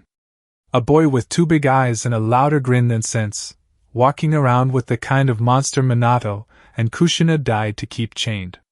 My precious student, throwing himself at an IWA Jinchuriki because of course he would. If he falls there, if the fox really comes through. I'm not Minato. I'm not Kushina. I don't have a seal that can put a god back in its cage. Biju subjugation is Hokage work. Jiraiya work. Gods, I hope we don't have to test their mettle today. I shut the thought down, hard. Not my job. Not right now. Right now, my job is ugly and simple. Hold the line. Make sure there's a village left to be saved if Naruto wins, or to die screaming if he loses. And if Danzo's little amnesty stunt can turn Suna from active threat to desperate ally, I'd be an idiot not to use it. I break into a run. Konoha's lines are quaking, but there's still enough left to rearrange the board. Scene 7, Terms of Sand and Leaf. POV Kakashi. The streets between the alley and the stadium fringe are a mess of broken masonry and bodies. I keep my head low and my eyes high, glancing only long enough to confirm color and Hittite before moving on. Aim Chunin tries to pin a wounded Konoha Gen into a wall with a spear of water. 1 kunai through the throat solves that. An IWA pair start to set up a Doton wall to close a retreat lane. A quick burst of right-on through the half-made stone turns the construct into slag and sends them scrambling back into a Suna crosswind they didn't see. I don't linger. There's no time. By the time I reach an intersection with a cracked fountain in the middle, my lungs are burning, and my soldier pill is earning its keep. I stop at the corner and take a long, measured look around. Baki stands on the rim of the fountain, cloak torn, one eye visible, scanning the approaches. Wind clings to him, restless. The ground around the basin is littered with bodies, AIM and IWA mostly, sliced apart by wind blades and something sharper. Temari and Kankuro are dug in behind an improvised barricade of carts and rubble at the edge of the plaza. Puppets half unfurled. Fan ready. They look exhausted. They also look very alive. I slide my headband up just enough for the Sharingan to peek. No clones, no explosive tags tucked into the obvious shadows, no seals primed inside throat range. Good enough. I step out into the open. Baki of Suna, I call, letting the name carry. You just heard Danzo's offer. I'm here to make it real. His gaze cuts to me, sharp. It lingers on the Hittite, the hair, the mask. Hataki, he says at last. The name lands like a test result. Konoha does love symmetry. Wind stirs at his shoulders, tasting the distance. Temari shifts a fraction. Kankuro's fingers flex over his rings. Baki doesn't open with words. He flicks to a quick seal. A slicing band of wind snaps toward me. It's not full strength, not a kill shot, more a measure of how seriously I'm taking this. I answer with a short right unburst, one-handed, shredding the edge of the gust into harmless spray. Loud. Bright. Over in a heartbeat. A test passed. I don't move to capitalize. We can keep this up, I say. You take a few more of us with you. I add killed Gaara-sensei to the list of things I don't sleep about. Meanwhile, IWA and AIM keep chewing through both our backlands. Temari's jaw tightens. Kankuro glances at the bodies around the fountain. Or, I continue, you take the provisional pardon. Turn your blades on the people who just fed you to their war, and live long enough to be ransomed home and yell at whatever passes for a council in Suna. His eye narrows. We didn't march here to bend the knee to Konoha, Baki says. The words are clipped clean. We came under orders to test your walls, bloody your nose. Instead, we are being crushed between your Sannin, your traitors, and Iwa's pride. I shrug one shoulder. Welcome to our day. The offer? He presses. Simple, I say. You stop trying to kill us, you redirect your killing urge at IWA, AIM, and what's left of Orochimaru. In return, we treat you as provisional allies. Parley, ransom, and extradition instead of a shallow grave in someone else's village. That's the edict. I'm here to enforce it with a human brain. Baki's gaze flicks south, toward where the ground is still humming under the distant clash of Jinchuriki. Our Jinchuriki, he says quietly, is putting himself between demons. Gods know why he's risking himself like that. He doesn't say Gaara's name, but he doesn't have to. I can feel the sand from here, like a pressure front moving through the stone, away from this bunker, toward the place Naruto's chakra is trying to burn itself out. For reasons that escape me, Baki goes on, your blonde brat is the only thing that's ever made him look. His mouth twists, as if the word is hard to get out. Alive. Human. Temari's knuckles go white on her fan. Kankuro looks away. He shifts, wind curling up and then down as he reins it in. Suna will pivot, he says at last. We turn on IWA and AIM. We stand your line instead of breaking it. I wait. There's always a price. But if we trust your edict, he continues, if I put these two, a tiny tilt of his chin toward Temari and Kankuro, on your flank instead of at your throat, then I want the same consideration extended to Gaara. There's already a blanket on Suna, I say. He stands down against Konoha, he gets parley like the rest. I'm not talking about pretty words over a wideband, Baki replies. I'm talking about what happens after. When your council decides a foreign Jinchuriki is easier to kill than send home. His eye locks onto mine. Your White Fang's son, he says. You know exactly what it means to be a weapon and a story at the same time. So hear this, if we bleed for your village today, your people don't get to hunt my Jinchuriki in the dark tomorrow. You want him gone, you do it with ink and diplomats, not ABU and an unmarked grave. The plaza holds its breath. The council won't enjoy that conversation, I say. Then your council can learn to live with discomfort, he answers. Or die with us. Their choice. He means it. I exhale slowly. All right, I say. You have my word. If Gaara makes it out of that fight and isn't actively trying to level Konoha, I'll stand between him and anyone in this village who wants to take the convenient option. No accidents. No quiet clean-up. He studies me for a heartbeat, then nods once.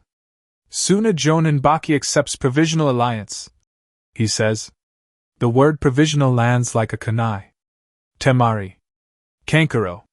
They move immediately, slipping from behind their barricade to new cover that puts their weapons facing streets IWA and AIM are using, not Konoha uniforms. Puppets unfurl. Fan edges shift. Kill zones redraw themselves. Konoha doesn't take long to notice. 2 Jonin squads and a battered Chunin team peel off nearby engagements and slide into the plaza's geometry, adjusting automatically around me and Baki like we've done this 100 times before. Old ANBU instincts kick in. I can see the unit shapes forming, crossfire lanes, fallback points, overlapping fields of view. For the first time tonight, it looks a little less like a route and a little more like a line. It won't be enough, I say quietly, mostly to him. Not like this. Not piece by piece.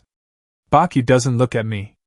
His visible eye tracks the streets, the bodies, the children behind him. You have a better miracle to sell, Hataki? He asks. Not a miracle.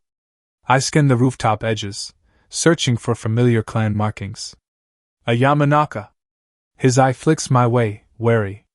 We've got comm nodes scattered all over the village, I explain. If I can get you to a Yamanaka point man, they can project your voice to every Suna mind they can still reach. One order all at once. You link the survivors, we stop tripping over each other and actually push back. Temari's head snaps toward me at project your voice to every Suna mind. Kankuro makes a low, unhappy sound. Baki goes very still. Leave mindwalkers inside my people's heads, he says slowly. You hear how that sounds from my side of the border. I do, I say. But right now, your side of the border is a burning city you're outnumbered in. Going one by one won't cut it. By the time you reach the last Suna cell, they'll already be corpses, or Iwa's trophies. One of the nearby Konoha squad leaders jogs closer, trading a quick, surprised glance between us. Kakashi-senpai, we've got a Yamanaka relay 3 blocks north, behind the old T-row. Inoichi-san's people set it up when the first snakes came through. Good, I say. We tie this node into it. Baki's jaw works. For a moment, I can see the calculation in the set of his shoulders, the instinct to refuse on principle, the weight of his village's paranoia, the history between us. Then his gaze slides to Temari and Kankuro. Just a fraction. He exhales through his nose, short and sharp. If your mindwalkers hurt my ninja, he says, if they take more than a message, then you can add my name to the list you complain to, I say. But dead men don't file protests. This gives them a chance not to be dead. Another distant shockwave rolls under our feet from the direction of the Jinchuriki clash. Sand, steam, stubborn blonde idiocy, and something that still feels like Minato's chakra signature, all grinding against each other. Baki closes his eye briefly, like the sound physically hurts. Fine, he says. We find your Yamanaka. He lifts his chin at his students. Temari, Kankuro, on me. We move with Hataki's unit. Anyone in IWA colors is a target of opportunity. Aim in the gaps. Soon as stragglers get pulled into formation. They answer without argument. I jerk my head at the nearest squad leader. You heard him. We anchor to that relay through Node 3 and try not to die stupidly on the way. Konoha flak vests tighten formation around us, Suna sliding into the seams. For a heartbeat, we're an honest unit instead of enemies tolerating each other. Let's move, I say. We break from the plaza as one, Konoha and Suna interlocked, pushing down a side street under the rising sound of jutsu and steel, racing to reach Yamanaka support before the village and everyone's students are swallowed whole. And ahead of us, another fight on another broken street is about to fracture in a very different way. Scene 8, Split Street, Split Loyalties. POV no. The screaming never stops. It just changes pitch. High and thin when it's civilians. Wet and bubbling when it's a chest wound. The low, animal sound people make when they're trying not to scream, because they think if they stay quiet the next jutsu won't notice them. We're supposed to be the quiet part of the battlefield. We're not. Push him through, not over. I snap, grabbing a Chunin's wrist before he tries to haul his teammate across a jagged slab of masonry. He's got shrapnel in his back. You drag him like that, you're going to open his lung. The Chunin blanches, nods, and adjusts his grip. Together we slide the wounded man through the gap under the broken wall instead, blood smearing brick and dust. Around us, the field hospital is just a street that stopped being a street. Collapsed facades. A pharmacy blown open, shelves snapped, glass everywhere. We're using the doorway as a triage line because it still has most of a roof. The medics, real ones, not crash-trained genin like me, are inside, hands already red to the elbow. Our job is to keep the next wave of patients, and the next wave of blades, from reaching them. Sakura is 3 meters to my left, back to mine, chain wrapped around one arm, chakra simmering under her skin like suppressed lightning. She's precise even now. Every strike takes a tendon, a wrist, a throat. No wasted motion. She doesn't look at me. Good. I don't have room in my head for whatever her eyes are saying today. I shift my stance, kunai up, and skim the edge of my chakra out, brushing mines, not deep dives, just quick, ugly surface hits. Who's panicking? Who's about to run? Who's thinking about charging the medic door with a dying teammate on their shoulders? 2 incoming from the right, I call. 1 bleeding out, 1 still armed. Don't stab my patients, please. Kiba and Niji pivot automatically, filling the gap. Kiba takes the conscious one. Niji's gentle only in that he doesn't let the unconscious body hit the ground face first. Behind them, more shapes stumble through the dust. A girl with half her hair burned off dragging what might be her brother by his flak vest. An older man carrying a child who is either asleep or unconscious or... Here. I wave them toward the doorway. Inside if they're breathing. If they're not, leave them and get back under cover. But... The man starts, voice cracking. We don't have space for corpses. I bite out. Move. His face crumples, but he obeys. I'll feel bad about that later. If there is a later. Overhead, something explodes. The sound is wrong, deeper, heavier than tags. The sky to the south flares, a pulse of steam and chakra that makes my teeth ache. Naruto. My heart jumps into my throat, and for half a second I'm not Ino Yamanaka, battlefield comms and patch medic. I'm just a girl watching her idiot boyfriend throw himself into a fight with a monster big enough to crack the village in half. I slam the feeling down. No. Not now. If he's alive enough to make that much noise, he's still fighting. My job is to make sure there's a village for him to come back to. Earth tremor, west, Niji says, Byakugan veins flaring. IWA team reshaping the street. They're trying to cut us off from the rear alley. Hinata with me. Shikamaru's voice snaps from somewhere behind a stack of broken carts. Kiba, cover their retreat. Ino, keep the node open. Working on it, I mutter. The node is a set of seals scrawled on the intact chunk of wall behind me, lines of ink glowing as they relay chakra up into the web the Yamanaka comm teams built at the start of all this. I'm the anchor here, my chakra, my mind, my neck on the line if it blows. Half the time the orders I'm passing along are already out of date by the time they reach whoever's still alive to hear them. But it's what we've got. Medline, you have 2 minutes before we have to relocate. I echo Tsunade's last bark from the net. Pack what you can carry and tag what you can't. Inside the ruined building, I hear a medic curse. We don't have another site. She shouts back. We move, half these kids bleed out on the street. Some of them definitely bleed out if we stay and let IWA roll a Doton wave through the door. I say. Pick which ones you're willing to lose and get moving. I hate that sentence. I say it anyway. More wounded stagger in. one woman with a tsunahitae tied around her arm instead of her forehead, dragging a boy who can't be more than 12. His leg ends at the knee in a mess of bandages and burned cloth. She meets my eyes, hers wild and red-rimmed. "Please," she says. "Please, if you leave us here, they'll—" I know what she's afraid of.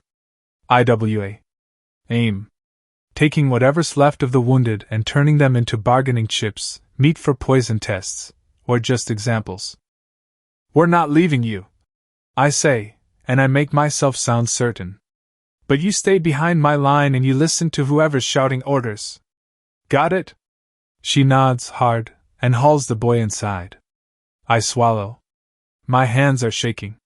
Sakura glides past me, chain whistling out to snag and aim kunai out of the air before it can lodge in someone's throat. She yanks. The aimnin stumbles forward, and her foot snaps out, breaking his knees sideways. He drops. Her second chain loop takes his wrist and throat in one movement. The edge of me that used to be her friend flinches.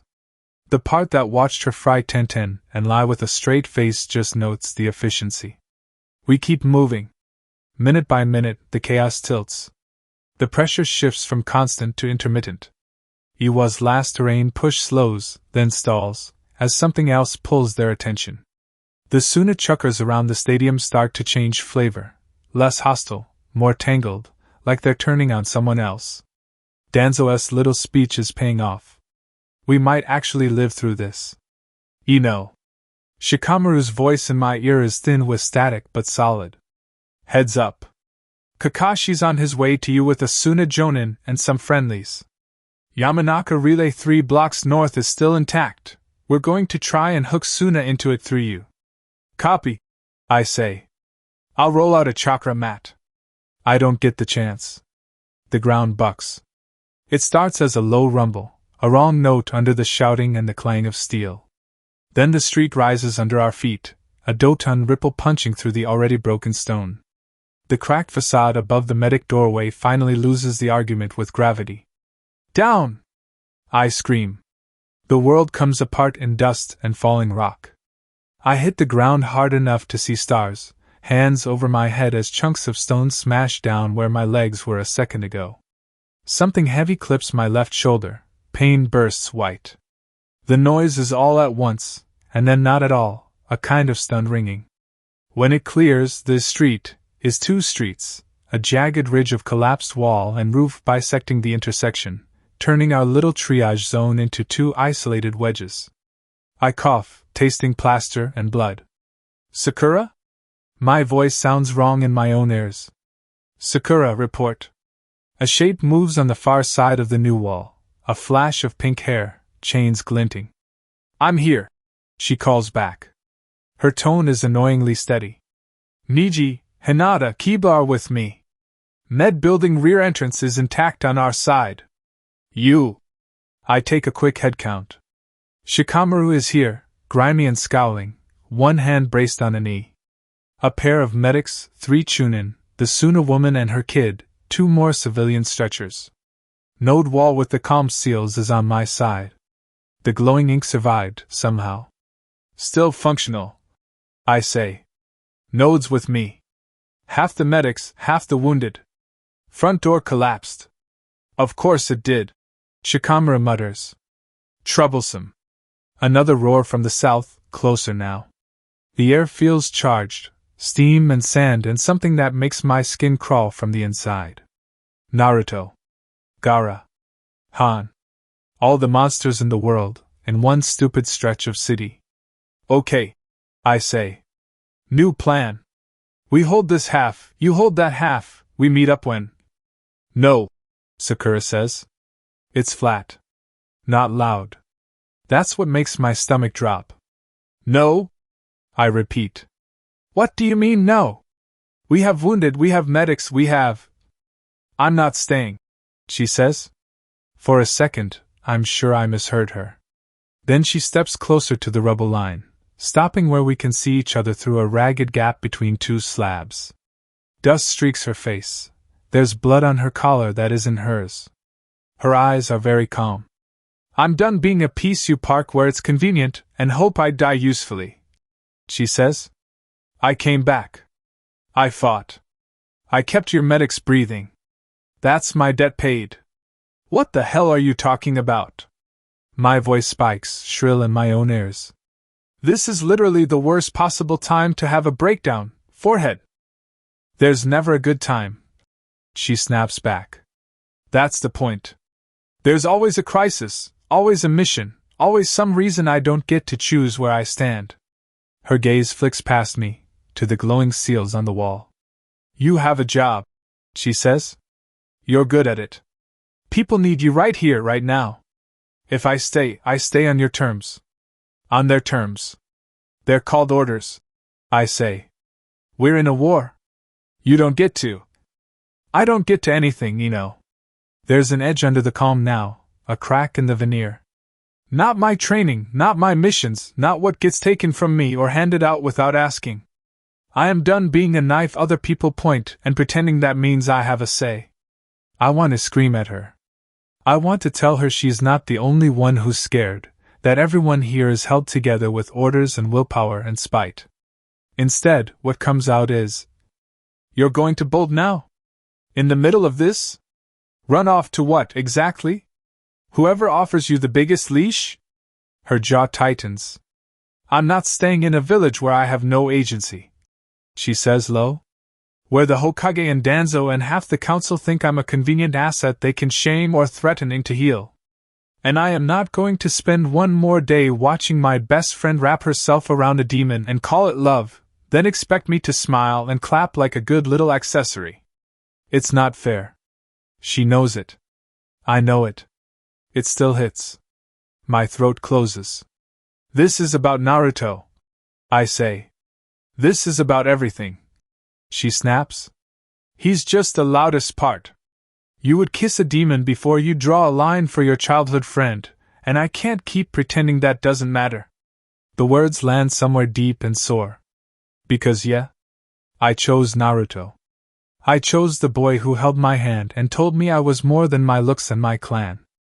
I chose the Jinchuriki who is out there right now keeping the village from being turned into demon chow. And I chose Konoha. Not Danzo, not Tsunade, not the elders, but the rookies on the street, the medics behind me, the kids dragging their brothers through rubble because they're too scared of what the enemy will do to leave them. Sakura, I say, and my voice comes out hoarse. We don't have time for this. It's an active war zone. You step out from behind cover, you're not making a dramatic exit, you're making yourself a very pretty corpse. Maybe, she says. That scares me more than if she'd said no. I can't stop you, I say slowly. Mind-body switches right there, hovering at the edge of my consciousness. Shintenshin. One good shot, and I could put her face first in the dirt until Shikamaru can get a shadow on her. And leave my body slumped in the open. Right in front of the node. The only link this half of the street has to the external command net. If I die, they lose comms. If they lose comms, they lose coordination. If they lose coordination, we lose people. I can't stop you, I repeat, because I don't have the luxury of dying for this argument. I'm the only one on this side who can run the link. If I drop, everyone here goes deaf and blind. Sakura's mouth twists. For a heartbeat, there's something almost like hurt in her eyes. Then don't get between me and the gap, she says. Because I will move you, you know. We both know I can. I do. I also know she doesn't want to have to. I step sideways, just enough that I'm no longer physically blocking the narrow spill of broken stone that leads out of our makeshift cover and into the maze of shattered streets. Fine, I say. Run. Defect. Go find someone who tells you what to do more honestly. That lands too. Good. But hear this, I add. If you cross a line, if you sell us out, if you put Naruto or my team or those kids, I jerk my chin toward the medics and the Suna boy, in someone else's sights, I will be the one who comes for you. And I won't be doing it as your friend. We stare at each other across the rubble. Somewhere behind her, Niji yells something about incoming. Hinata's chakra flares, Kaiten humming. The world is still ending around us. Sakura nods once.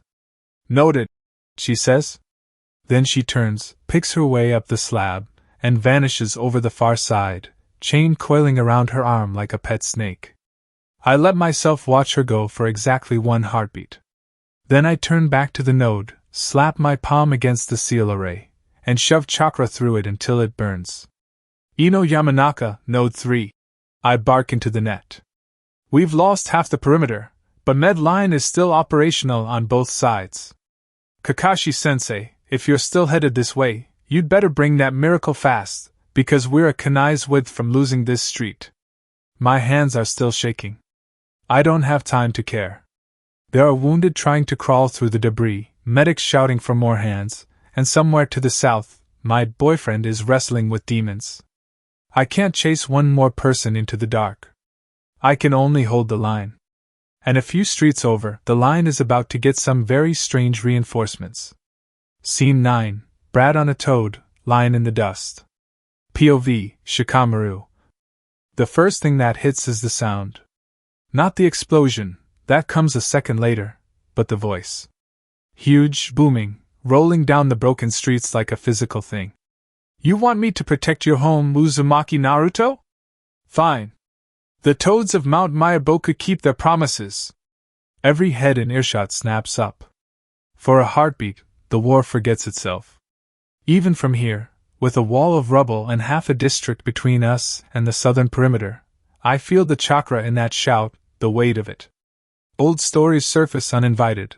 Fourth Hokage on a toad's head, yellow flash, impossible odds turned into neat, tidy history paragraphs. We don't see the fourth when we look up. We see Naruto. A small figure with sunbright hair and that stupid orange spiral sash, clinging to the head of a smoking, swearing, absolutely enormous toad, a silhouette against steam and a broken skyline. Then the world catches up. The water wind blast slams into something out there, Han, Gobi, bad decisions, and the shockwave rolls out over Konoha. Air punches across our street in a flat, hard wall. Dust leaps. Loose debris clatters. I throw an arm up, brace my back against what's left of a wall. Beside me, Ino bends like a reed and stays on her feet, palms still pressed to the seal array, chakra burning around her fingers. Still here! She yells into the node. Street holding. That felt like Naruto. Definitely Naruto. I mutter. The wind dies. The ringing in my ears keeps going. For a second, nobody moves. Konoha Shinobi, Suna stragglers, civilians clutching each other in doorways. We all just breathe. Then someone laughs, short, shocked, halfway to hysterical. Did you hear that? A chunin wheezes. Toads on our side. Just like. Save the nostalgia for after we survive. I cut in. My voice comes out sharper than I mean it to, but it gets people moving again. Status on rear approach? Niji, on the far side of the rubble wedge with Hinata and Kiba, calls back through the gap. No immediate IW8 push. They're regrouping 2 blocks down. That blast disrupted their lines more than ours. Good. One crazy Jinchuriki on a toad bought us breathing room. Typical. Now to use it before the board rearranges again. Ino, I say, turning. She's pale, hair full of grit, shoulder already swelling where the falling masonry clipped her. The seal pattern on the wall under her hand glows steadily, lines of ink pulsing in sync with her chakra. Yeah? She manages. Kakashi-sensei is supposed to be bringing us a Suna Jonin, I say. And probably half a platoon's worth of problems. Tell Command Node 3 is ready for the merge. She closes her eyes briefly, then her voice flattens into that weird relay tone she uses when she's just an echo. Node 3 to Central, still active, she says. Awaiting Hatake Kakashi with Suna package for allied projection. Static crawls along my skin. Somewhere in the mess of half-broken channels and Yamanaka links, someone acknowledges. I don't hear it. But Ino's jaw tightens in that way that means message received. Troublesome. I mumble. Then louder.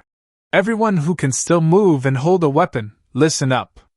When Kakashi gets here, we shift from triage defense to hub defense. Medics are priority 1, Ino is priority 1.5, Suna assets are 2. If the node goes down, we go blind. A few of the Suna shinobi stiffen at assets. One of them starts to open his mouth. Complain later, I say before he can. Right now you're all critical pieces, congratulations. Incoming.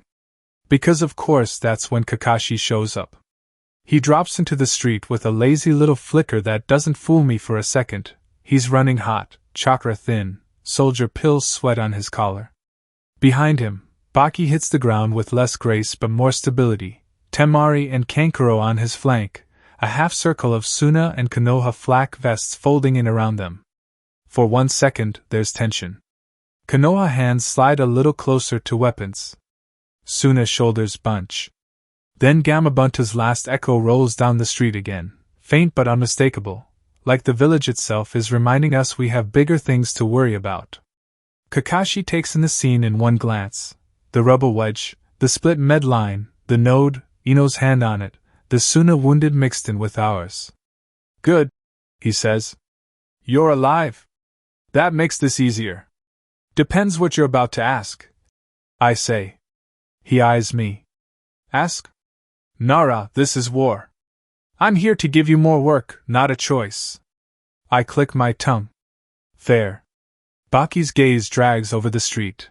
Our Chunin, our rookies, the Suna woman clutching the boy with the missing leg, the scarred wall with Yamanaka ink crawling over it. He does not like what he sees. Your mindwalkers are in there? He asks, nodding at the seal array. I am the mindwalker, Ino says, teeth gritted. Congratulations, you're looking at your new favorite comms tower. He looks at her like she's a particularly flimsy barricade between him and disaster. Kakashi steps into the space between them, all lazy slouch and one visible eye that's doing a lot of thinking. Here's the situation, he says. Danzo's edict pulled Suna into provisional ally status. That's good. But right now your people are scattered across the village making independent calls based on partial information. That's bad. He nods toward the node. We have a Yamanaka relay. If Baki-san lets Ino and Central hook his signature into the net, he can push one clean order to every Suna shinobi still breathing inside our coverage.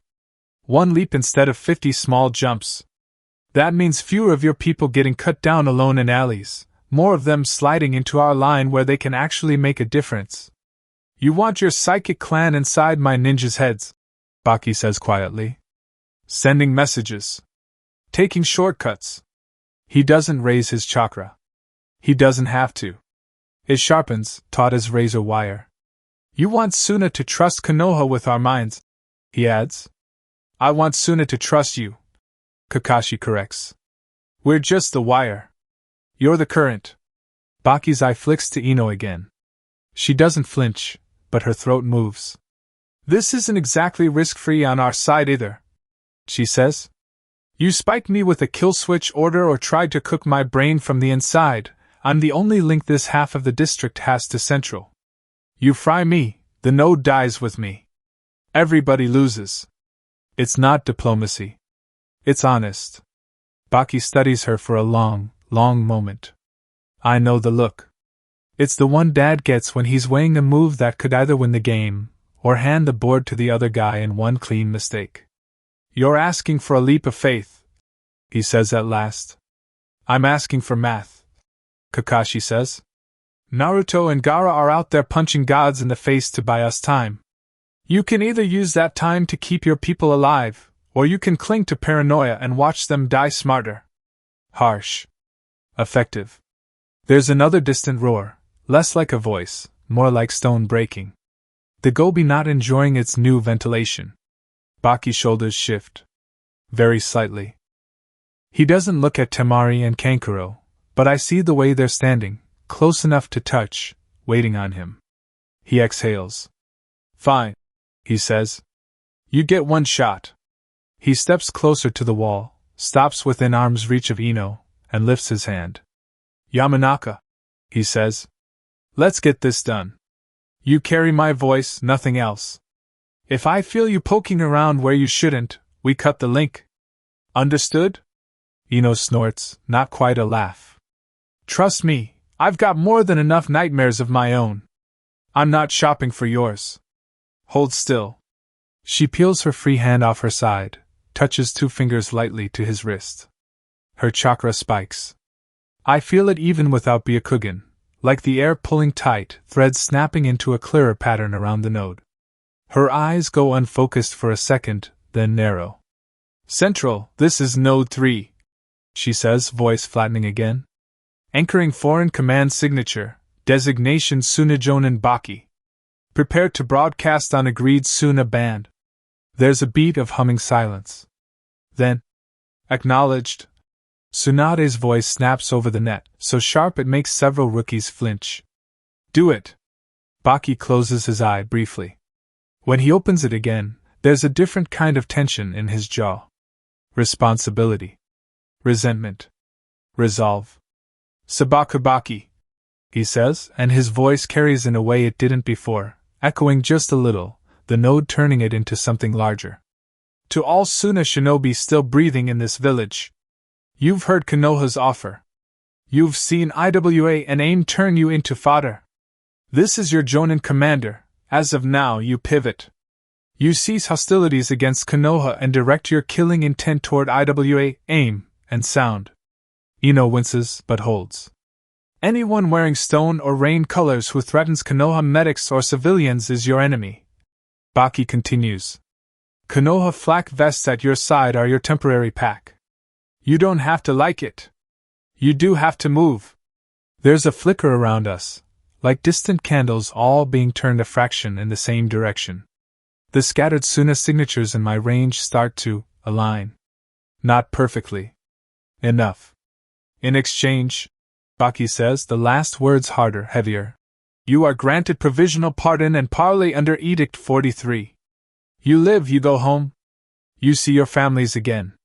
You get to file your complaints in person instead of as names on a wall. He stops. Move, he finishes, and you can feel that order snapping out along the links like a wire catching.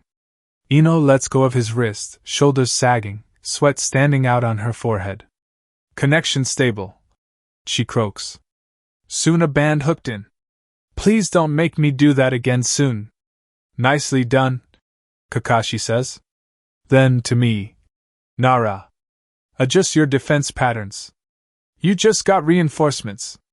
Yeah. I say, brain already sketching new lines, new angles. Our odds just ticked up from inevitable death to stupidly dangerous. I'll take it. Another rumble from the south. Not a shout, not a blast. Something in between. Naruto and Gaara and the Five Tails, rewriting the top of the board.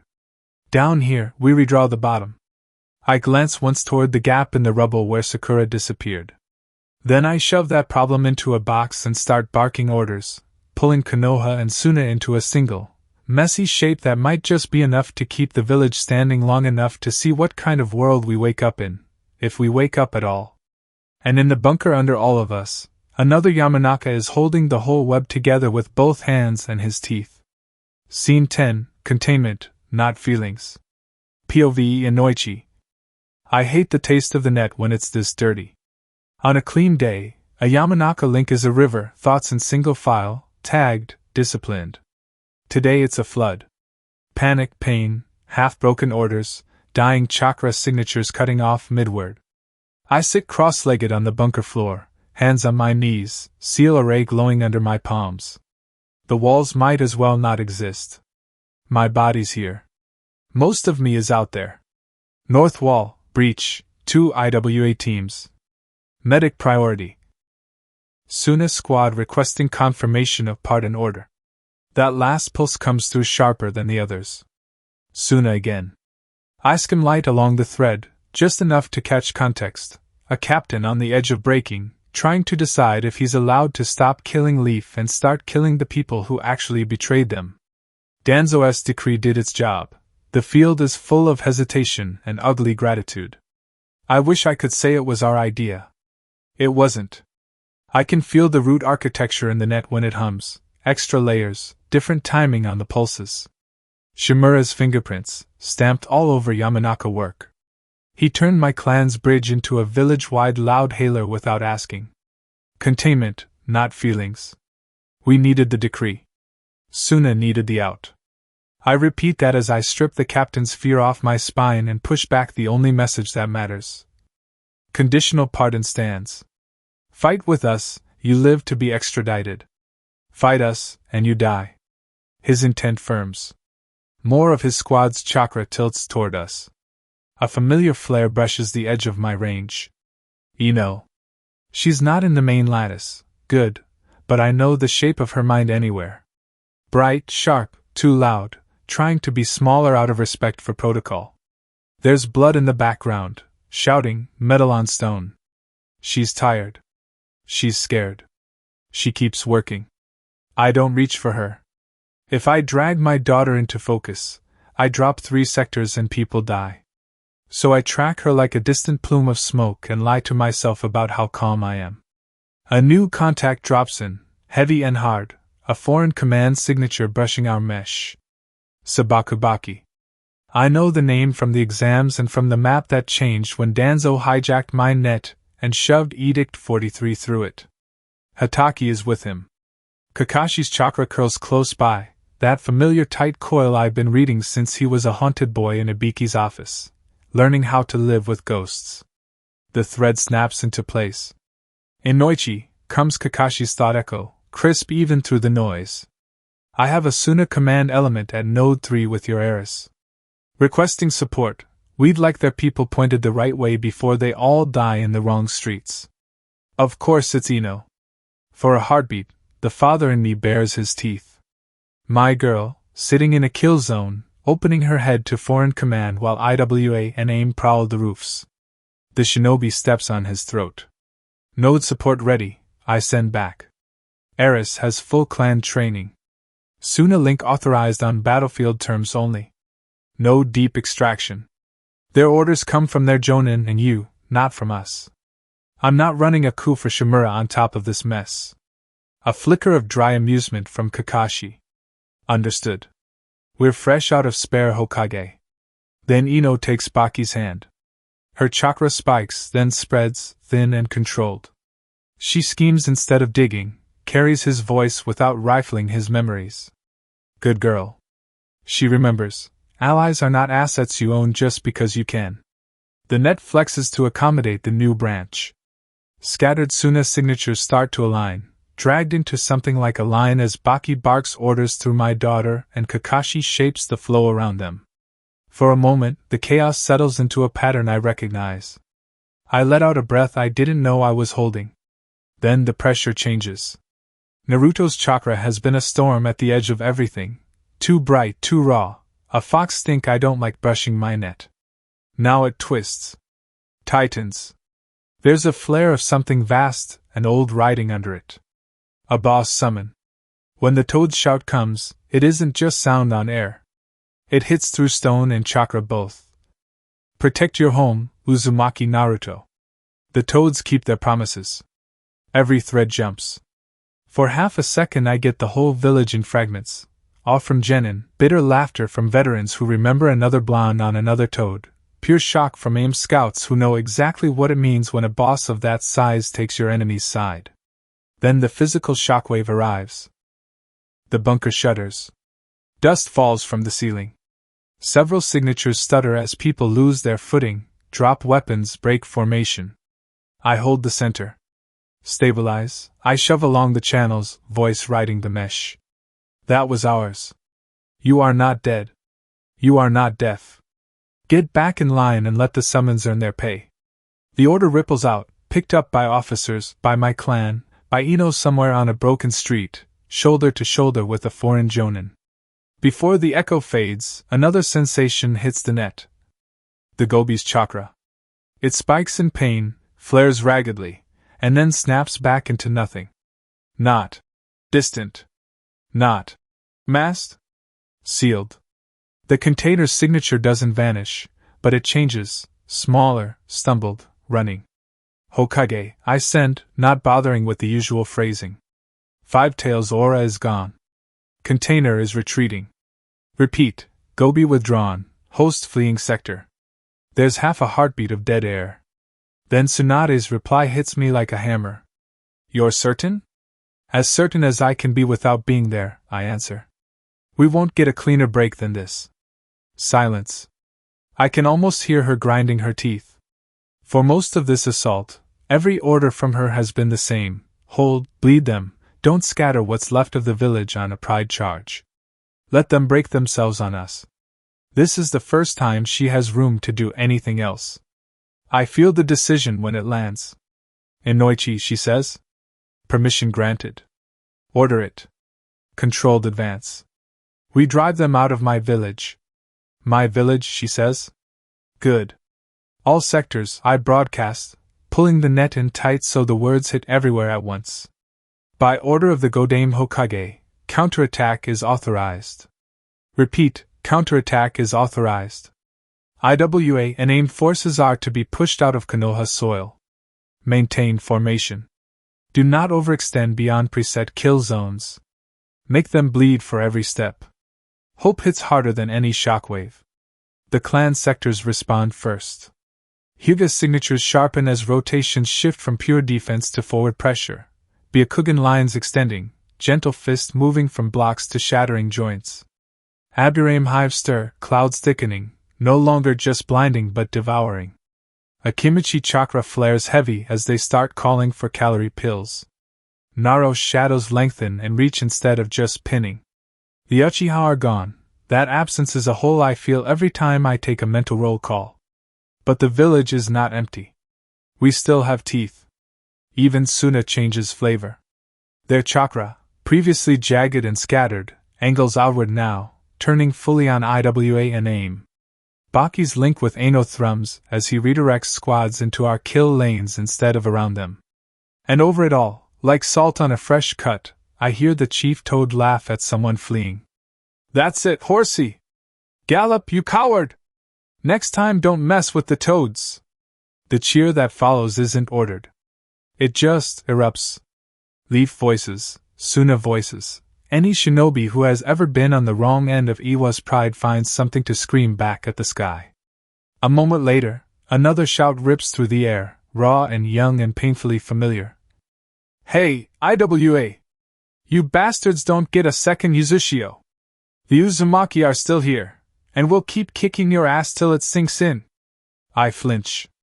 Not at the language. At the name. Damn it, Minato. Your son is incredible. The way he pulls allies, the way he stands where he's needed, the way the village moves when they see him up there, those are yours. But that line, that swagger, that promise of payback? That's all Kushina. The net hums around me as Konoha stops just surviving and starts fighting back. I feel the shift as units leave their carefully hoarded secret positions, step into the open with their full jutsu, stop hiding what they can do and start using it. IWA and AIM lines stutter as the wall they thought they were grinding down suddenly surges at them with fury and coordination they did not plan for. I keep my hands on the seal.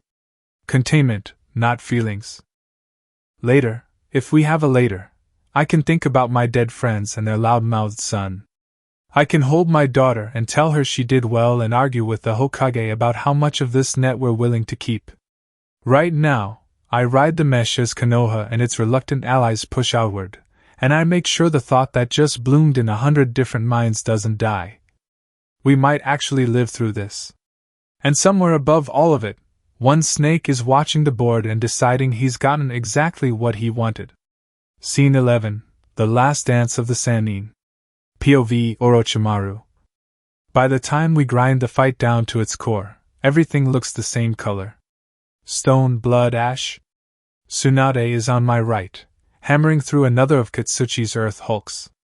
Jiraiya is to my left, keeping Hanzo and that overgrown salamander honest with fire and oil. I'm the hinge between them, snakes and wind filling the gaps. One more proof that Sarutobi-sensei raised us perfectly for the wrong world. Hanzo still moves well for a man who should already be a statue in some AIM memorial. Ibu's poison keeps boiling out of cracks. Jiraiya's counterfire burns it away as fast as he can manage. Katsuchi is worse, his Doton never stops. Platforms, bulwarks, hands out of the ground. The battlefield keeps trying to turn into IWA under our feet. If we weren't who we are, we'd already be dead. Tsunade smashes through another stone shoulder, and the golem lists. She's bleeding from one arm, breathing hard, but still moving like someone who refuses to bury another village. Stay down. She snarls at the construct, and then at Kitsuchi behind it. You're not getting past this line. He doesn't answer with words. The ground bulges under her, trying to swallow her ankles. She hops sideways, swearing. I slip between Hanzo's next rush and Jiraiya's counter. Remind me, Jiraiya-kun, I say, tongue tasting dust and iron. At what point does temporary alliance roll over into you two admit you miss me? Right around when you stop trying to collapse our home. He mutters, and spits another stream of oil past my shoulder. I catch it with wind and angle it, let his fire catch a heartbeat later. The flame tongue sides toward Hanzo. Kitsuchi slams up a wall and takes the brunt. Stalemate. High, bloody stalemate. Then the air changes. I've been tracking the Biju fight at the edge of my senses as background noise, Kyuubi's bite, Gobi's steam, two idiots beating each other with gods. Now the Five Tails chakra spikes, ragged, pained, and vanishes like someone cut a tether. I feel the fox lick out after it, hungry and annoyed, then slam back against the seal. Interesting. Oh? I murmur. Did our little test end early? Hanzo pauses for a fraction of a second. Kitsuchi's eyes flick once toward the southern perimeter. They feel it too. A heartbeat later, the boss toad makes himself impossible to ignore. You want me to protect your home, Uzumaki Naruto? Fine. The toads of Mount Mayaboku keep their promises. Gamabunta's voice rolls over us like another jutsu. Even Hanzo's Anbu flinch. Tsunade's head snaps up. Jiraiya lets out a short, disbelieving huff. That idiot actually got him, he says. Of course he did. Minato laid the groundwork. Kushina provided the temperament. The result is a boy who hears, "Don't die, don't lose control," and translates it as, "By all means, summon the chief and pick a fight with another Jinchuriki." The shockwave from their first clash reaches us a breath later. Air slams across the broken arena, making loose stone jump, sending cracks running up Kitsuchi's latest wall. I brace, snakes anchoring me under the rubble. Hanzo's cloak whips around him. Ibuse hunkers low, unhappy. Kitsuchi doesn't bother pretending calm. We miscalculated, he says, voice flat. He's watching the distant plumes, the way Iwa's line is stuttering on the horizon. Letting the Namekage brat live was always a risk. Letting him grow into this. He trails off, jaw tight. Filthy Uzumaki blood, he adds, almost to himself. They won't suffer this insult for long. That boy is dead. Maybe not today. Maybe not tomorrow. But he will fall. They? I ask, idly, as if we're having tea. He doesn't answer. He doesn't have to. IWA. Kiri. Kumo. Every one of them has scars with Minato's name or Kushina's chakra burned into them. The brat's walking around with a bullseye the size of a mountain on his back. Jiraiya shifts beside me, hearing it too. His chakra spikes, then settles. That's a conversation for another day, if he lives that long. For Hanzo and Kitsuchi, the choice is simpler. The Gobi has gone back into its cage, the horse is running, and Konoha's morale just leapt. Suna is pivoting. My sound cells are already pulling back on the agreed signals. If they stay, they die. Or worse, they spend their last strength breaking this wall so Akatsuki can stroll in later and eat what's left. Hanzo spits blood into the dust. Enough, he says, voice rasping behind that ugly mask. AIM has seen what it needed to see. Kitsuchi glances at him, then at us. He raises one hand and shapes a quick sequence. A pillar of stone erupts behind him, cracking the air with a sharp, coded sound. Retreat signal. Below and beyond the arena, I feel IWA formations begin to peel away, disengaging where they can, fighting toward exits where they can't. Hanzo doesn't waste his breath on threats. He just looks at us, the three of us, bloody and breathing, standing where we once knelt in front of him and earned a title we outgrew, and gives a tiny nod that could mean apology, respect, or simple accounting. You squandered what I gave you, he says. And still, you're the only ones worth remembering. Then he and Katsuchi vanish in Shunshin flickers, their escorts melting with them. AIM and IWA begin to bleed out of the village. The defenders cheer. It rolls up from the streets in waves, Suna and Leaf both, suddenly aware that the wall held, that the sky is full of toads and not just horses and foxes. Jiraiya exhales slowly. There they go. Did you expect them to stay? I ask. They came to test the waters, not drown in them. That doesn't make me feel better, he says. But his shoulders loosen a fraction. The ring around us tightens. ANBU reappear on the broken rim of the arena, masks turned inward. Root and regular. I can feel both flavors in their chakra, even if Tsunade pretends she doesn't see the difference. The bulk of them had been holding the perimeter. With the Kage-level threats withdrawing and the Gobi gone, they finally have attention to spare. And nowhere better to point it than at me. Tsunade rolls her neck, looks from the fleeing IWA/AIM signatures back to my snakes, my ruined Kazekage. The pieces of the plan she can see. Our dance partners are leaving, she says. Looks like you're the only one left that needs a beating. She steps forward, chakra pooling under her skin, eyes cold. Jiraiya mirrors her on my other side, hands already coming up. They don't need to look at each other. Old habits do the work. I take in the tableau, 2 Sannin, a ring of masked killers, a village that just remembered how to hope. And no sound banners in sight. Good. My own people learned a long time ago, when the horns call and the boss doesn't, you leave anyway. I don't pay them to die in sentimental last stands. I'm flattered, I say. Really, I am. 3 legendary shinobi, and you still think I'm worth more attention than the retreating Kage. This is your mess, Tsunade says. You don't get to walk away from it. Walk? I raise my brows. Ah, Tsunadeheim. You wound me. Crawling would be more accurate, don't you think? Her fist twitches. Jiraiya's chakra flares. The ANBUs shift closer. I can almost hear the captain thinking about angles, about who gets the honor and who gets stuck cleaning pieces of me off the stone. I let the tension stretch for 1 breath. 2. Then I move. Not toward them. Into my robes.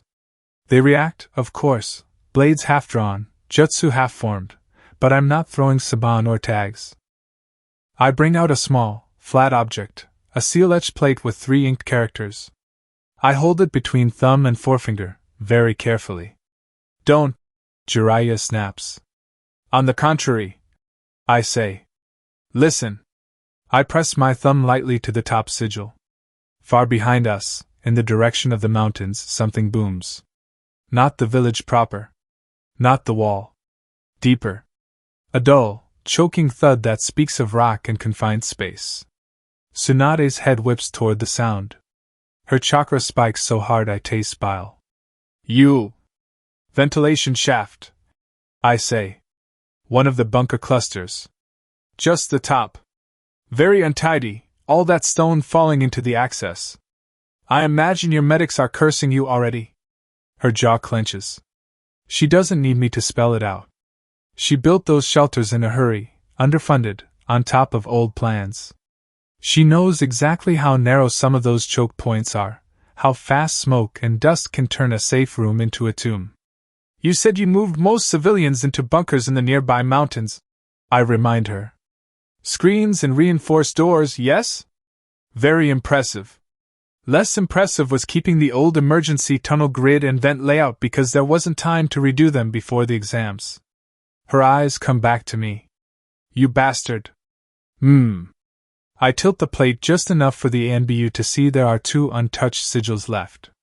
Before you accuse me of mass murder, do consider, if I'd wanted to bury them all, I would have pressed all 3 at once. Jiraiya's voice is low and ugly. What do you want, Orochimaru? What I have always wanted, I say.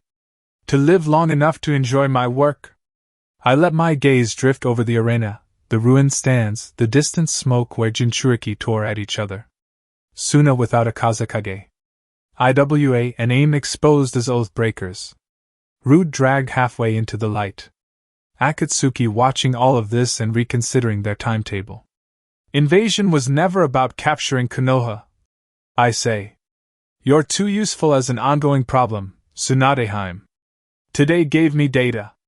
On daimyo reactions. On Akatsuki's likely responses. On your precious Jinchuriki's capacities and temperament. I think of Han's chakra flinching away from the fox, of the way Kyubi's taint crawled over another beast and made it retreat. Of Naruto standing on Bunta's head, shouting his parentage at the sky for every enemy to hear. On how the next war will look. I finish. I don't need your corpse today to be satisfied. You expect us to just let you go, she says. Because you have a trigger and a head start. I expect you, I say, to care more about suffocating civilians and panicking children than about your old teammate. I expect you to know that if you kill me here, whatever I have set to run without me will be cruder. Tsunade's face twists. Jiraiya's eyes are on the plate. He knows me well enough to understand the important part. I'm not bluffing about having contingencies. And I have never lied to them outright. I won't press another, I say. You have my word, Tsunade. Jiraiya. You let me leave, you clear your precious bunkers, you save as many as you can. I have no interest in wasting potential subjects I haven't even gotten to dissect yet. God, you're disgusting, Jiraiya mutters. But honest, I remind him gently. You remember that, don't you? For all the years, for all the betrayals, I never lied to you.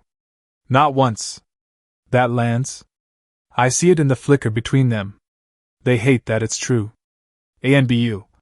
Tsunade says, voice tight. Peel off. Full priority to bunker access. Clear ventilation, secure civilians, report back. Now. They hesitate for half a heartbeat. No. She snaps. They shun Shin away in a ripple of masks and cloaks, leaving the three of us alone in a wide circle of ruin. Even without them, she says quietly, looking back at me. We can still kill you. Of course you can, I say. You're the Senju heir and the Toad sage. I've never doubted your competence. I let the compliment sit there sour. Then why don't we? Jiraiya asks. Because, I say and smile. You're still sentimental enough to believe that promises mean something. If you kill me after I've surrendered the leverage, if those shelters fail anyway, you'll spend the rest of your lives wondering if I lied this one time. Tsunade's fists curl. Jiraiya shuts his eyes for a second, then opens them. Get out, he says. Before I change my mind. I wouldn't dream of overstaying my welcome, I say. I lower myself into a crouch, ignoring the protests from my current body. The snakes in my sleeves slide down, taste the cracked stone, find the path I prepared days ago. Kabuto did good work on this tunnel. I'll have to remember to reward him with something especially unpleasant. As I start to sink into the earth, I flick the plate toward them. It arcs once and lands between them in the dust. Try not to die, I say. Only a Sannin should kill a Sannin, after all. The ground closes over my head, cutting off the sight of their faces, the sound of distant cheers, the smell of smoke and blood. Above me, Konoha will dig itself out, tally its dead, shuffle its alliances, and tell itself it won. Let them. I have what I came for. The board is broken. The pieces are moving. And somewhere above, Minato's loud, inconvenient son is still alive, screaming his own name and his Uzumaki legacy to the sky. Every predator in the world just heard him. Perfect. And that concludes part 8 of this story. Thank you for spending your time here at Ichiraku Ramen and listening all the way to the end. Your support helps keep these stories alive and allows the Shinobi world to continue through new adventures and alternate timelines. If you enjoyed the point of Divergence Uzumaki resonance principle, don't forget to like the video, subscribe to the channel, and turn on notifications so you don't miss future stories. Once again, full credit goes to EliadS, the original writer of this story. If you would like to read the original version, you can find the link to the story in the description below. Let me know in the comments what story you would like to hear next. Until the next time, stay safe, and I'll see you again at Ichiraku Ramen.